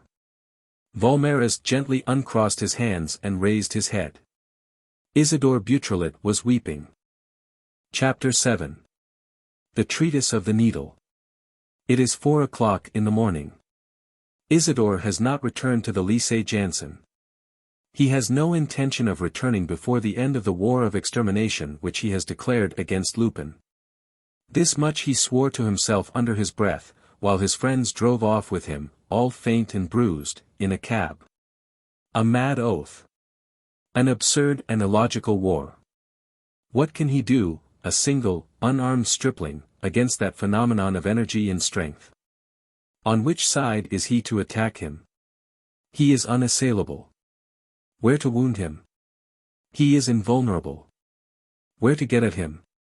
He is inaccessible. 4 o'clock in the morning. Isidore has again accepted his schoolfellow's hospitality.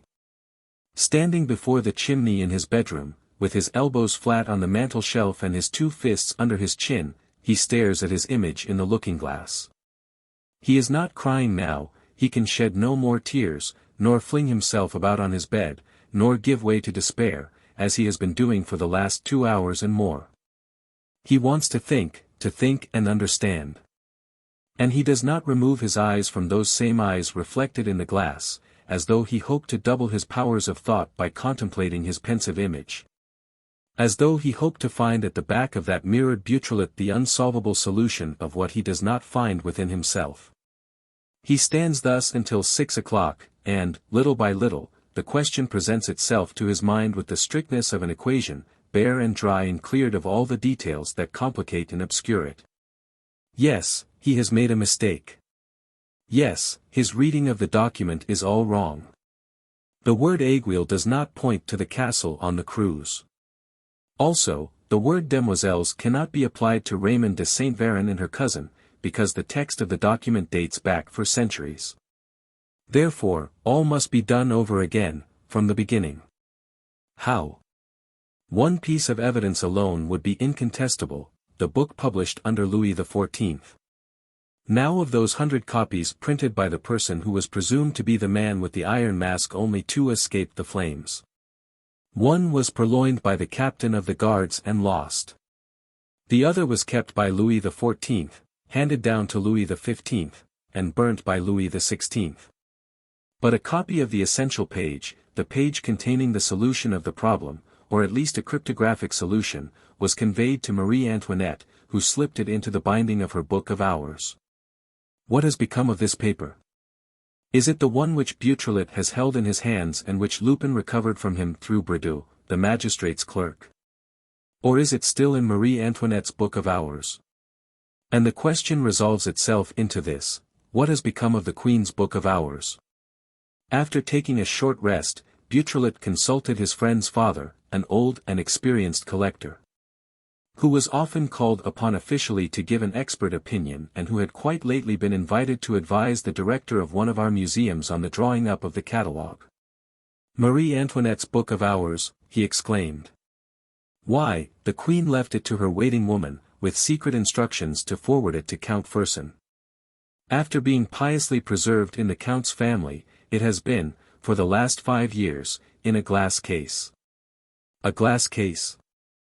In the Musée Carnavalet, quite simply. When will the museum be open? At 20 minutes from now, as it is every morning. Isidore and his friend jumped out of a cab at the moment and the doors of Madame de Sevigne's old mansion were opening. "Hullo! M. Beautrelet." A dozen voices greeted his arrival. To his great surprise, he recognized the whole crowd of reporters who were following up the mystery of the Hollow Needle. And one of them exclaimed, "Funny, isn't it, that we should all have had the same idea? Take care, Arsène Lupin may be among us." They entered the museum together. The director was at once informed, placed himself entirely at their disposal, took them to the glass case and showed them a poor little volume, devoid of all ornament, which certainly had nothing royal about it. Nevertheless, they were overcome by a certain emotion at the sight of this object which the Queen had touched in those tragic days, which her eyes, red with tears, had looked upon, and they dared not take it and hunt through it. It was as though they feared lest they should be guilty of a sacrilege. "Come, M. Beautrelet, it's your business." He took the book with an anxious gesture. The description corresponded with that given by the author of the pamphlet. Outside was a parchment cover, dirty, stained and worn in places, and under it, the real binding, in stiff leather. With what a thrill Beautrelet felt for the hidden pocket. Was it a fairy tale? Or would he find the document written by Louis XVI? And bequeathed by the Queen to her fervent admirer? At the first page, on the upper side of the book, there was no receptacle. "Nothing," he muttered. "Nothing," they echoed, palpitating with excitement. But, at the last page, forcing back the book a little, he at once saw that the parchment was not stuck to the binding. He slipped his fingers in between. There was something, yes, he felt something, a paper. "Oh!" he gasped, in an accent almost of pain. "Here, is it possible?" "Quick, quick," they cried. "What are you waiting for?" He drew out a sheet folded in two. "Well, read it, there are words in red ink, look. It might be blood, pale, faded blood, read it." He read. "To you, Fersen. For my son. October 16, 1793.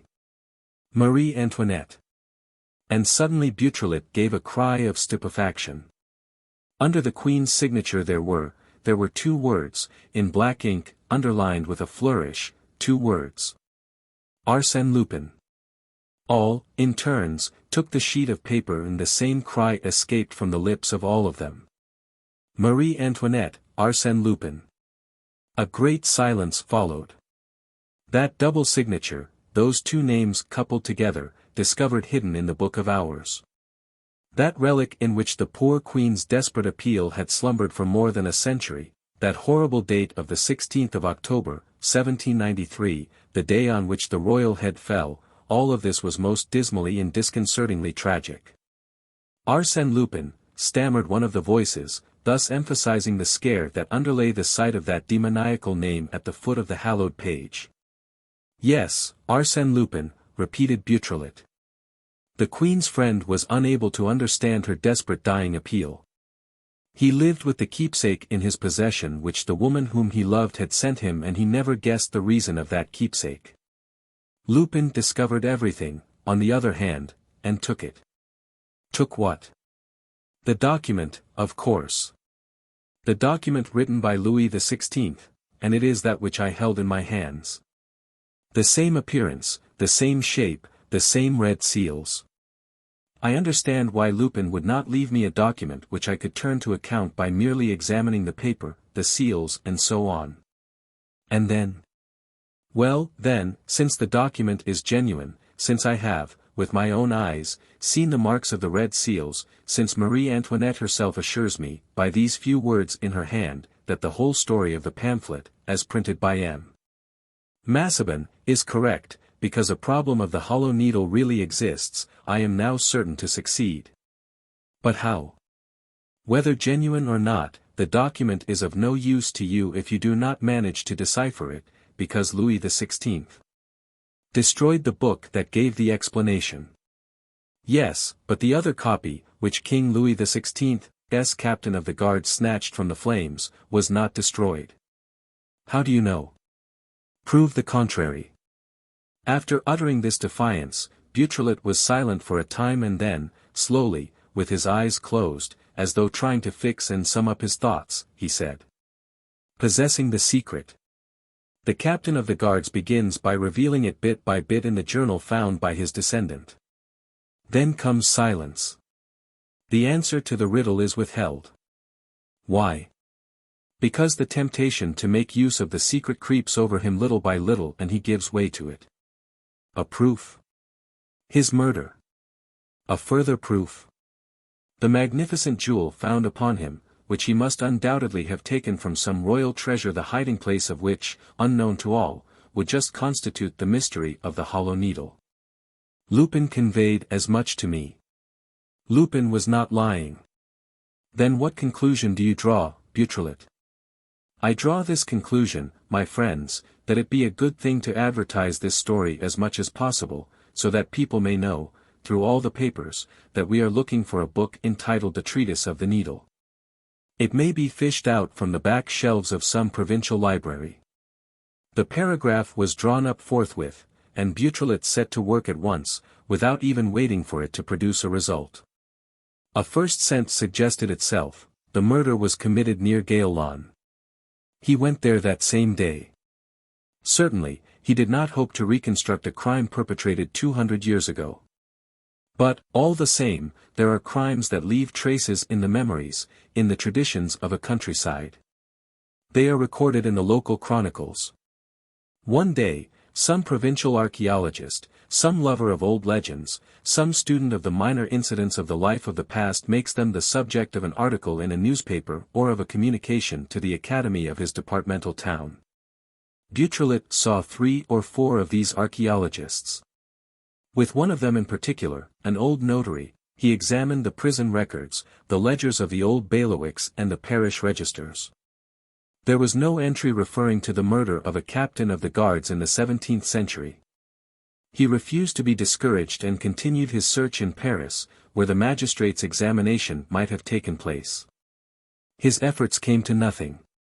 But the thought of another track sent him off in a fresh direction. Was there no chance of finding out the name of that captain whose descendant served in the armies of the Republic and was quartered in the Temple during the imprisonment of the royal family?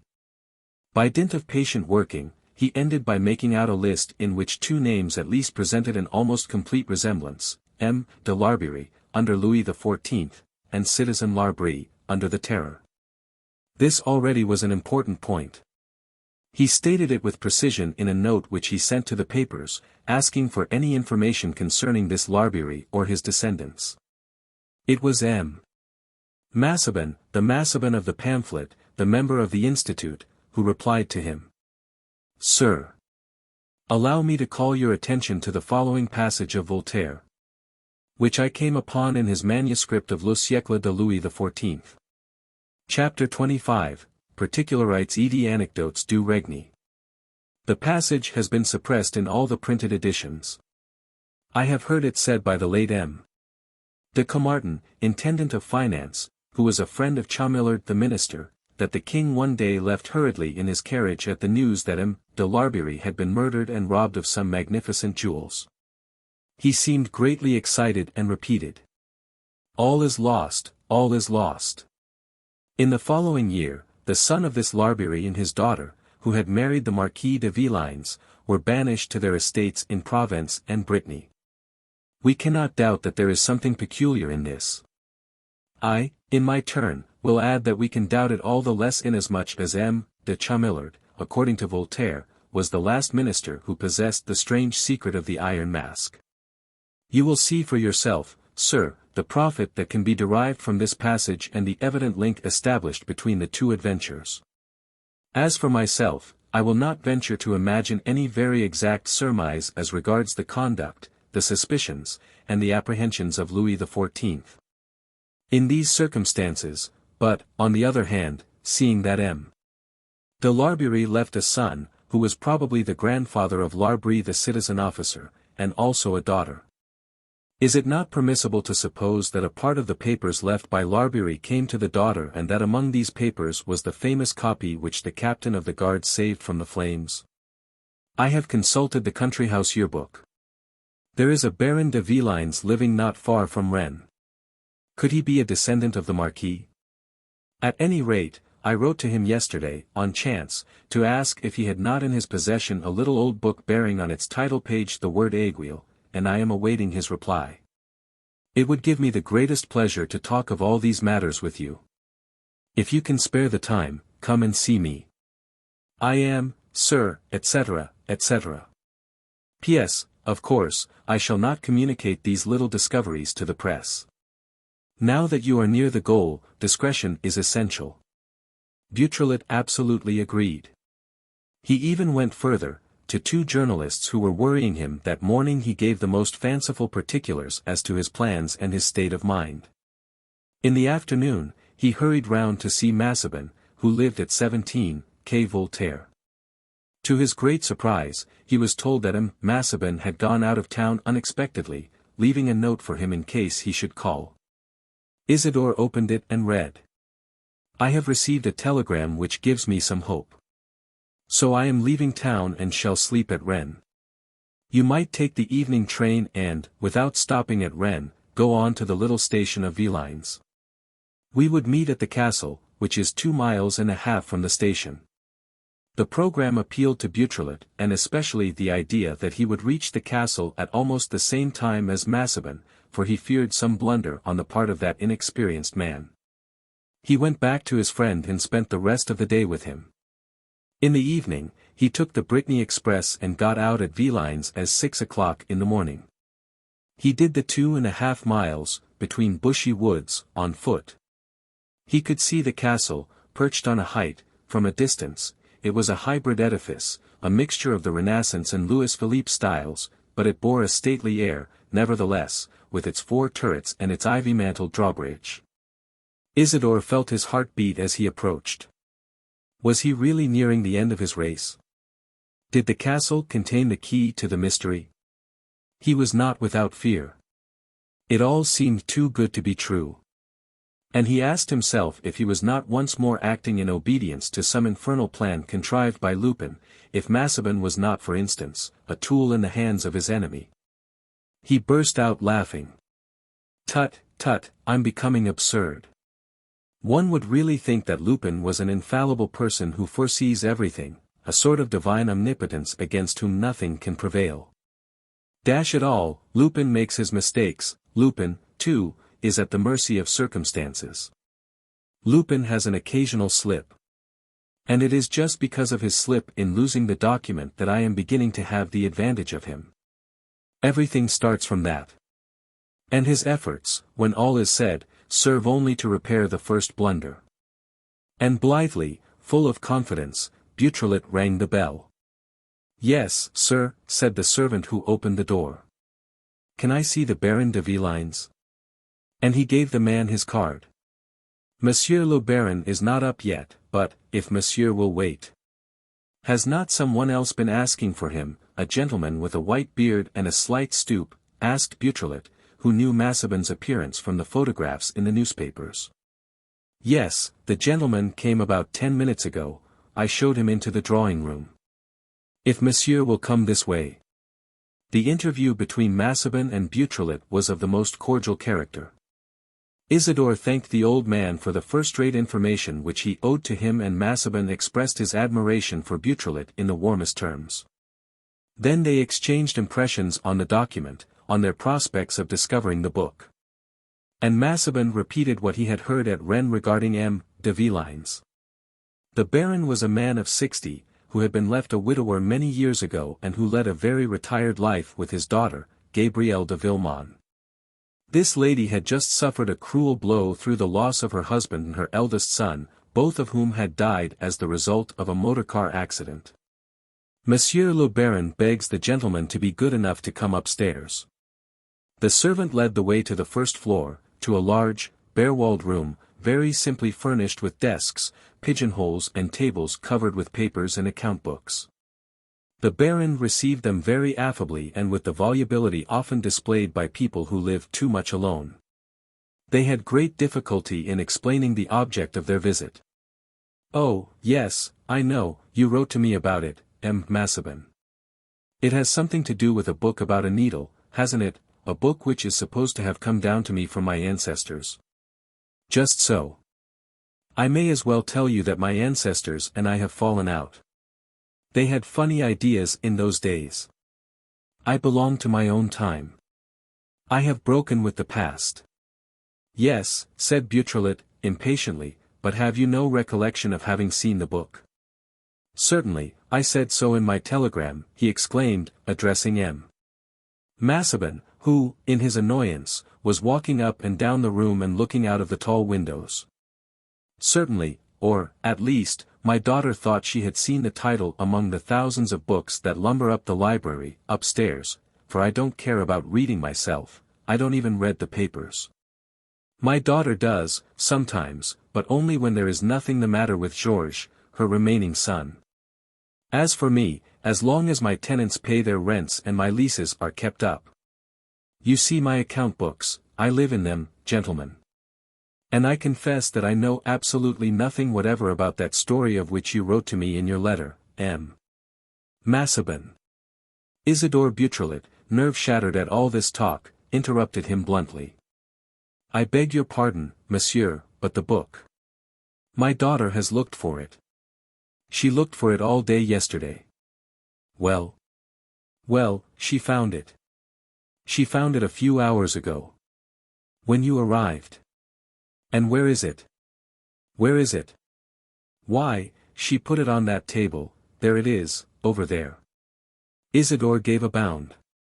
At one end of the table, on a muddled heap of papers, lay a little book bound in red morocco.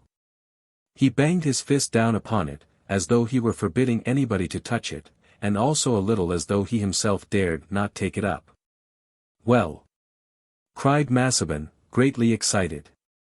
"I have it, here it is, we're there at last. But the title, are you sure?" "Why, of course, look. Are you convinced? Have we mastered the secret at last? The front page, what does the front page say? Read, the whole truth now first exhibited. 100 copies printed by myself for the instruction of the court."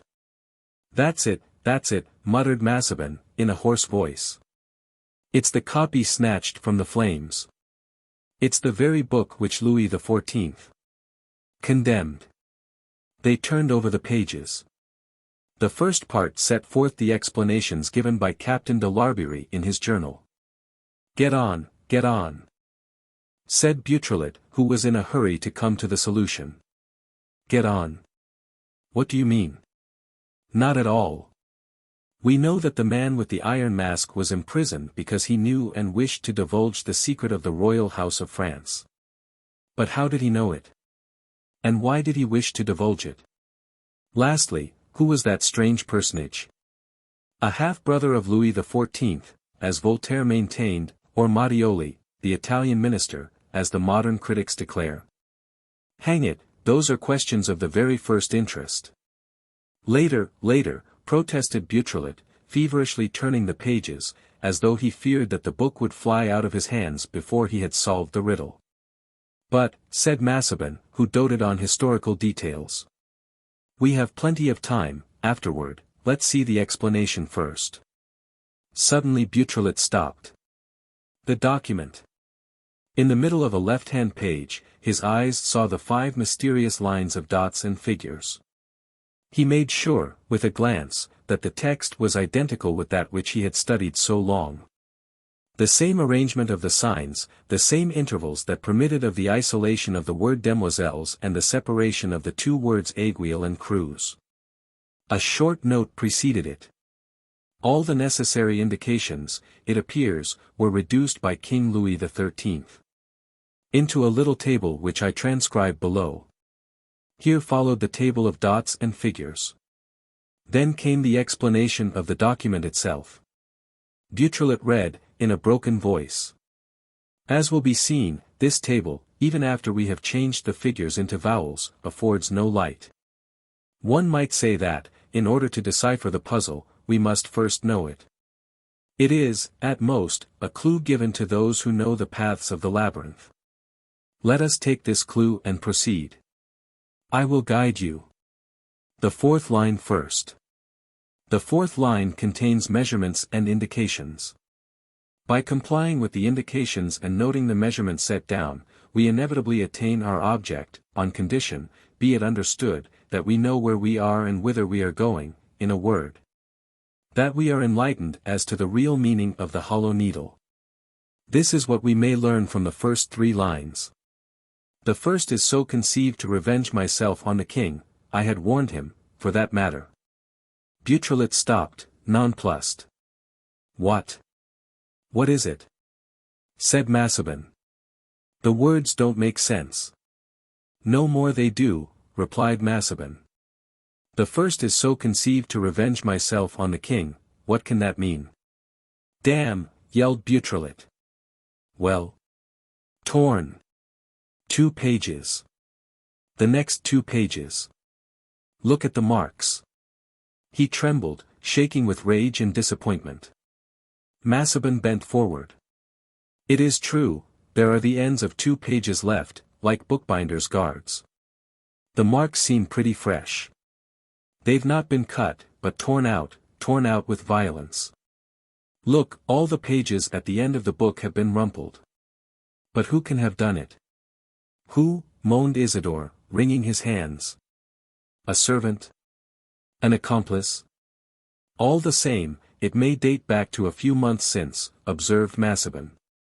Even so, someone must have hunted out and taken the book.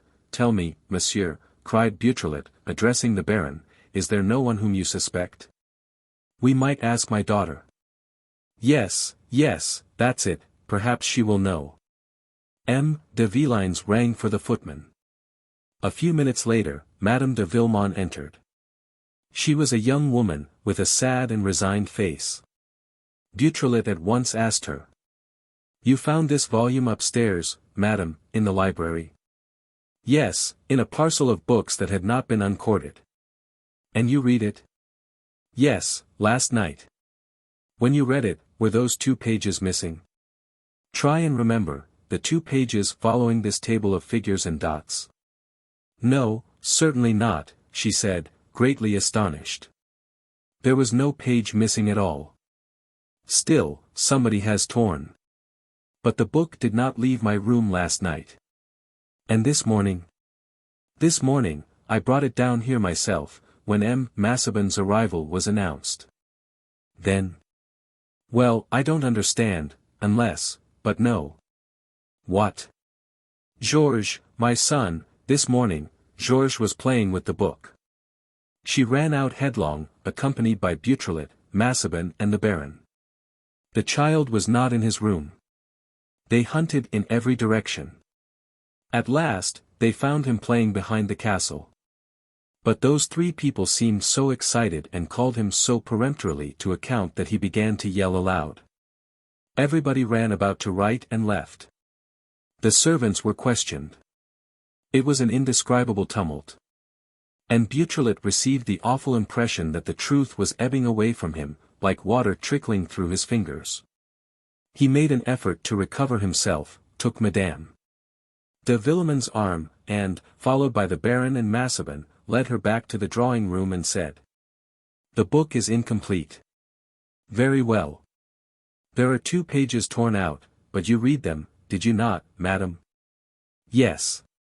You know what they contained? Yes. Could you repeat it to us? Certainly. I read the book with a great deal of curiosity, but those 2 pages struck me in particular because the revelations were so very interesting. Well, then, speak madam, speak, I implore you. Those revelations are of exceptional importance.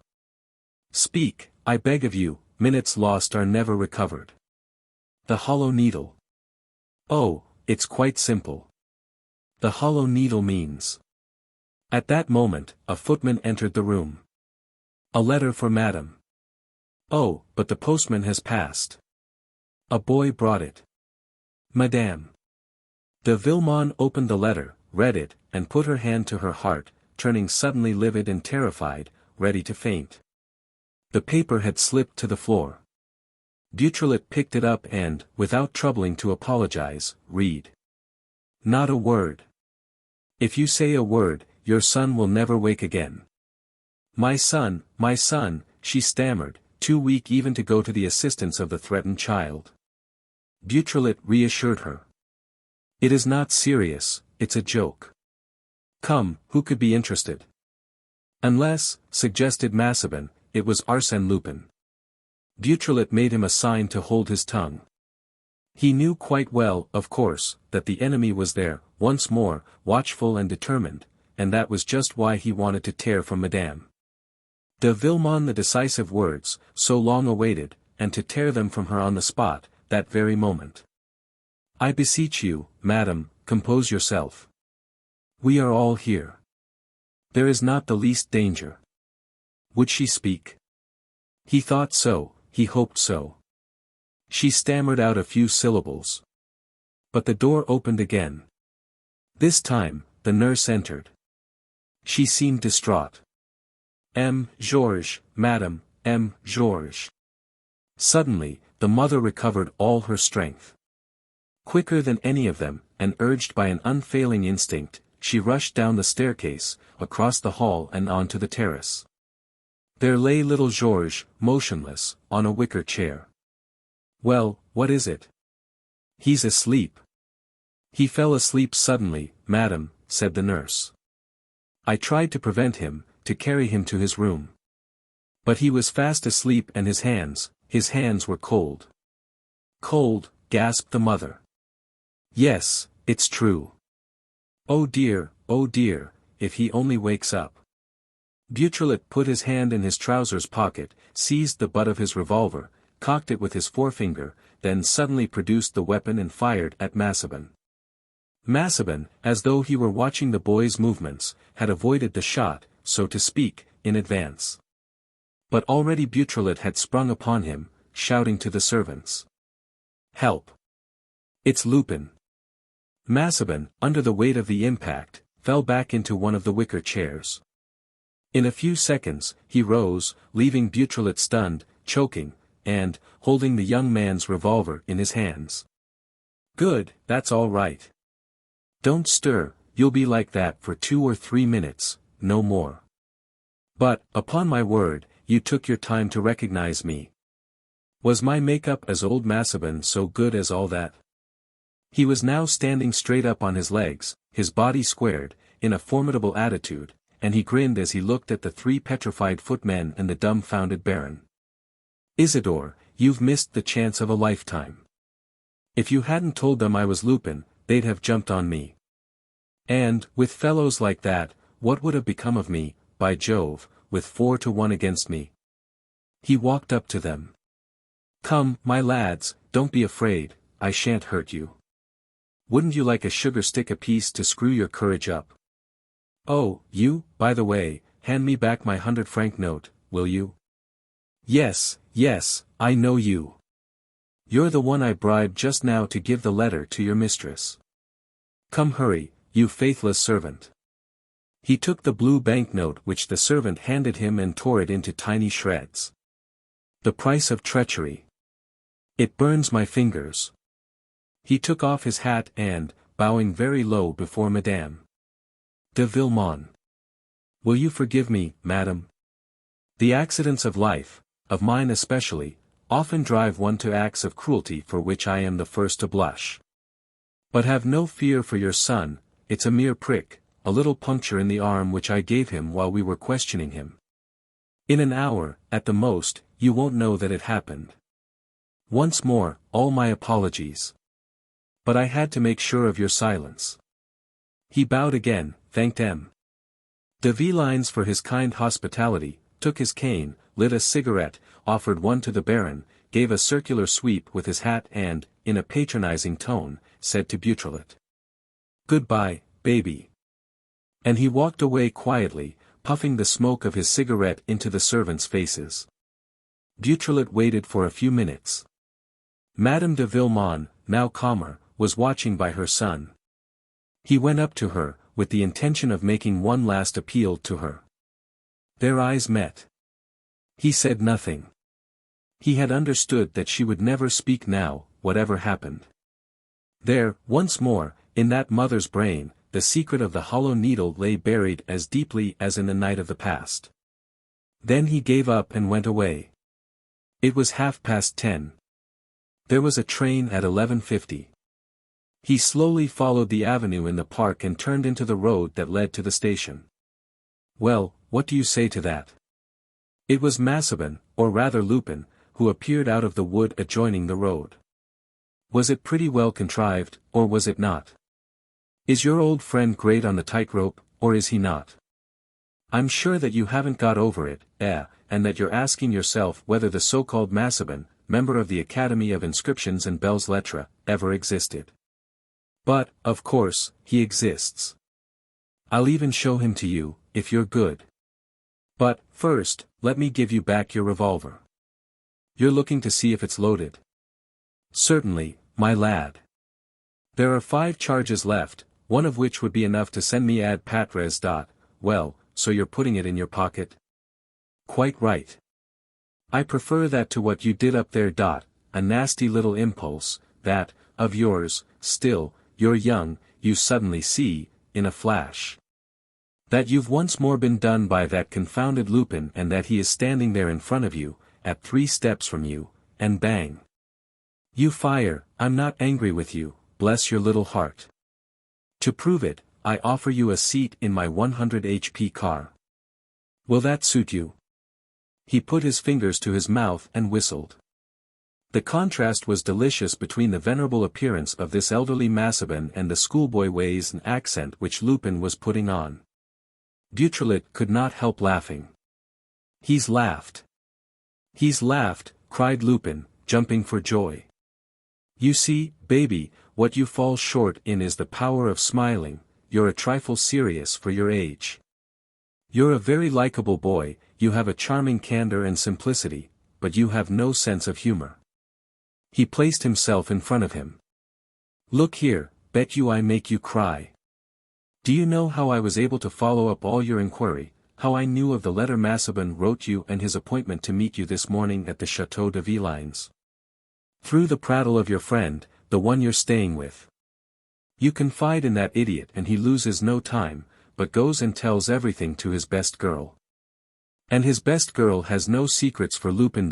What did I tell you? I've made you feel, anyhow, your eyes are quite wet. Friendship betrayed, that upsets you, eh? Upon my word, you're wonderful. I could take you in my arms and hug you. You always wear that look of astonishment which goes straight to my heart. I shall never forget the other evening at Gale Lawn, when you consulted me. Yes, I was the old notary, but why don't you laugh, youngster?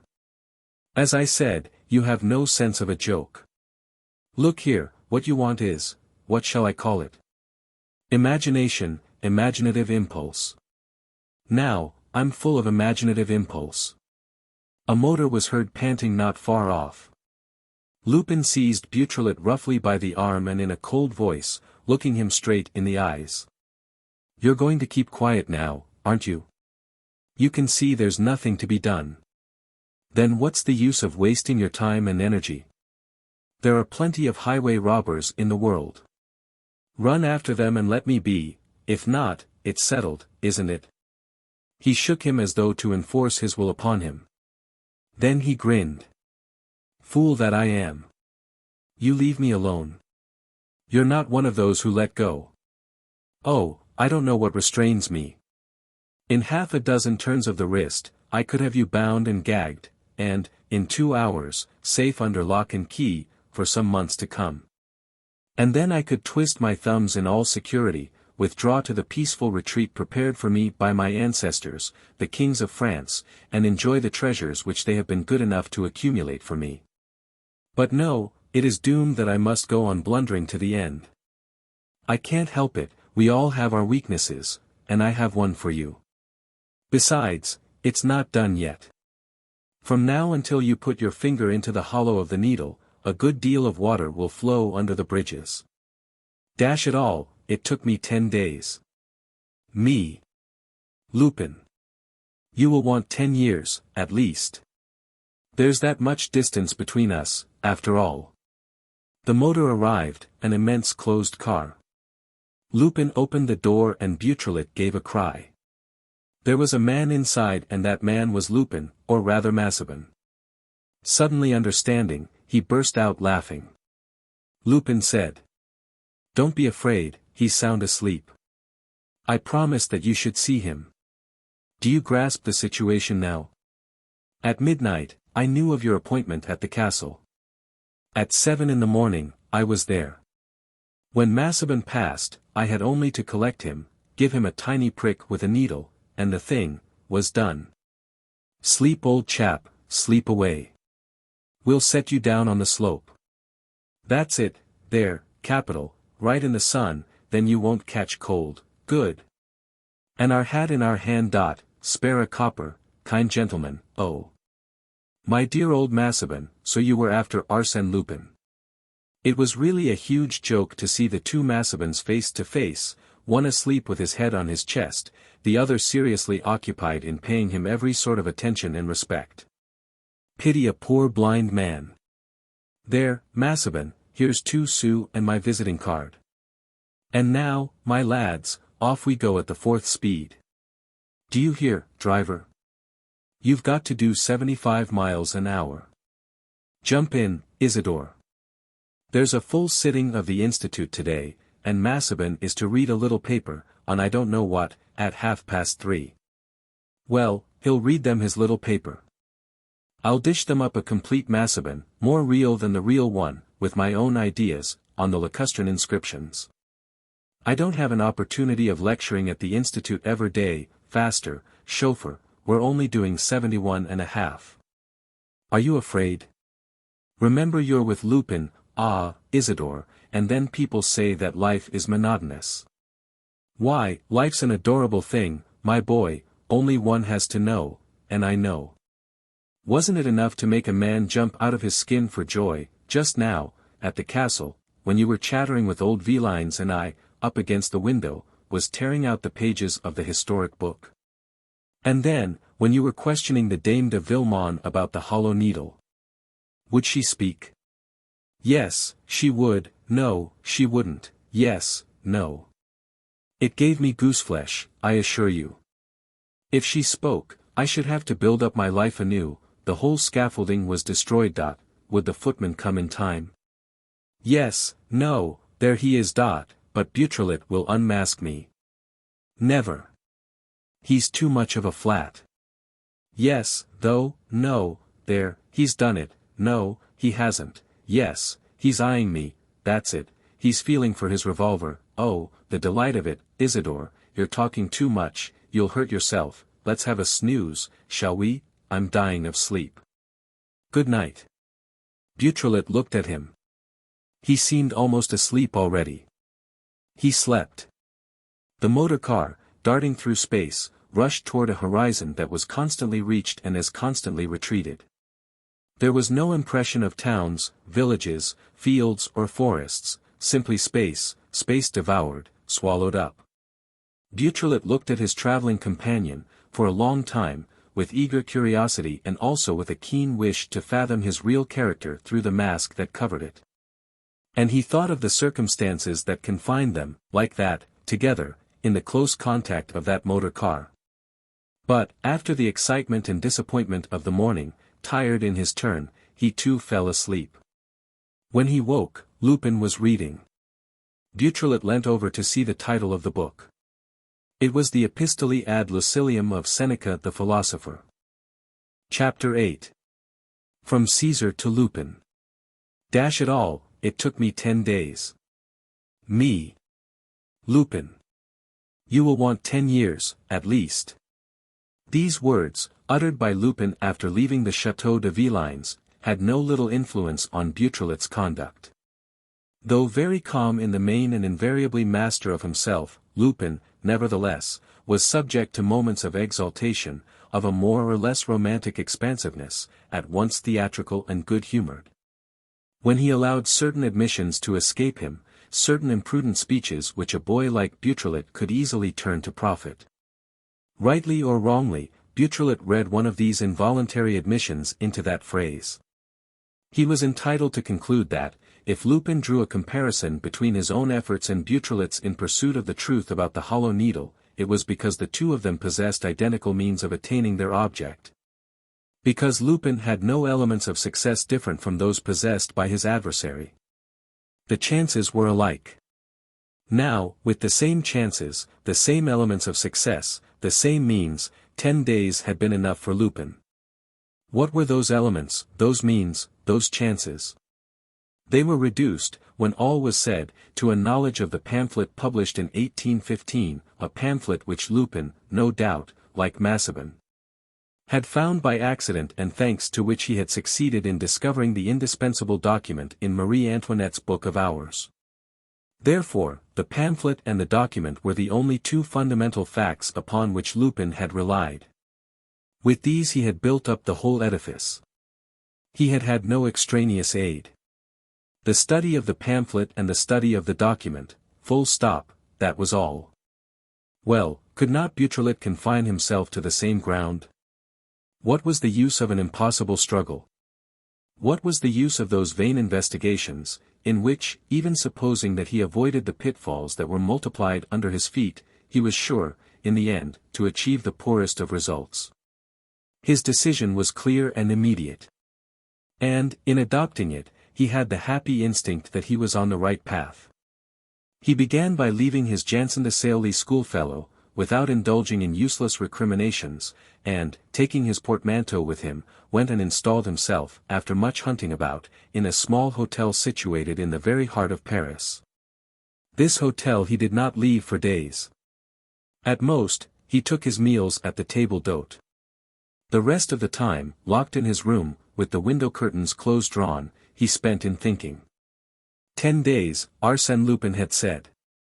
Beautrelet, striving to forget all that he had done and to remember only the elements of the pamphlet and the document, aspired eagerly to keep within the limit of those 10 days. However, the 10th day passed and the 11th and the 12th. But, on the 13th day, a gleam lit up his brain and, very soon, with the bewildering rapidity of those ideas which develop in us like miraculous plants, the truth emerged, blossomed, gathered strength. On the evening of the 13th day, he certainly did not know the answer to the problem, but he knew, to a certainty, one of the methods which Lupin had, beyond a doubt, employed.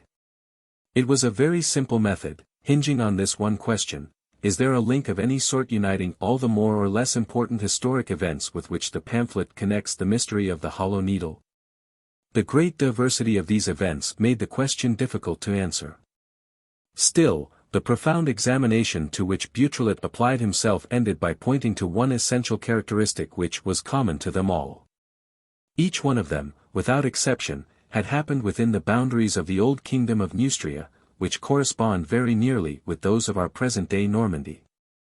All the heroes of the fantastic adventure are Norman, or become Norman, or play their part in the Norman country. What a fascinating procession through the ages! What a rousing spectacle was that of all those barons, dukes and kings, starting from such widely opposite points to meet in this particular corner of the world. Beautrelet turned the pages of history at haphazard. It was Rolf, or Ro, or Rollo, first Duke of Normandy, who was master of the secret of the needle, according to the Treaty of St. Clair-sur-Epte. It was William the Conqueror, Duke of Normandy and King of England, whose banner staff was pierced like a needle. It was at Rouen that the English burnt Joan of Arc, mistress of the secret. And right at the beginning of the adventure, who is that chief of the Calidi who pays his ransom to Caesar with the secret of the needle but the chief of the men of the Cock's country, which lies in the very heart of Normandy? The supposition becomes more definite. The field narrows. Rouen, the banks of the Seine, the Cock's country, it really seems as though all roads lead in that direction. Two kings of France are mentioned more particularly, after the secret is lost by the Dukes of Normandy and their heirs, the kings of England, and becomes the royal secret of France, and these two are King Henry IV, who laid siege to Rouen and won the Battle of Arques, near Dieppe, and Francis I, who founded the Havre and uttered that suggestive phrase. The kings of France carry secrets that often decide the fate of towns. Rouen, Dieppe, the Havre, the three angles of the triangle, the three large towns that occupy the 3 points. In the center, the Cock's country. The 17th century arrives. Louis XIV burns the book in which a person unknown reveals the truth. Captain de Larbeyrie masters a copy, profits by the secret thus obtained, steals a certain number of jewels and dies by the hand of highway murderers. Now at which spot is the ambush laid? At Gaillon. At Gaillon, a little town on the road leading from Havre, Rouen or Dieppe to Paris. A year later, Louis XIV buys a domain and builds the Château de l'Aiguille. Where does he select his site? In the Midlands of France, with the result that the curious are thrown off the scent and do not hunt about in Normandy. Rouen, Dieppe, the Havre, the Cauchois triangle, everything lies there. On one side, the sea. On another, the Seine, on the third, the two valleys that lead from Rouen to Dieppe. A light flashed across Beautrelet's mind. That extent of ground, that country of the high tablelands which run from the cliffs of the Seine to the cliffs of the Channel almost invariably constituted the field of operations of Arsène Lupin.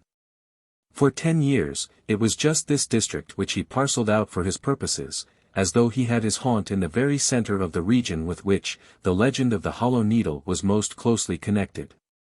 The affair of Baron Cahorn. 3 o'er the banks of the Seine, between Rouen and the Havre. The Thibermenal case, 4 at the other end of the tableland, between Rouen and Dieppe. The Gruchet, Montigny, Crassville burglaries. In the midst of the Cock's country. Where was Lupin going when he was attacked and bound hand and foot, in his compartment by Pierre Onfray, the Auteuil murderer, 5 to Rouen? Where was Holmlock Shears, Lupin's prisoner, put on board ship, 6 near the Havre? And what was the scene of the whole of the present tragedy? Ambrumésy, on the road between the Havre and Dieppe. Rouen, Dieppe, the Havre, always the Cauchois triangle. And so, a few years earlier, possessing the pamphlet and knowing the hiding place in which Marie Antoinette had concealed the document, Arsène Lupin had ended by laying his hand on the famous Book of Hours. Once in possession of the document, he took the field, found, and settled down as in a conquered country. Beautrelet took the field. He set out in genuine excitement, thinking of the same journey which Lupin had taken, of the same hopes with which he must have throbbed when he thus went in search of the tremendous secret which was to arm him with so great a power.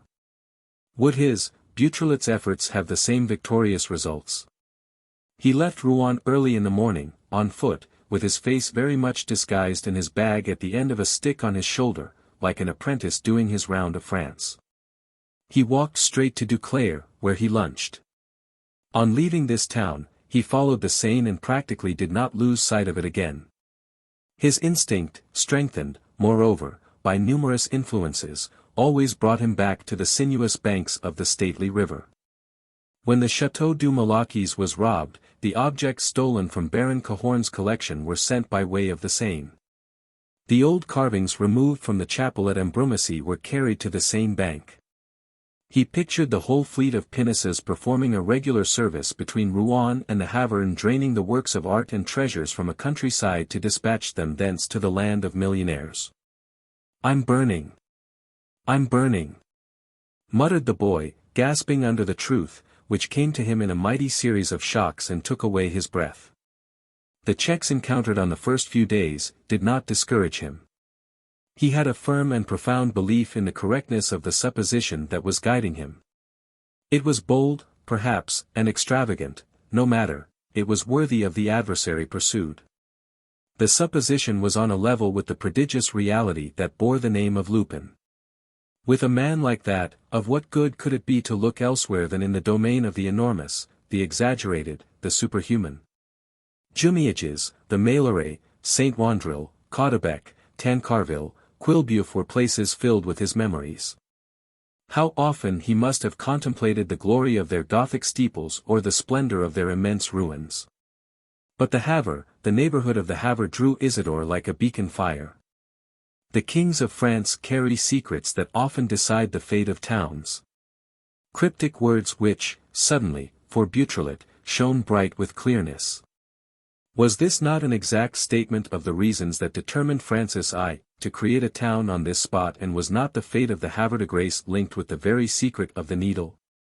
That's it, stammered Beautrelet, excitedly.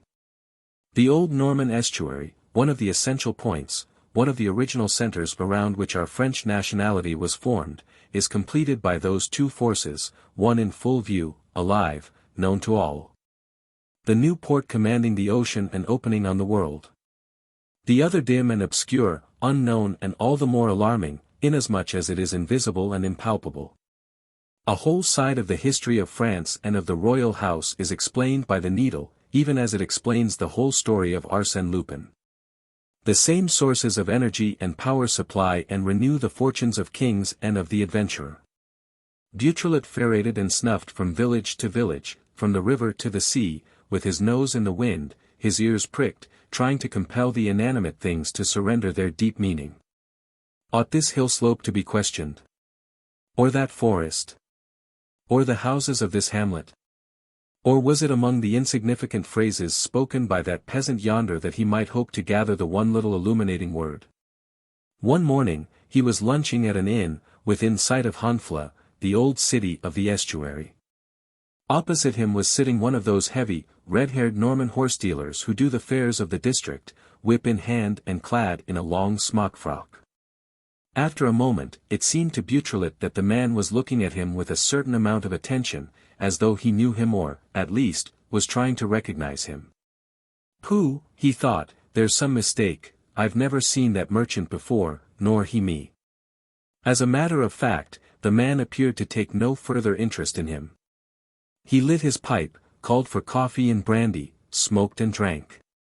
When Beautrelet had finished his meal, he paid and rose to go. A group of men entered just as he was about to leave, and he had to stand for a few seconds near the table at which the horse-dealer sat. He then heard the man say in a low voice, "Good afternoon, M. Beautrelet." Without hesitation, Isidore sat down beside the man and said, "Yes, that is my name, but who are you? How did you know me? That's not difficult, and yet I've only seen your portrait in the papers. But you are so badly, what do you call it in French, so badly made up." He had a pronounced foreign accent, and Beautrelet seemed to perceive, as he looked at him, that he too wore a facial disguise that entirely altered his features. "Who are you?" he repeated. "Who are you?" The stranger smiled. "Don't you recognize me?" "No, I never saw you before." "Nor I you. But think. The papers print my portrait also, and pretty often. Well, have you got it?" "No." Holmlock Shears. It was an amusing and, at the same time, a significant meeting. The boy at once saw the full bearing of it. After an exchange of compliments, he said to Shears, "I suppose that you are here, because of him?" "Yes." So, you think we have a chance, in this direction?" "I'm sure of it." Beautrelet's delight at finding that Shears's opinion agreed with his own was not unmingled with other feelings. If the Englishman attained his object, it meant that, at the very best, the two would share the victory, and who could tell that Shears would not attain it first? "Have you any proofs? Any clues?" Don't be afraid, grinned the Englishman, who understood his uneasiness. I am not treading on your heels. With you, it's the document, the pamphlet, things that do not inspire me with any great confidence. And with you? With me, it's something different. Should I be indiscreet, if? Not at all. You remember the story of the coronet, the story of the Duc de Charmerac, 7. Yes. You remember Victoire, Lupin's old foster mother, the one whom my good friend Ganimard allowed to escape in a sham prison van? Yes. I have found Victoire's traces. She lives on a farm, not far from National Road number 25. National Road No. 25 is the road from the Havre to Lille. Through Victoire I shall easily get at Lupin. It will take long. No matter. I have dropped all my cases. This is the only one I care about. Between Lupin and me, it's a fight to the death. He spoke these words with a sort of ferocity that betrayed all his bitterness at the humiliations which he had undergone, all his fierce hatred of the great enemy who had tricked him so cruelly. Go away, now, he whispered, we are observed. It's dangerous. But mark my words, on the day when Lupin and I meet face to face, it will be tragic. Beautrelet felt quite reassured on leaving Shears, he need not fear that the Englishman would gain on him. And here was one more proof which this chance interview had brought him, the road from the Havre to Lille passes through Dieppe. It is the great seaside road of the Cox country, the coast road commanding the Channel cliffs. And it was on a farm near this road that Victoire was installed, Victoire, that is to say, Lupin, for one did not move without the other, the master without the blindly devoted servant. I'm burning, he repeated to himself. Whenever circumstances bring me a new element of information, it confirms my supposition. On the one hand, I have the absolute certainty of the banks of the Seine, on the other, the certainty of the national road. The two means of communication meet at the Havre, the town of Francis I, the town of the secret. The boundaries are contracting. The Cox country is not large, and, even so, I have only the western portion of the Cox country to search. He set to work with renewed stubbornness. Anything that Lupin has found, he kept on saying to himself, there is no reason for my not finding.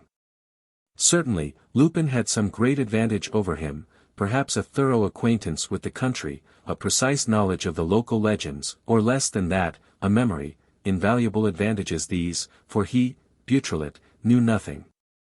Was totally ignorant of the country, which he had first visited at the time of the Ambrumésy burglary and then only rapidly, without lingering. But what did it matter? Though he had to devote 10 years of his life to this investigation, he would carry it to a successful issue. Lupin was there. He could see him, he could feel him there. He expected to come upon him at the next turn of the road, on the skirt of the next wood, outside the next village. And, though continually disappointed, he seemed to find in each disappointment a fresh reason for persisting. Often, he would fling himself on the slope by the roadside and plunge into wild examination of the copy of the document which he always carried on him, a copy, that is to say, with vowels taking the place of the figures. E. A. A. E. E. A. A. A. E. E. E. Oi. E. E. O-U. E. O. E. E. O. E. Illustration, drawing of an outline of paper with writing and drawing on it, numbers, dots, some letters, signs and symbols. A-I. U-I. E. E-U. E. Often, also, according to his habit, he would lie down flat on his stomach in the tall grass and think for hours. He had time enough. The future belonged to him. With wonderful patience, he tramped from the Seine to the sea, and from the sea to the Seine, going gradually farther, retracing his steps and never quitting the ground until, theoretically speaking, There was not a chance left of gathering the smallest particle upon it. He studied and explored Montevilliers and Saint Romani and Octeville and Gonneville and Cricktot. At night, he knocked at the peasants' doors and asked for a lodging. After dinner, they smoked together and chatted. He made them tell him the stories which they told one another on the long winter nights. And he never omitted to insinuate, slyly. What about the needle? The legend of the hollow needle? Don't you know that? Upon my word, I don't, never heard of it. Just think, an old wives' tale, something that has to do with a needle. An enchanted needle, perhaps. I don't know. Nothing. No legend, no recollection. And the next morning he walked blithely away again.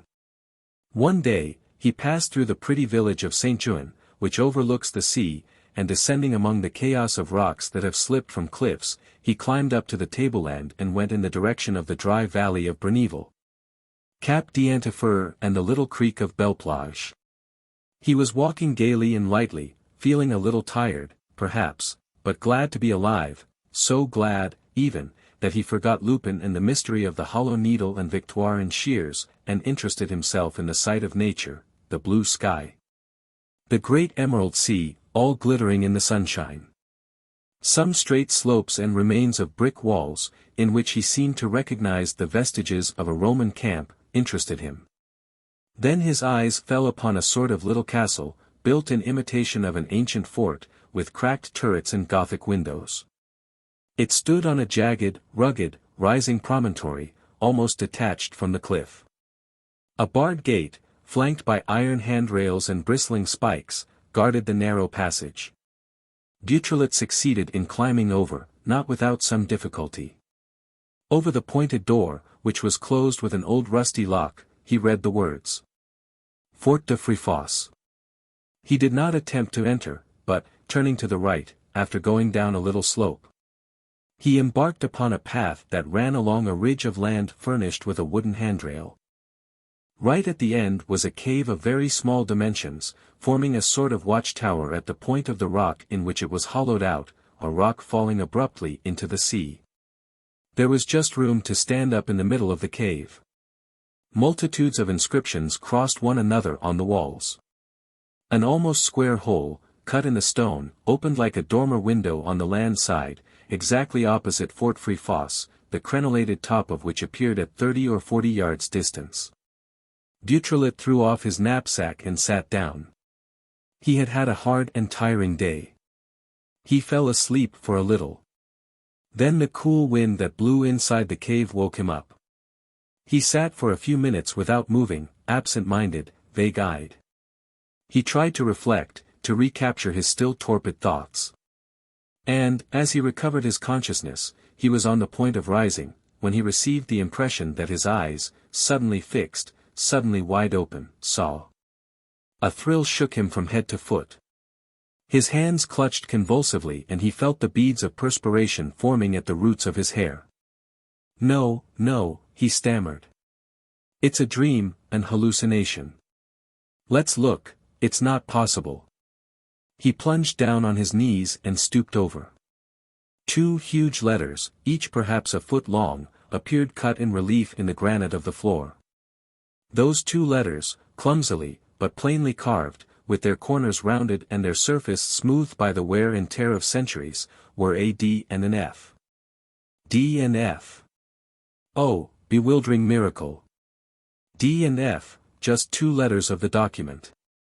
Oh, Beautrelet had no need to consult it to bring before his mind that group of letters in the 4th line, the line of the measurements and indications. He knew them well. They were inscribed for all time at the back of his pupils, encrusted for good and all in the very substance of his brain. He rose to his feet, went down the steep road, climbed back along the old fort, hung on to the spikes of the rail again, in order to pass. And walked briskly toward a shepherd whose flock was grazing some way off on a dip in the tableland. That cave, over there, that cave. His lips trembled and he tried to find the words that would not come. The shepherd looked at him in amazement. At last, Isidore repeated. Yes, that cave, over there, to the right of the fort. Has it a name? Yes, I should think so. All the Etretat folk like to call it the Demoiselles. What? What's that you say? Why, of course, it's the Chamber des Demoiselles. Isidore felt like flying at his throat, as though all the truth lived in that man and he hoped to get it from him at one swoop, to tear it from him. The Demoiselles. One of the words, one of the only 3 known words of the document. A whirlwind of madness shook Beautrelet where he stood. And it rose all around him, blew upon him like a tempestuous squall that came from the sea, that came from the land, that came from every direction and whipped him with great lashes of the truth. He understood. The document appeared to him in its real sense. The Chamber des Demoiselles, Etretat. That's it, he thought, his brain filled with light, it must be that. But why didn't I guess earlier? He said to the shepherd, in a low voice. That will do, go away, you can go, thank you. The man, not knowing what to think, whistled to his dog and went. Left alone, Beautrelet returned to the fort. He had almost passed it when, suddenly, he dropped to the ground and lay cowering against a piece of wall. And, wringing his hands, he thought. I must be mad. If he were to see me. Or his accomplices. I've been moving about for an hour. He did not stir another limb. The sun went down. Little by little, the night mingled with the day, blurring the outline of things. Then, with little imperceptible movements, flat on his stomach, gliding, crawling, he crept along one of the points of the promontory to the extreme edge of the cliff. He reached it. Stretching out his hands, he pushed aside some tufts of grass and his head appeared over the precipice. Opposite him, almost level with the cliff, in the open sea rose an enormous rock, over 80 yards high, a colossal obelisk, standing straight on its granite base, which showed at the surface of the water, and tapering toward the summit. Like the giant tooth of a monster of the deep. White with the dirty grey white of the cliff, the awful monolith was streaked with horizontal lines marked by flint and displaying the slow work of the centuries, which had heaped alternate layers of lime and pebble stone one atop of the other. Here and there, a fissure, a break, and, wherever these occurred, a scrap of earth, with grass and leaves. And all this was mighty and solid and formidable, with the look of an indestructible thing against which the furious assault of the waves and storms could not prevail. And it was definite and permanent and grand, despite the grandeur of the cliffy rampart that commanded it, despite the immensity of the space in which it stood. Beautrelet's nails dug into the soil like the claws of an animal ready to leap upon its prey. His eyes penetrated the wrinkled texture of the rock, penetrated its skin, so it seemed to him, its very flesh. He touched it, felt it, took cognizance and possession of it, absorbed and assimilated it. The horizon turned crimson with all the flames of the vanished sun. And long, red clouds, set motionless in the sky, formed glorious landscapes, fantastic lagoons, fiery plains, forests of gold, lakes of blood, a whole glowing in peaceful phantasmagoria. The blue of the sky grew darker. Venus shone with a marvelous brightness, then other stars lit up, timid as yet. And Beautrelet suddenly closed his eyes and convulsively pressed his folded arms to his forehead. Over there, oh, he felt as though he would die for joy, so great was the cruel emotion that wrung his heart. Over there, almost at the top of the needle of Etretat, a little below the extreme point round which the sea-mews fluttered, a thread of smoke came filtering through a crevice, as though from an invisible chimney.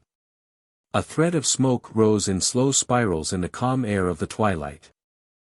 Chapter 9. Open, Sesame. The Etretat needle was hollow. Was it a natural phenomenon, an excavation produced by internal cataclysms or by the imperceptible action of the rushing sea and the soaking rain? Or was it a superhuman work executed by human beings, Gauls, Celts, prehistoric men? These, no doubt, were insoluble questions, and what did it matter? The essence of the thing was contained in this fact: the needle was hollow. At 40 or 50 yards from that imposing arch which is called the Porte d'Aval and which shoots out from the top of the cliff, like the colossal branch of a tree, to take root in the submerged rocks, stands an immense limestone cone. And this cone is no more than the shell of a pointed cap poised upon the empty waters. A prodigious revelation. After Lupin, here was Beautrelet discovering the key to the great riddle that had loomed over more than 20 centuries. A key of supreme importance to whoever possessed it in the days of old, in those distant times when hordes of barbarians rode through and overran the old world. A magic key that opens the Cyclopean cavern to whole tribes fleeing before the enemy. A mysterious key that guards the door of the most inviolable shelter. An enchanted key that gives power and ensures preponderance. Because he knows this key, Caesar is able to subdue Gaul. Because they know it, the Normans force their sway upon the country and, from there, later, backed by that support, conquer the neighboring island, conquer Sicily, conquer the East, conquer the New World. Masters of the secret, the kings of England lord it over France, humble her, dismember her, have themselves crowned at Paris. They lose the secret, and the rout begins. Masters of the secret, the kings of France push back and overstep the narrow limits of their dominion, gradually founding a great nation and radiating with glory and power. They forget it or know not how to use it, and death, exile, ruin follow. An invisible kingdom, in mid-water and at 10 fathoms from land. An unknown fortress, taller than the towers of Notre Dame and built upon a granite foundation larger than a public square. What strength and what security! From Paris to the sea, by the Seine. There, the Havre, the new town, the necessary town. And, 16 miles thence, the Hollow Needle, the impregnable sanctuary. It is a sanctuary and also a stupendous hiding place. All the treasures of the kings, increasing from century to century, all the gold of France, all that they extort from the people, all that they snatch from the clergy. All the booty gathered on the battlefields of Europe lie heaped up in the royal cave. Old Merovingian gold sous, glittering crown pieces, doubloons, ducats, florins, guineas, and the precious stones and the diamonds, and all the jewels and all the ornaments, everything is there. Who could discover it? Who could ever learn the impenetrable secret of the needle? Nobody. And Lupin becomes that sort of really disproportionate being whom we know, that miracle incapable of explanation so long as the truth remains in the shadow. Infinite though the resources of his genius be, they cannot suffice for the mad struggle which he maintains against society. He needs other, more material resources. He needs a sure place of retreat, he needs the certainty of impunity, the peace that allows of the execution of his plans. Without the Hollow Needle, Lupin is incomprehensible, a myth, a character in a novel, having no connection with reality. Master of the secret, and of such a secret, he becomes simply a man like another, but gifted with the power of wielding in a superior manner the extraordinary weapon with which destiny has endowed him. So the needle was hollow. It remained to discover how one obtained access to it. From the sea, obviously. There must be, on the side of the offing, some fissure where boats could land at certain hours of the tide. But on the side of the land, Beautrelet lay until 10 o'clock at night hanging over the precipice, with his eyes riveted on the shadowy mass formed by the pyramid, thinking and pondering with all the concentrated effort of his mind. Then he went down to Etretat, selected the cheapest hotel, dined, went up to his room and unfolded the document. It was the merest child's play to him now to establish its exact meaning.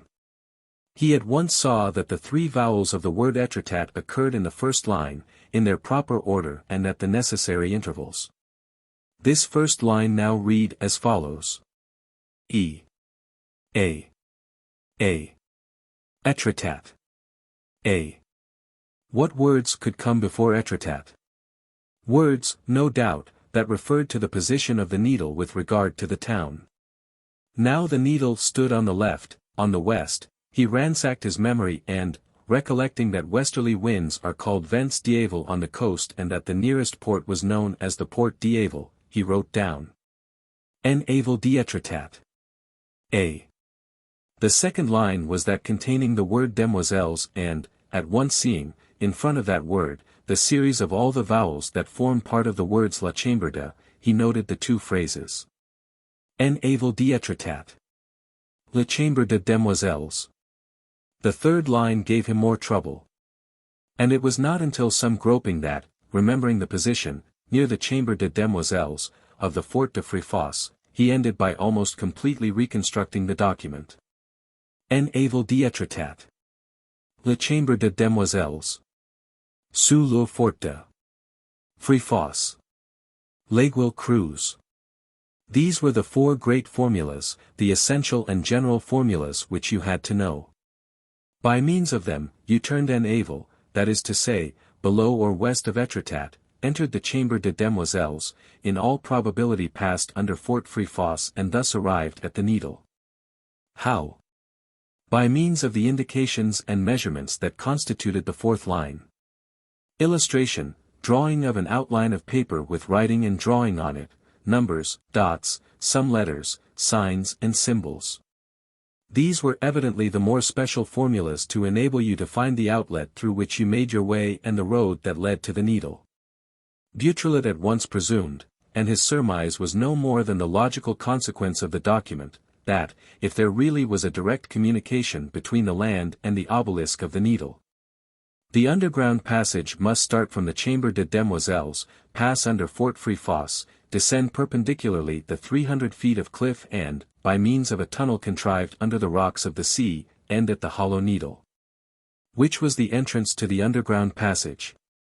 Did not the two letters D and F, so plainly cut, point to it and admit to it, with the aid, perhaps, of some ingenious piece of mechanism? The whole of the next morning, Isidore strolled about Étretat and chatted with everybody he met, in order to try and pick up useful information. At last, in the afternoon, he went up the cliff. Disguised as a sailor, he had made himself still younger and, in a pair of trousers too short for him and a fishing jersey, he looked a mere scapegrace of 12 or 13. As soon as he entered the cave, he knelt down before the letters. Here a disappointment awaited him. It was no use his striking them, pushing them, manipulating them in every way, they refused to move.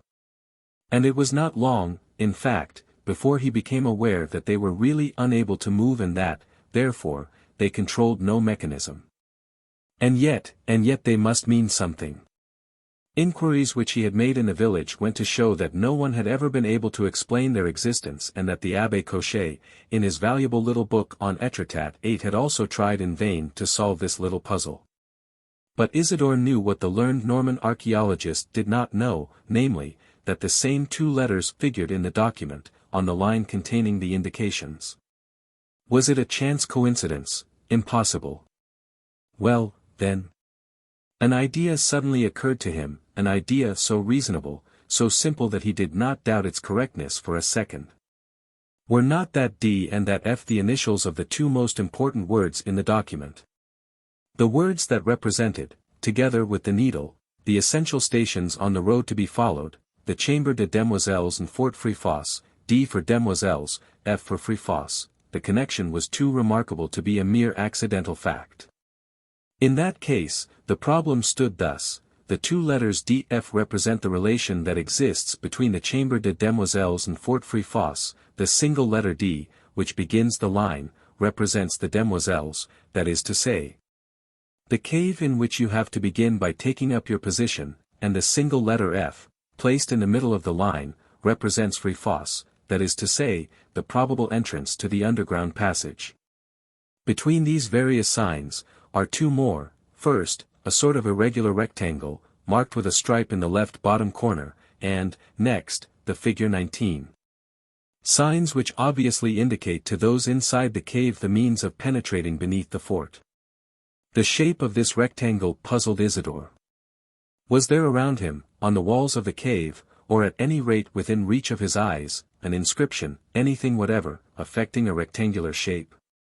He looked for a long time and was on the point of abandoning that particular scent when his eyes fell upon the little opening, pierced in the rock, that acted as a window to the chamber. Now the edges of this opening just formed a rectangle, corrugated, uneven, clumsy, but still a rectangle.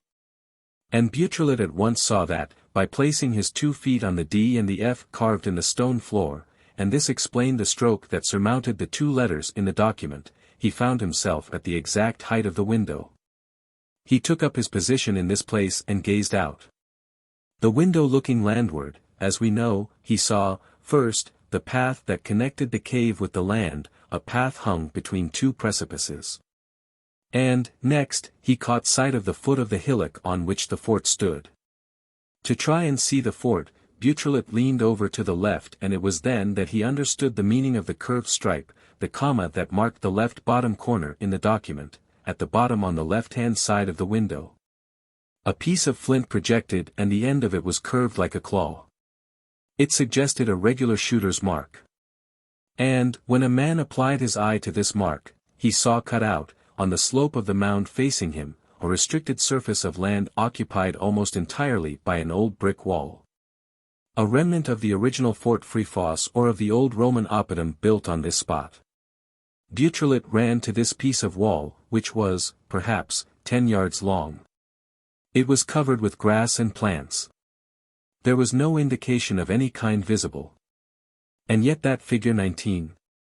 He returned to the cave, took from his pocket a ball of string and a tape measure, tied the string to the flint corner, fastened a pebble at the 19th meter and flung it toward the land side. The pebble at most reached the end of the path. Idiot that I am, thought Beautrelet. Who reckoned by meters in those days? The figure 19 means 19 fathoms 9 or nothing. Having made the calculation, he ran out the twine, made a knot and felt about on the piece of wall for the exact and necessarily one point at which the knot, formed at 37 meters from the window of the demoiselles, should touch the Fréfossé wall. In a few moments, the point of contact was established.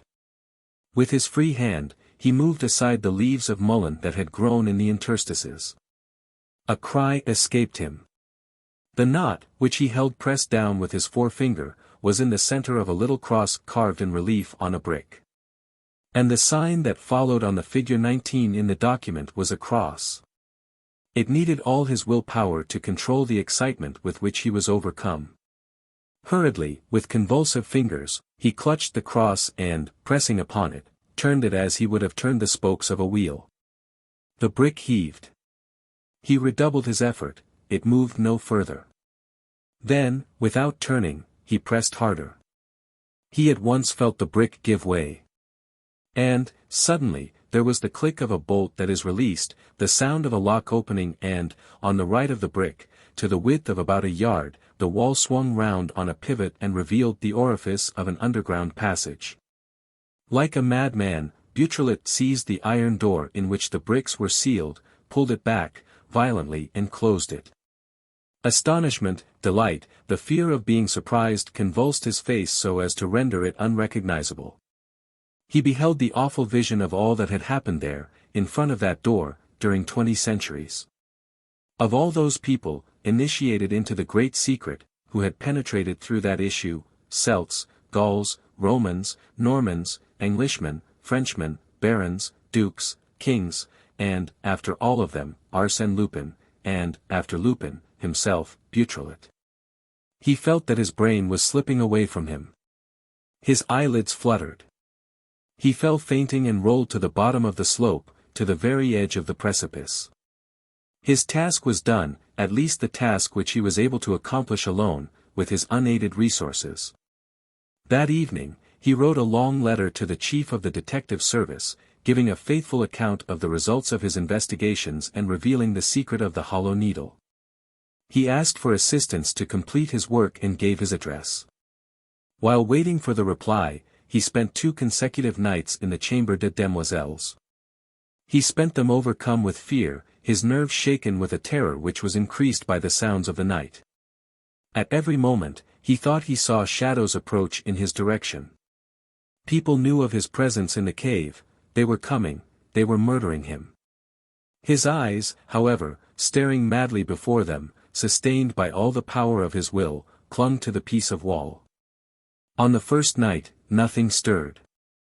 But, on the second, by the light of the stars and a slender crescent moon, he saw the door open and figures emerge from the darkness. He counted 2, 3, 4, 5 of them. It seemed to him that those 5 men were carrying fairly large loads. He followed them for a little way.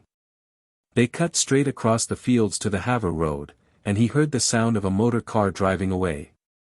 He retraced his steps, skirting a big farm. But, at the turn of the road that ran beside it, he had only just time to scramble up a slope and hide behind some trees. More men passed, 4, 5 men, all carrying packages. And, 2 minutes later, another motor snorted. This time, he had not the strength to return to his post, and he went back to bed. When he woke and had finished dressing, the hotel waiter brought him a letter. He opened it. It contained Ganimard's card. At last! Cried Beautrelet, who, after so hard a campaign, was really feeling the need of a comrade in arms. He ran downstairs with outstretched hands. Ganimard took them, looked at him for a moment and said, "You're a fine fellow, my lad." "Pooh!" he said. "Luck has served me." "There's no such thing as luck with him," declared the inspector, who always spoke of Lupin in a solemn tone and without mentioning his name. He sat down. "So we've got him." "Just as we've had him 20 times over," said Beautrelet, laughing. "Yes, but today. Today, of course, the case is different. We know his retreat, his stronghold, which means, when all is said, that Lupin is Lupin. He can escape. The Etretat needle cannot." "Why do you suppose that he will escape?" asked Ganimard, anxiously. "Why do you suppose that he requires to escape?" replied Beautrelet. "There is nothing to prove that he is in the needle at present. Last night, 11 of his men left it. He may be one of the 11. Ganimard reflected. "You are right. The great thing is the hollow needle. For the rest, let us hope that chance will favor us. And now, let us talk." He resumed his serious voice, his self-important air and said, "My dear Beautrelet, I have orders to recommend you to observe the most absolute discretion in regard to this matter." "Orders from whom?" asked Beautrelet, jestingly. "The prefect of police." "Higher than that." "The prime minister." "Higher." "Phew!" Ganimard lowered his voice. "Beautrelet, I was at the Élysée last night. They look upon this matter as a state secret of the utmost gravity. There are serious reasons for concealing the existence of this citadel, reasons of military strategy, in particular. It might become a revictualling center, a magazine for new explosives, for lately invented projectiles, for anything of that sort, the secret arsenal of France, in fact. But how can they hope to keep a secret like this? In the old days, one man alone held it, the king. Today, already, there are a good few of us who know it, without counting Lupin's gang. Still, if we gained only 10 years, only 5 years silence. Those 5 years may be, the saving of us. But, in order to capture this citadel, this future arsenal, it will have to be attacked, Lupin must be dislodged. And all this cannot be done without noise. Of course, people will guess something, but they won't know. Besides, we can but try. All right. What's your plan? Here it is, in 2 words. To begin with, you are not Isidore Beautrelet and there's no question of Arsène Lupin either. You are and you remain a small boy of Etretat, who, while strolling about the place, caught some fellows coming out of an underground passage. This makes you suspect the existence of a flight of steps which cuts through the cliff from top to bottom. Yes, there are several of those flights of steps along the coast. For instance, to the right of Etretat, opposite Bonneville, they showed me the Devil's Staircase, which every bather knows. And I say nothing of the 3 or 4 tunnels used by the fishermen. So you will guide me and 1/2 of my men. I shall enter alone, or accompanied, that remains to be seen. This much is certain, that the attack must be delivered that way. If Lupin is not in the needle, we shall fix up a trap in which he will be caught sooner or later. If he is there. If he is there, he will escape from the needle by the other side, the side overlooking the sea. In that case, he will at once be arrested by the other half of my men. Yes, but if, as I presume, you choose a moment when the sea is at low ebb, leaving the base of the needle uncovered, the chase will be public, because it will take place before all the men and women fishing for mussels, shrimps and shellfish who swarm on the rocks round about. That is why I just mean to select the time when the sea is full. In that case, he will make off in a boat. Ah, but I shall have a dozen fishing smacks, each of which will be commanded by one of my men, and we shall collar him. If he doesn't slip through your dozen smacks, like a fish through the meshes. All right, then I'll sink him. The devil you will. Shall you have guns? Why, of course. There's a torpedo boat at the Havre at this moment. A telegram from me will bring her to the needle at the appointed hour. How proud Lupin will be. A torpedo boat. Well, Ganimard, I see that you have provided for everything. We have only to go ahead. When do we deliver the assault? Tomorrow. At night? No, by daylight, at the flood tide, as the clock strikes 10 in the morning. Capital. Under his show of gaiety, Beautrelet concealed a real anguish of mind. He did not sleep until the morning, but lay pondering over the most impracticable schemes, one after the other. Ganimard had left him in order to go to a port, 6 or 7 miles from Etretat, where, for prudence's sake, he had told his men to meet him, and where he chartered 12 fishing smacks, with the ostensible object of taking soundings along the coast. At 9:45, escorted by a body of 12 stalwart men, he met Isidore at the foot of the road that goes up the cliff. At 10 o'clock exactly, they reached the skirt of wall. It was the decisive moment. At 10 o'clock exactly. Why, what's the matter with you, Beautrelet? Jeered Ganimard. You're quite green in the face. It's as well you can't see yourself, Ganimard, the boy retorted. One would think your last hour had come. They both had to sit down and Ganimard swallowed a few mouthfuls of rum. It's not funk, he said, but, by Jove, this is an exciting business. Each time that I'm on the point of catching him, it takes me like that in the pit of the stomach. A dram of rum? No. And if you drop behind? That will mean that I'm dead. Brr. However, we'll see. And now, open, Sesame.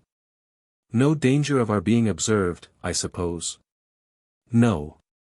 The needle is not so high as the cliff, and, besides, there's a bend in the ground where we are. Beautrelet went to the wall and pressed upon the brick. The bolt was released and the underground passage came in sight.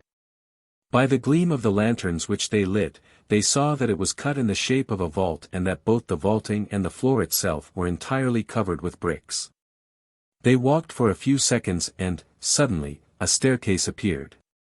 Beautrelet counted 45 brick steps, which the slow action of many footsteps had worn away in the middle.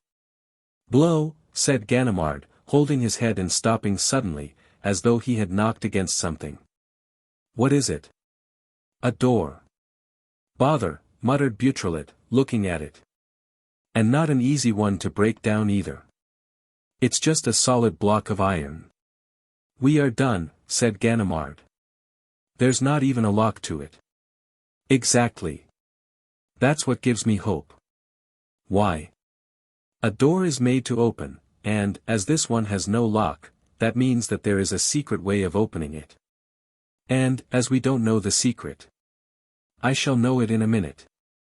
How? By means of the document. The fourth line has no other object but to solve each difficulty as and when it crops up. And the solution is comparatively easy, because it's not written with a view to throwing searchers off the scent, but to assisting them. Comparatively easy. I don't agree with you, cried Ganimard, who had unfolded the document. The number 44 and a triangle with a dot in it, that doesn't tell us much. Yes, it does. Look at the door. You see it strengthened, at each corner, with a triangular slab of iron, and the slabs are fixed with big nails. Take the left-hand bottom slab and work the nail in the corner. I'll lay 10 to 1 we've hit the mark. You've lost your bet, said Ganimard, after trying. Then the figure 44 must mean. In a low voice, reflecting as he spoke, Beautrelet continued. Let me see, Ganimard and I are both standing on the bottom step of the staircase. There are 45. Why 45, when the figure in the document is 44? A coincidence? No. In all this business, there is no such thing as a coincidence, at least not an involuntary one. Ganimard, be so good as to move one step higher up. That's it, don't leave this 44th step. And now I will work the iron nail. And the trick's done, or I'll eat my boots. The heavy door turned on its hinges. A fairly spacious cavern appeared before their eyes. We must be exactly under Fort Fréfossé, said Beautrelet. We have passed through the different earthy layers by now. There will be no more brick. We are in the heart of the solid limestone. The room was dimly lit by a shaft of daylight that came from the other end. Going up to it, they saw that it was a fissure in the cliff, contrived in a projecting wall and forming a sort of observatory. In front of them, at a distance of 50 yards, the impressive mass of the Needle loomed from the waves. On the right, quite close, was the arched buttress of the Porte d'Iéville and, on the left, very far away, closing the graceful curve of a large inlet, another rocky gateway, more imposing still, was cut out of the cliff. The Maniport 10 which was so wide and tall that a three-master could have passed through it with all sails set. Behind and everywhere, the sea. I don't see our little fleet, said Beautrelet. I know, said Ganimard. The Porte d'Iéville hides the whole of the coast of Étretat and Yport. But look, over there, in the offing, that black line, level with the water. Well? That's our fleet of war, torpedo boat number 25. With her there, Lupin is welcome to break loose, if he wants to study the landscape at the bottom of the sea. A baluster marked the entrance to the staircase, near the fissure. They started on their way down. From time to time, a little window pierced the wall of the cliff, and, each time, they caught sight of the Needle, whose mass seemed to them to grow more and more colossal. A little before reaching high water level, the windows ceased and all was dark. Isidore counted the steps aloud. At the 358, they emerged into a wider passage, which was barred by another iron door strengthened with slabs and nails. We know all about this, said Beautrelet. The document gives us 357 and a triangle dotted on the right. We have only to repeat the performance. The second door obeyed like the first. A very long tunnel appeared, lit up at intervals by the gleam of a lantern swung from the vault. The walls oozed moisture and drops of water fell to the ground, so that, to make walking easier a regular pavement of planks had been laid from end to end. We are passing under the sea, said Beautrelet. Are you coming, Ganimard? Without replying, the inspector ventured into the tunnel, followed the wooden footplank and stopped before a lantern, which he took down. The utensils may date back to the Middle Ages, but the lighting is modern, he said. Our friends use incandescent mantles. He continued his way. The tunnel ended in another and a larger cave, with, on the opposite side, the first steps of a staircase that led upward. It's the ascent of the Needle beginning, said Ganimard. This is more serious. But one of his men called him. There's another flight here, sir, on the left. And, immediately afterward, they discovered a third, on the right. The deuce, muttered the inspector. This complicates matters. If we go by this way, they'll make tracks by that. Shall we separate? Asked Beautrelet. No, that would mean weakening ourselves. It would be better for one of us to go ahead and scout. I will, if you like. Very well, Beautrelet, you go. I will remain with my men, then there will be no fear of anything. There may be other roads through the cliff than that by which we came and several roads also through the Needle. But it is certain that, between the cliff and the Needle, there is no communication except the tunnel. Therefore they must pass through this cave. And so I shall stay here till you come back. Go ahead, Beautrelet, and be prudent, at the least alarm, scoot back again. Isidore disappeared briskly up the middle staircase. At the 30th step, a door, an ordinary wooden door, stopped him. He seized the handle, turned it. The door was not locked. He entered a room that seemed to him very low owing to its immense size. Lit by powerful lamps and supported by squat pillars, with long vistas showing between them, it had nearly the same dimensions as the Needle itself. It was crammed with packing cases and miscellaneous objects, pieces of furniture, oak settees, chests, credence tables, strong boxes, a whole confused heap of the kind which one sees in the basement of an old curiosity shop. On his right and left, Beautrelet perceived the wells of 2 staircases, the same, no doubt, that started from the cave below. He could easily have gone down, therefore, and told Ganimard. But a new flight of stairs led upward in front of him, and he had the curiosity to pursue his investigations alone. 30 more steps. A door and then a room, not quite so large as the last, Beautrelet thought. And again, opposite him, an ascending flight of stairs. 30 steps more. A door. A smaller room. Beautrelet grasped the plan of the works executed inside the Needle. It was a series or rooms placed one above the other and, therefore, gradually decreasing in size. They all served as storerooms. In the 4th, there was no lamp. A little light filtered in through clefts in the walls, and Beautrelet saw the sea some 30 feet below him. At that moment, he felt himself so far from Ganimard that a certain anguish began to take hold of him, and he had to master his nerves lest he should take to his heels. No danger threatened him, however, and the silence around him was even so great that he asked himself whether the whole Needle had not been abandoned by Lupin and his confederates. I shall not go beyond the next floor, he said to himself. 30 stairs again and a door. This door was lighter in construction and modern in appearance. He pushed it open gently, quite prepared for flight. There was no one there.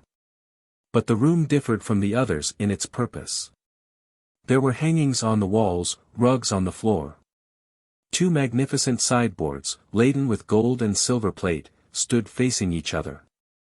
The little windows contrived in the deep, narrow cleft were furnished with glass panes.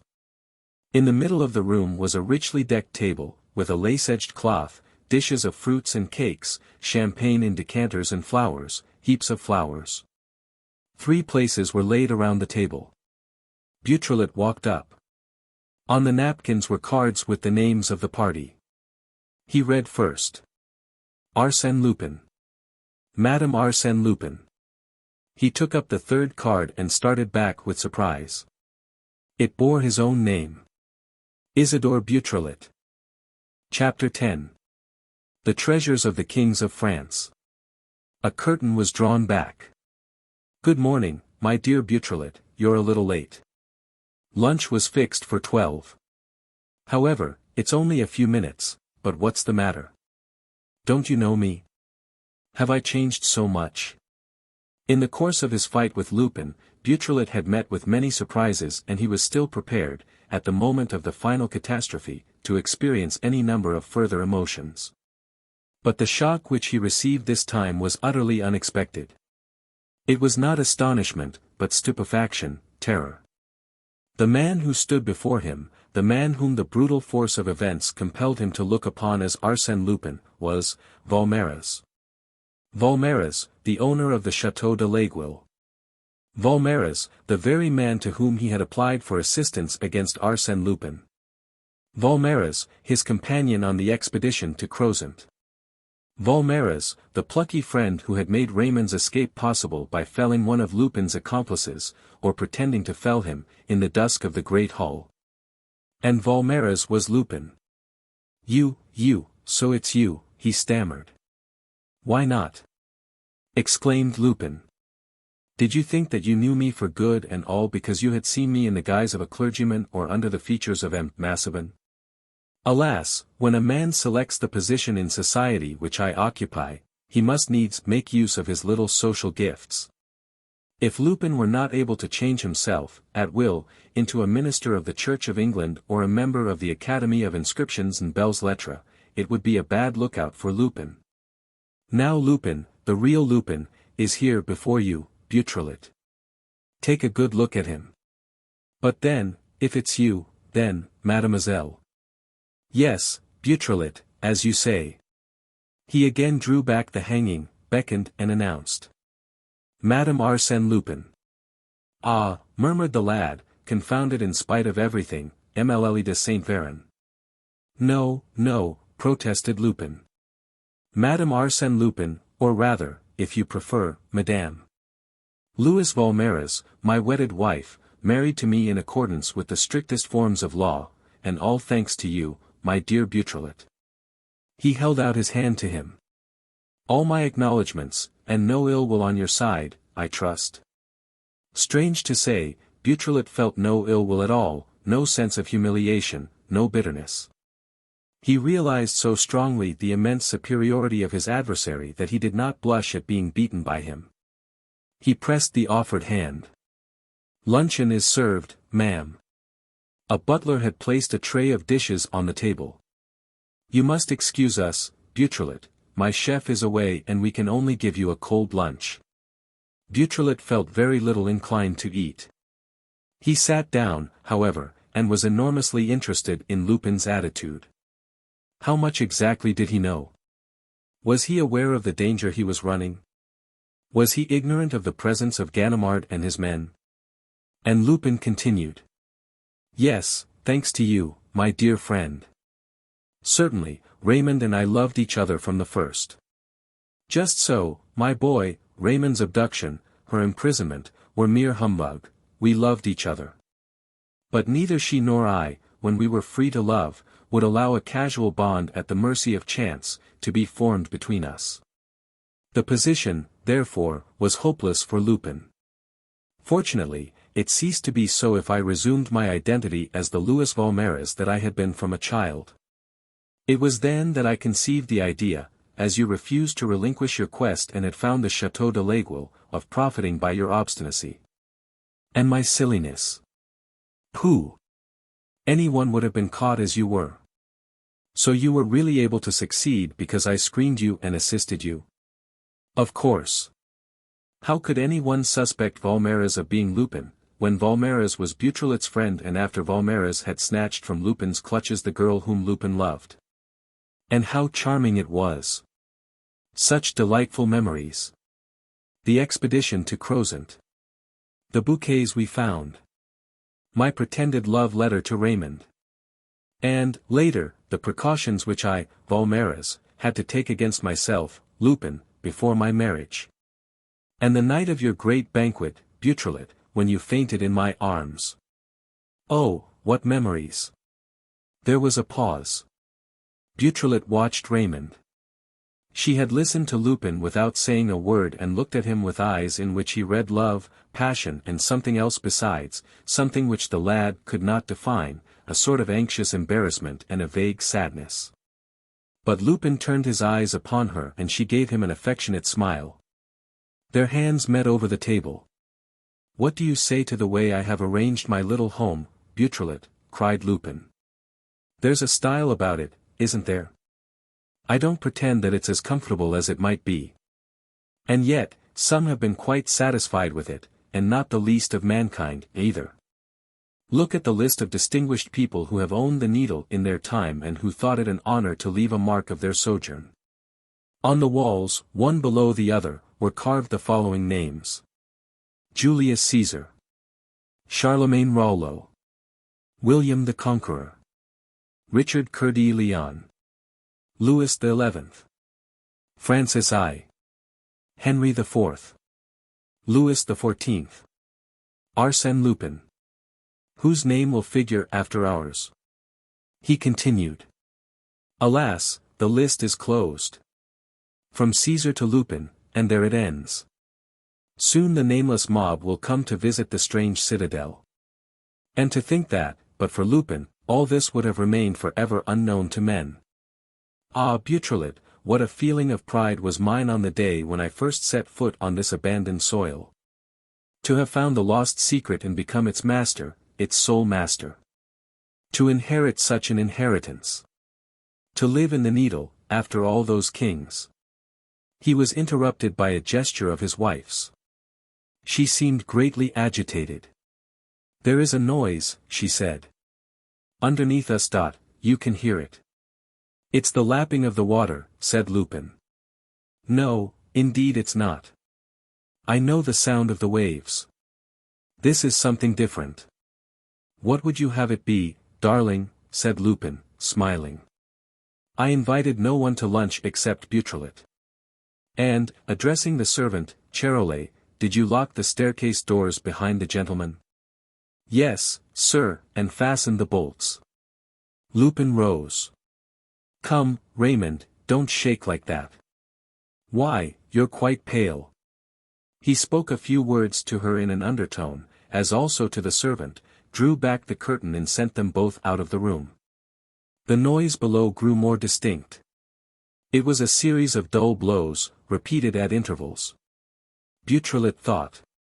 Ganimard has lost patience and is breaking down the doors. Lupin resumed the thread of his conversation, speaking very calmly and as though he had really not heard. By Jove, the Needle was badly damaged when I succeeded in discovering it. One could see that no one had possessed the secret for more than a century, since Louis XVI. And the Revolution. The tunnel was threatening to fall in. The stairs were in a shocking state. The water was trickling in from the sea. I had to prop up and strengthen and rebuild the whole thing. Beautrelet could not help asking. When you arrived, was it empty? Very nearly. The kings did not use the Needle, as I have done, as a warehouse. As a place of refuge, then? Yes, no doubt, in times of invasion and during the civil wars. But its real destination was to be, how shall I put it, the strong room or the bank of the kings of France. The sound of blows increased, more distinctly now. Ganimard must have broken down the first door and was attacking the second. There was a short silence and then more blows, nearer still. It was the third door. Two remained. Through one of the windows, Beautrelet saw a number of fishing smacks sailing round the Needle and, not far away, floating on the waters like a great black fish, the torpedo boat. What a row, exclaimed Lupin. One can't hear oneself speak. Let's go upstairs, shall we? It may interest you to look over the Needle. They climbed to the floor above, which was protected, like the others, by a door which Lupin locked behind him. My picture gallery, he said. The walls were covered with canvases on which Beautrelet recognized the most famous signatures. There were Raphael's Madonna of the Agnus Dei, Andrea del Sarto's portrait of Lucrezia Fede, Titian's Salome, Botticelli's Madonna and Angels and numbers of Tintorettos, Carpaccios, Rembrandts, Velázquez. What fine copies! Said Beautrelet, approvingly. Lupin looked at him with an air of stupefaction. What? Copies? You must be mad. The copies are in Madrid, my dear fellow, in Florence, Venice, Munich, Amsterdam. Then these are the original pictures, my lad, patiently collected in all the museums of Europe, where I have replaced them, like an honest man, with first-rate copies. But some day or other, the fraud will be discovered. Well, they will find my signature on each canvas, at the back, and they will know that it was I who have endowed my country with the original masterpieces. After all, I have only done what Napoleon did in Italy. Oh, look, Beautrelet, here are de Gesvers's 4 Rubenses. The knocking continued within the hollow of the Needle without ceasing. I can't stand this, said Lupin. Let's go higher. A fresh staircase. A fresh door. The tapestry room, Lupin announced. The tapestries were not hung on the walls, but rolled, tied up with cord, ticketed. And, in addition, there were parcels of old fabrics which Lupin unfolded, wonderful brocades, admirable velvets, soft, faded silks. Church vestments woven with silver and gold. They went higher still, and Beautrelet saw the room containing the clocks and other timepieces, the book room, oh, the splendid bindings, the precious, undiscoverable volumes. The unique copies stolen from the great public libraries, the lace room, the knick-knack room. And each time the circumference of the room grew smaller. And each time, now, the sound of knocking was more distant. Ganimard was losing ground. "This is the last room," said Lupin. "The treasury." This one was quite different. It was round also, but very high and conical in shape. It occupied the top of the edifice, and its floor must have been 15 or 20 yards below the extreme point of the needle. On the cliff side there was no window. But on the side of the sea, whence there were no indiscreet eyes to fear, 2 glazed openings admitted plenty of light. The ground was covered with a parquet flooring of rare wood, forming concentric patterns. Against the walls stood glass cases and a few pictures. "The pearls of my collection," said Lupin. "All that you have seen so far is for sale. Things come and things go. That's business. But here, in this sanctuary, everything is sacred. There is nothing here but choice, essential pieces, the best of the best, priceless things. Look at these jewels, Beautrelet, Chaldean amulets, Egyptian necklaces, Celtic bracelets, Arab chains. Look at these statuettes, Beautrelet, at this Greek Venus, this Corinthian Apollo.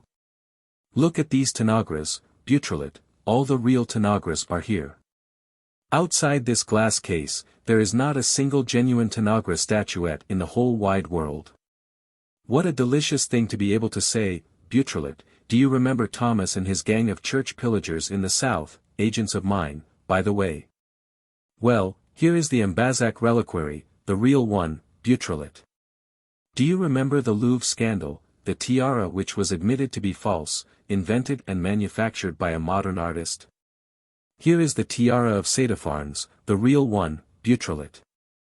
Look, Beautrelet, look with all your eyes, here is the marvel of marvels, the supreme masterpiece, the work of no mortal brain, here is Leonardo's Gioconda, the real one.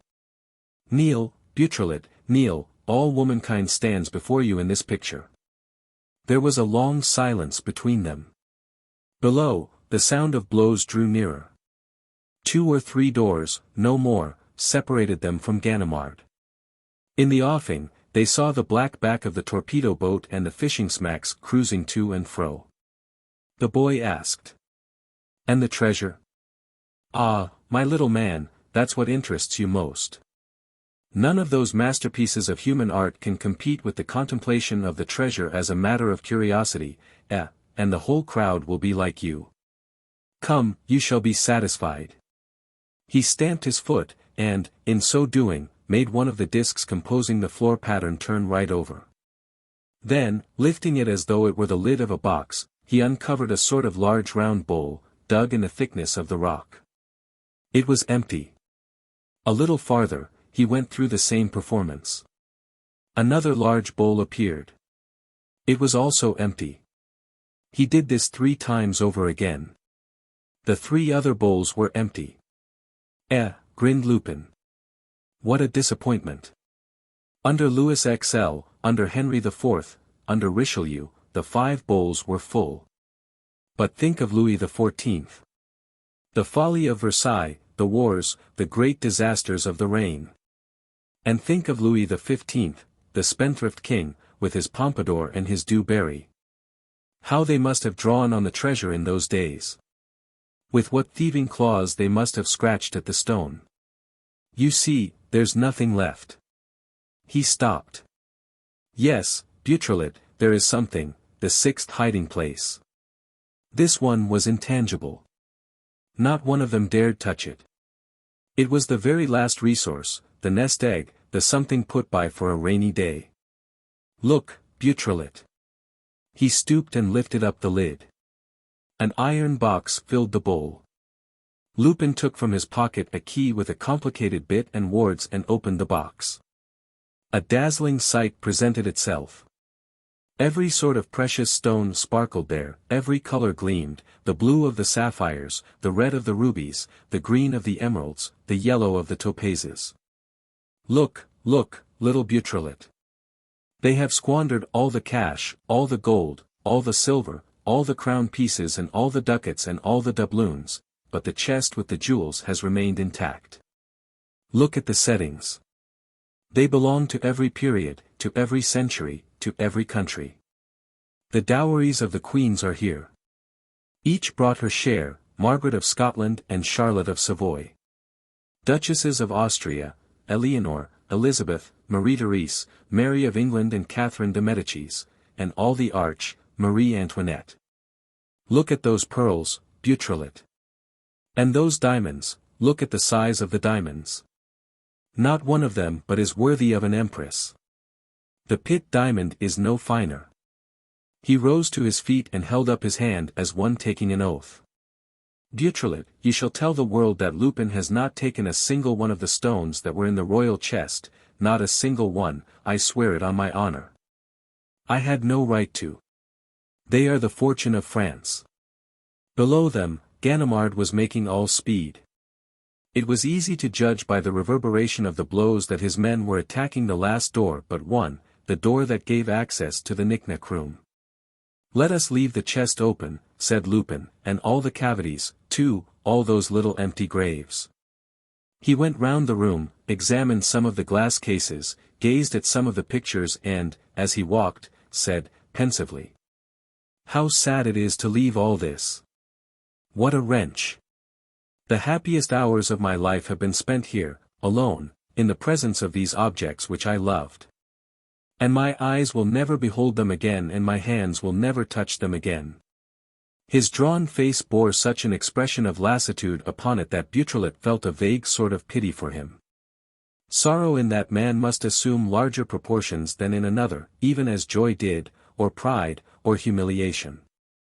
He was now standing by the window, and, with his finger pointing to the horizon, said, what is sadder still is that I must abandon that, all that. How beautiful it is! The boundless sea, the sky.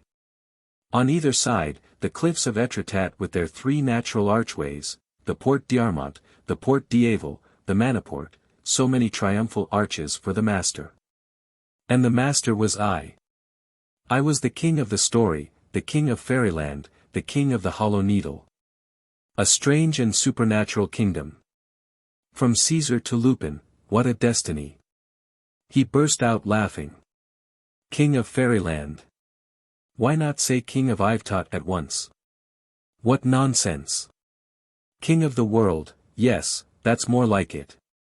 From this topmost point of the needle, I ruled the globe. I held it in my claws like a prey. Lift the tiara of Sadefarnes, Beautrelet, you see those two telephones? The one on the right communicates with Paris, a private line, the one on the left with London, a private line. Through London, I am in touch with America, Asia, Australia, South Africa. In all those continents, I have my offices, my agents, my jackals, my scouts. I drive an international trade. I hold the great market in art and antiquities, the World's Fair. Ah, Beautrelet, there are moments when my power turns my head. I feel intoxicated with strength and authority. The door gave way below. They heard Ganimard and his men running about and searching. After a moment, Lupin continued, in a low voice.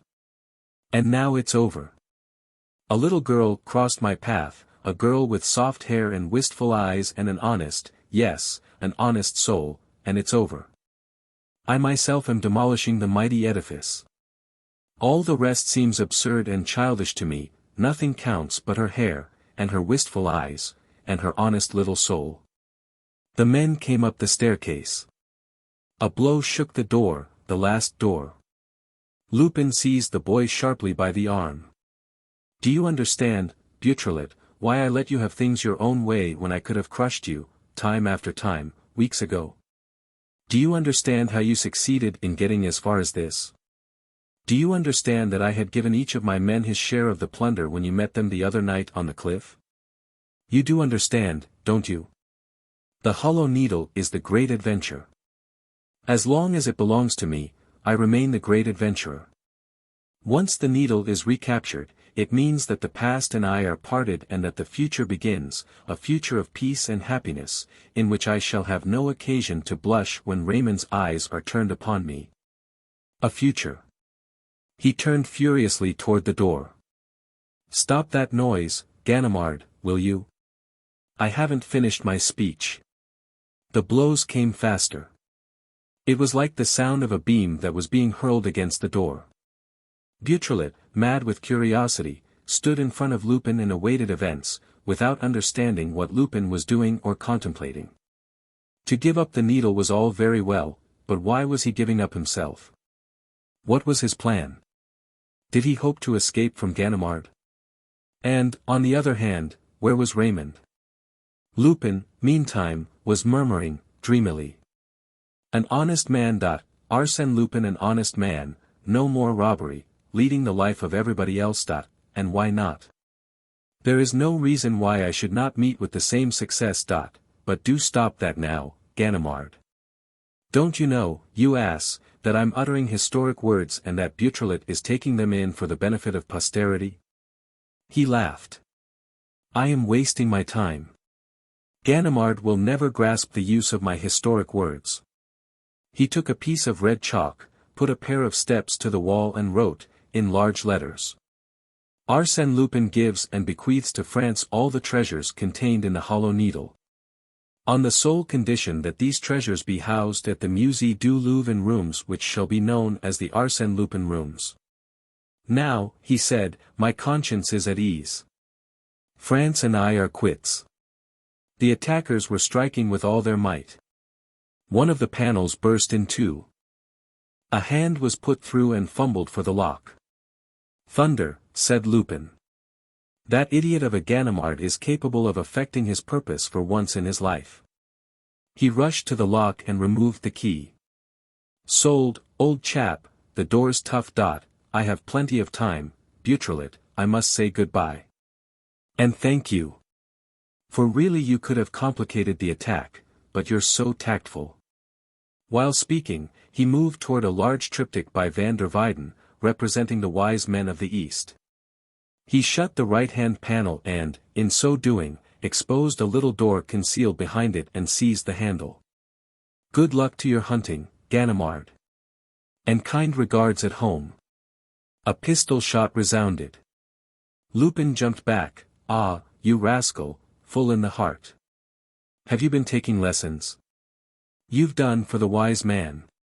Full in the heart.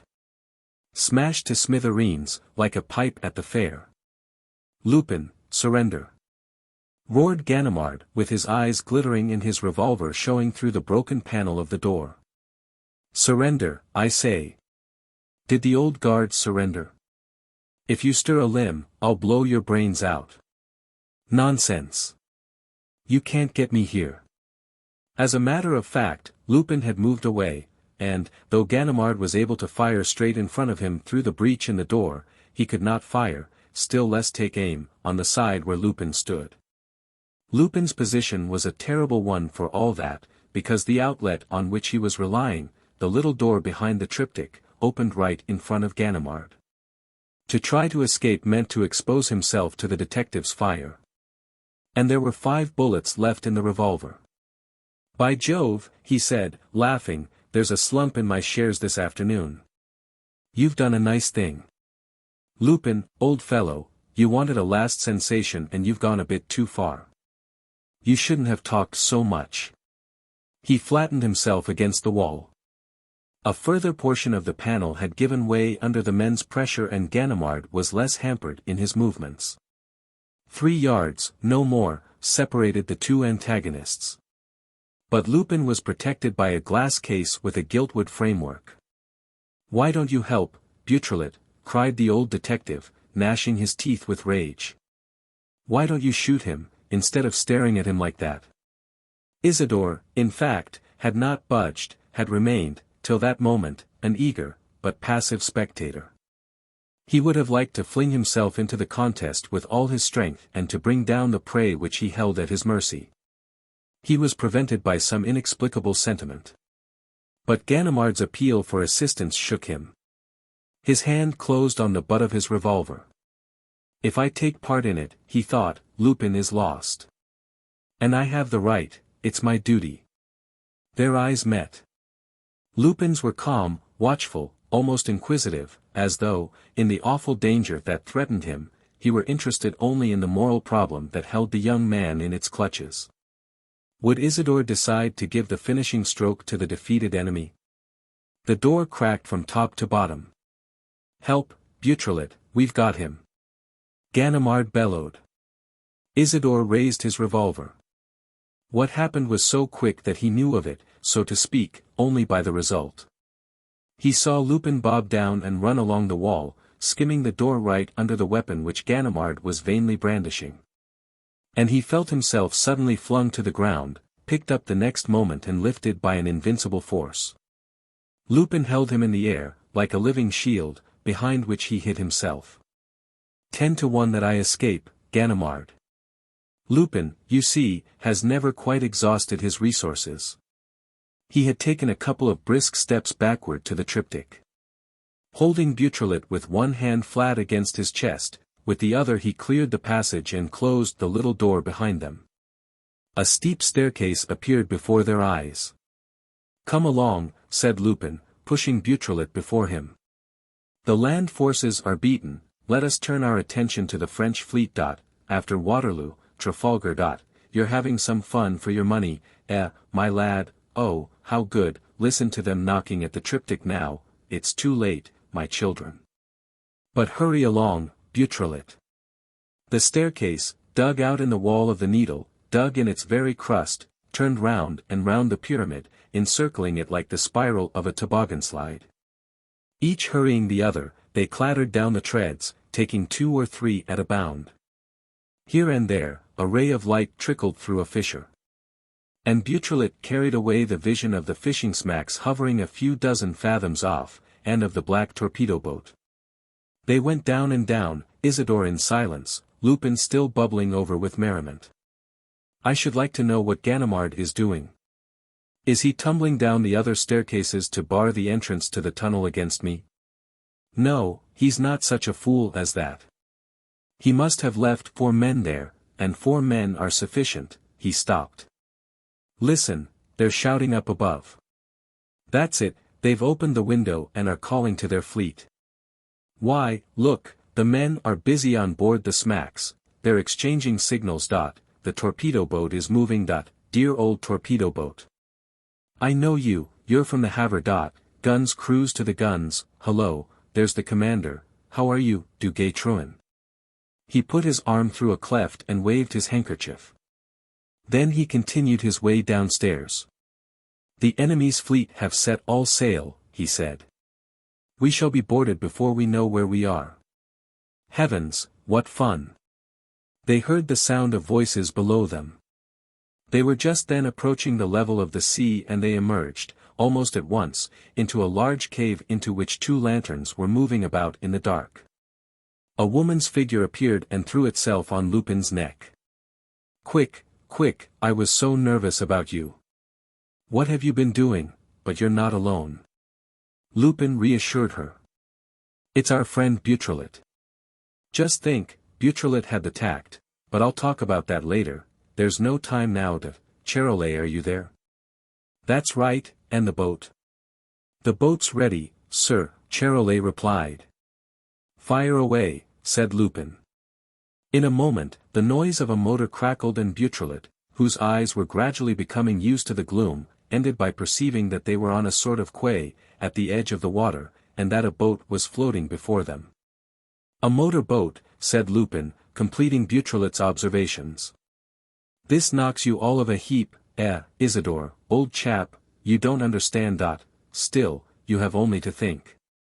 As the water before your eyes is no other than the water of the sea, which filters into this excavation each high tide, the result is that I have a safe little private roadstead all to myself. But it's closed, Beautrelet protested. No one can get in or out. Yes, I can, said Lupin, and I'm going to prove it to you. He began by handing Raymond in. Then he came back to fetch Beautrelet. The lad hesitated. "Are you afraid?" asked Lupin. "What of?" "Of being sunk by the torpedo boat." "No." "Then you're considering whether it's not your duty to stay with Ganimard, law and order, society and morality, instead of going off with Lupin, shame, infamy and disgrace." "Exactly. Unfortunately, my boy, you have no choice. For the moment, they must believe the two of us dead, and leave me the peace to which a prospective honest man is entitled. Later on, when I have given you your liberty, you can talk as much as you please, I shall have nothing more to fear." By the way in which Lupin clutched his arm, Beautrelet felt that all resistance was useless. Besides, why resist? Had he not discovered and handed over the hollow needle? What did he care about the rest? Had he not the right to humor the irresistible sympathy with which, in spite of everything, this man inspired him? The feeling was so clear in him that he was half inclined to say to Lupin, "Look here, you're running another, a more serious danger. Holmlock Shears is on your track." "Come along," said Lupin, before Isidore had made up his mind to speak. He obeyed and let Lupin lead him to the boat, the shape of which struck him as peculiar and its appearance quite unexpected. Once on deck, they went down a little steep staircase, or rather a ladder hooked on to a trap door, which closed above their heads.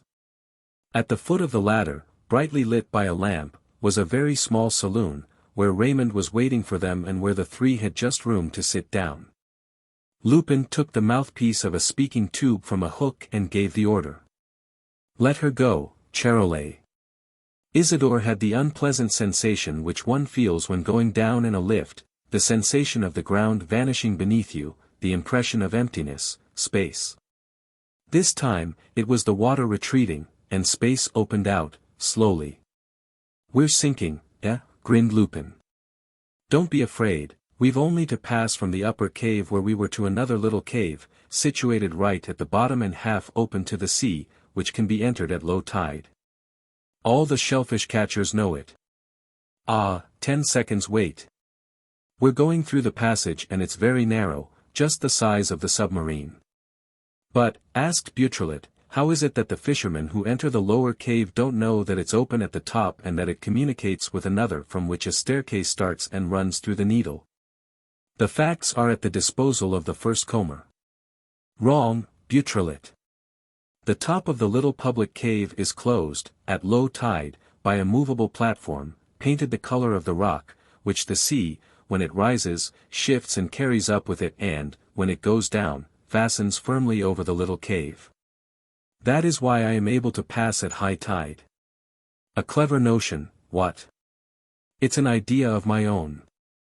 True, neither Caesar nor Louis XIV, nor, in short, any of my distinguished predecessors could have had it, because they did not possess submarines. They were satisfied with the staircase, which then ran all the way down to the little bottom cave. I did away with the last treads of the staircase and invented the trick of the movable ceiling.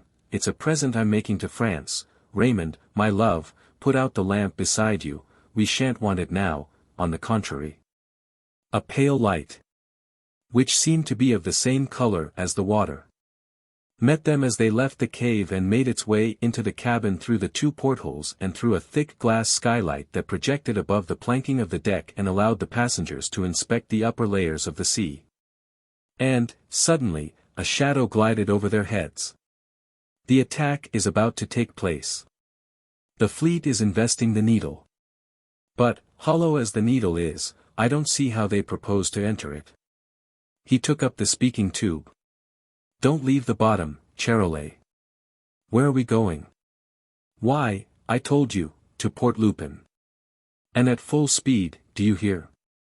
We want water to land by, there's a lady with us." They skimmed over the rocky bed. The seaweed stood up on end like a heavy, dark vegetation and the deep currents made it wave gracefully, stretching and billowing like floating hair. Another shadow, a longer one. "That's the torpedo boat," said Lupin. "We shall hear the roar of the guns presently. What will Duguay-Trouin do? Bombard the needle? Think of what we're missing, Beautrelet, by not being present at the meeting of Duguay-Trouin and Ganimard. The juncture of the land and naval forces.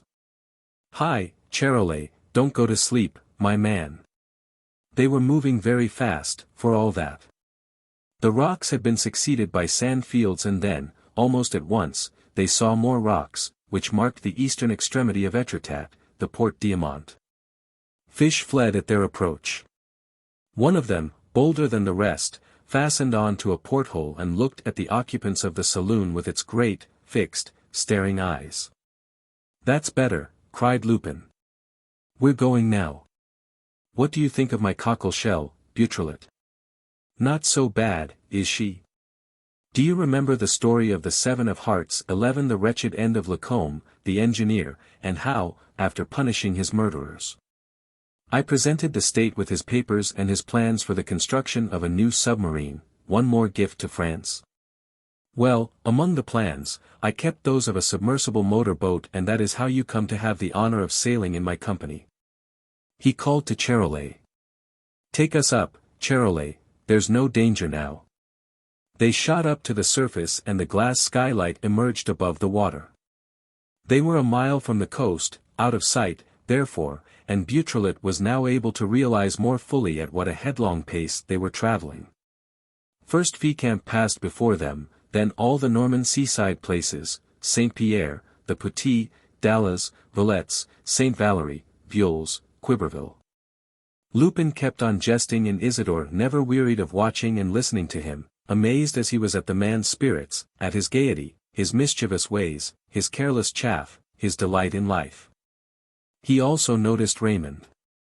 The young woman sat silent, nestling up against the man she loved. She had taken his hands between her own and kept on raising her eyes to him. And Beautrelet constantly observed that her hands were twitching and that the wistful sadness of her eyes increased. And, each time, it was like a dumb and sorrowful reply to Lupin's sallies. One would have thought that his frivolous words, his sarcastic outlook on life, caused her physical pain. "Hush," she whispered. "It's defying destiny to laugh, so many misfortunes can reach us still." Opposite Dieppe, they had to dive lest they should be seen by the fishing craft. And 20 minutes later, they shot at an angle toward the coast and the boat entered a little submarine harbor formed by a regular gap between the rocks, drew up beside a jetty and rose gently to the surface. Lupin announced. "Port Lupin." The spot, situated at 16 miles from Dieppe and 12 from the Tréport and protected, moreover, by the 2 landslips of cliff, was absolutely deserted. A fine sand carpeted the rounded slope of the tiny beach. "Jump on shore, Beautrelet, Raymond, give me your hand. You, Charolais, go back to the Needle, see what happens between Ganimard and Duguay-Trouin and come back and tell me at the end of the day.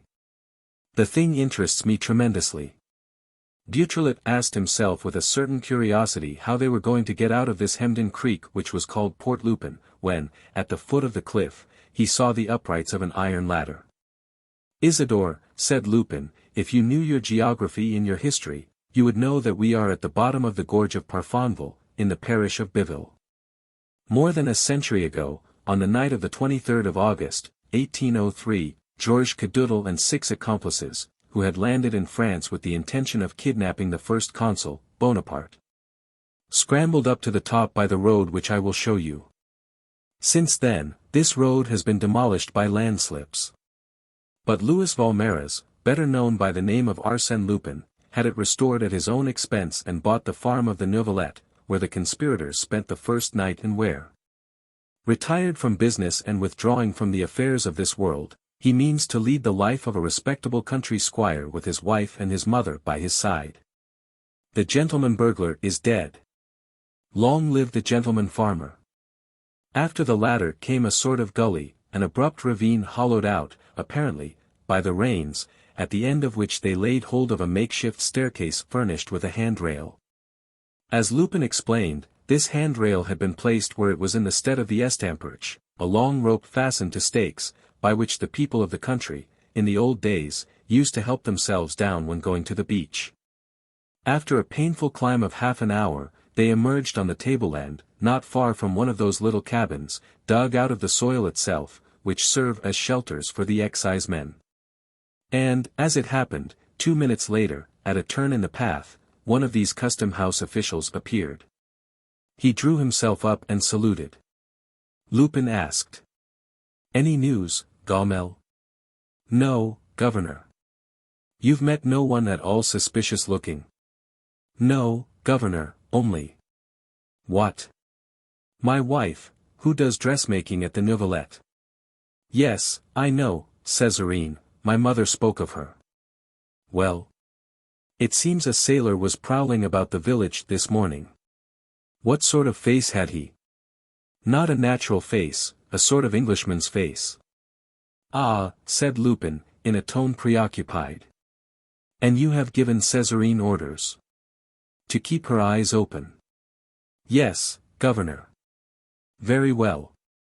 Keep a lookout for Charolais' return in 2 or 3 hours from now. If there's anything, I shall be at the farm." He walked on and said to Beautrelet. "This makes me uneasy, is it, Shears?" "Ah, if it's he, in his present state of exasperation, I have everything to fear." He hesitated a moment. "I wonder if we hadn't better turn back." "Yes, I have a nasty presentiment of evil." Gently undulating plains stretched before them as far as the eye could see. A little to the left, a series of handsome avenues of trees led to the farm of the Novelette, the buildings of which were now in view. It was the retreat which he had prepared, the haven of rest which he had promised Raymond. Was he, for the sake of an absurd idea, to renounce happiness at the very moment when it seemed within his reach? He took Isidore by the arm and, calling his attention to Raymond, who was walking in front of them. "Look at her. When she walks, her figure has a little swing at the waist which I cannot see without quivering. But everything in her gives me that thrill of emotion and love, her movements and her repose, her silence and the sound of her voice. I tell you, the mere fact that I am walking in the track of her footsteps makes me feel in the 7th heaven. Ah, Beautrelet, will she ever forget that I was once Lupin?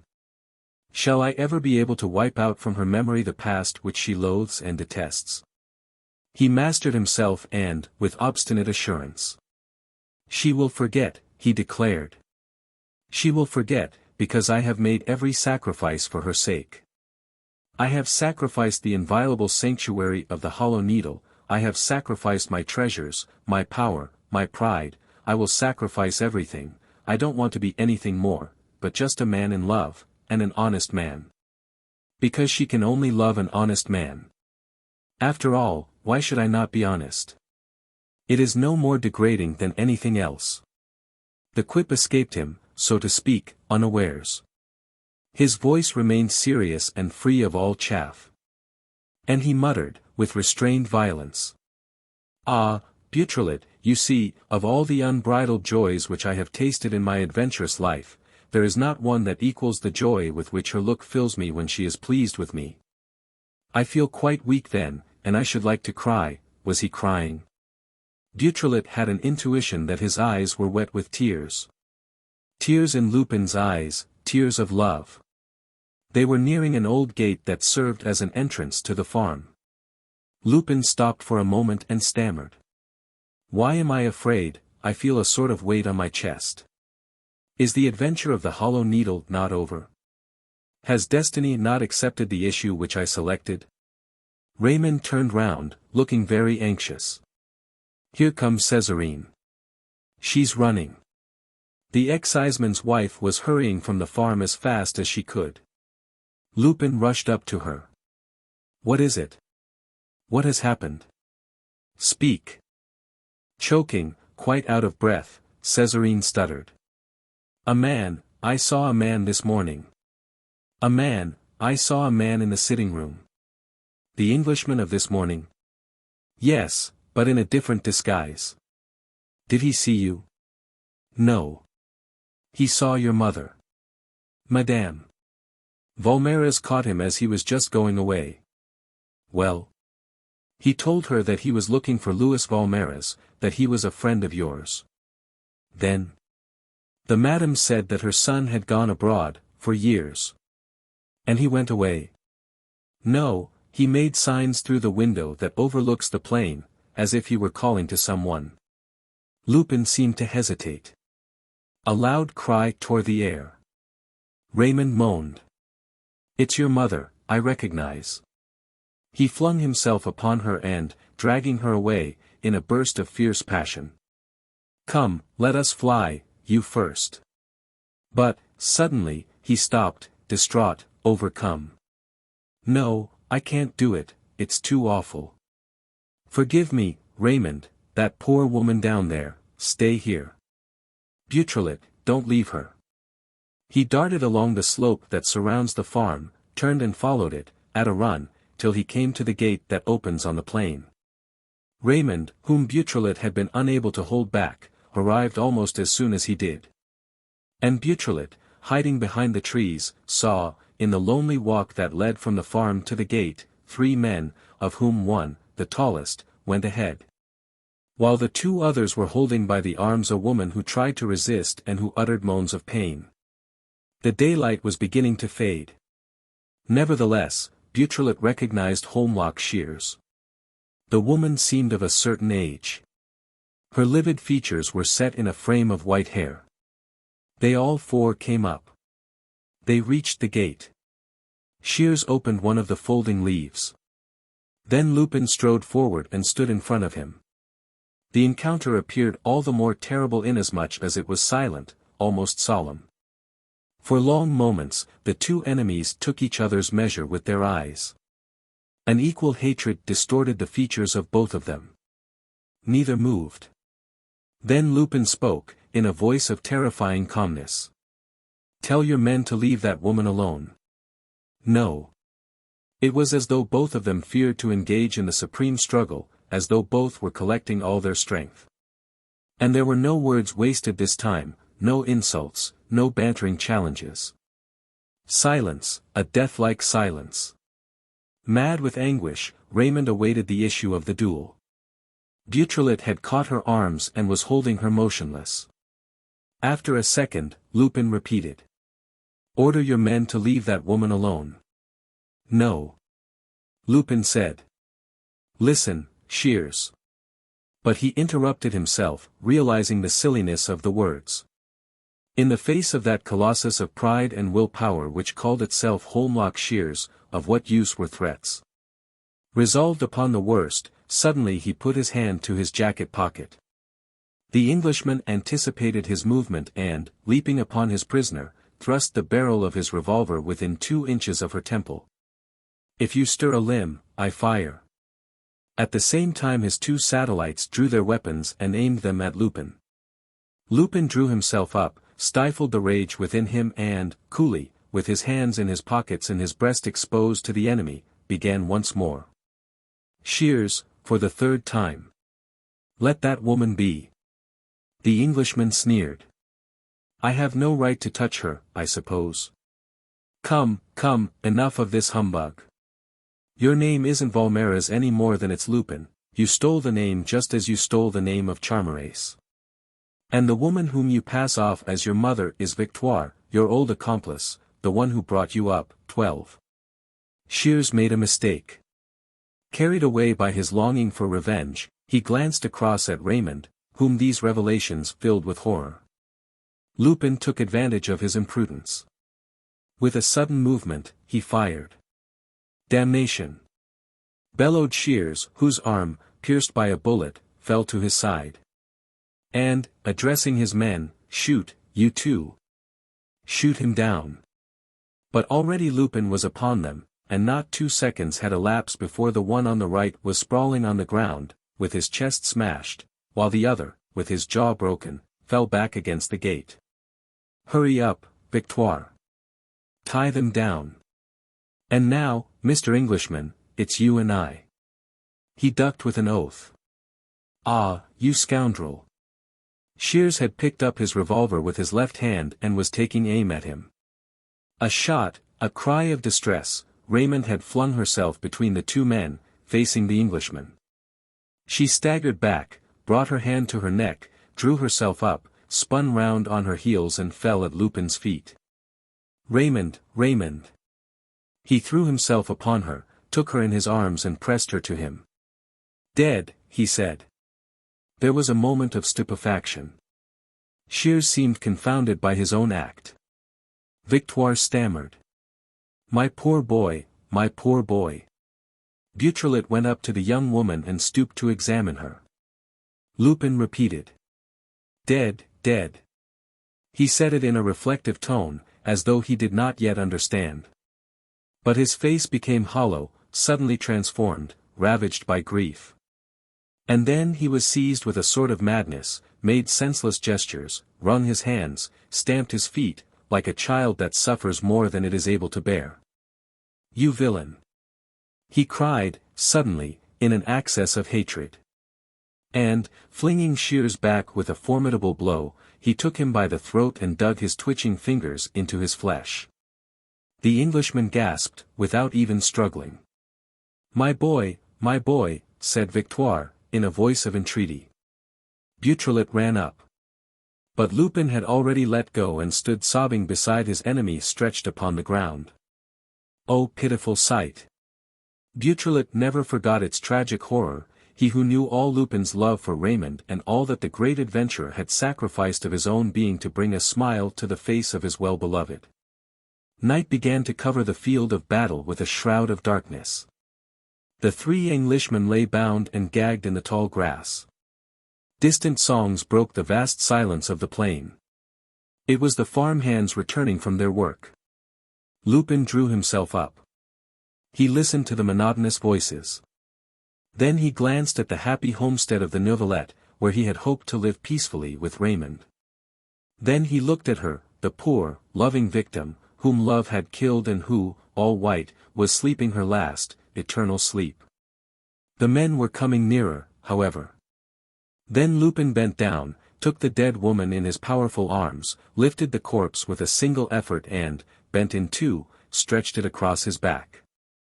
"Let us go, Victoire. Let us go, dear. Goodbye, Beautrelet," he said. And, bearing his precious and awful burden followed by his old servant, silent and fierce he turned toward the sea and plunged into the darkness of the night.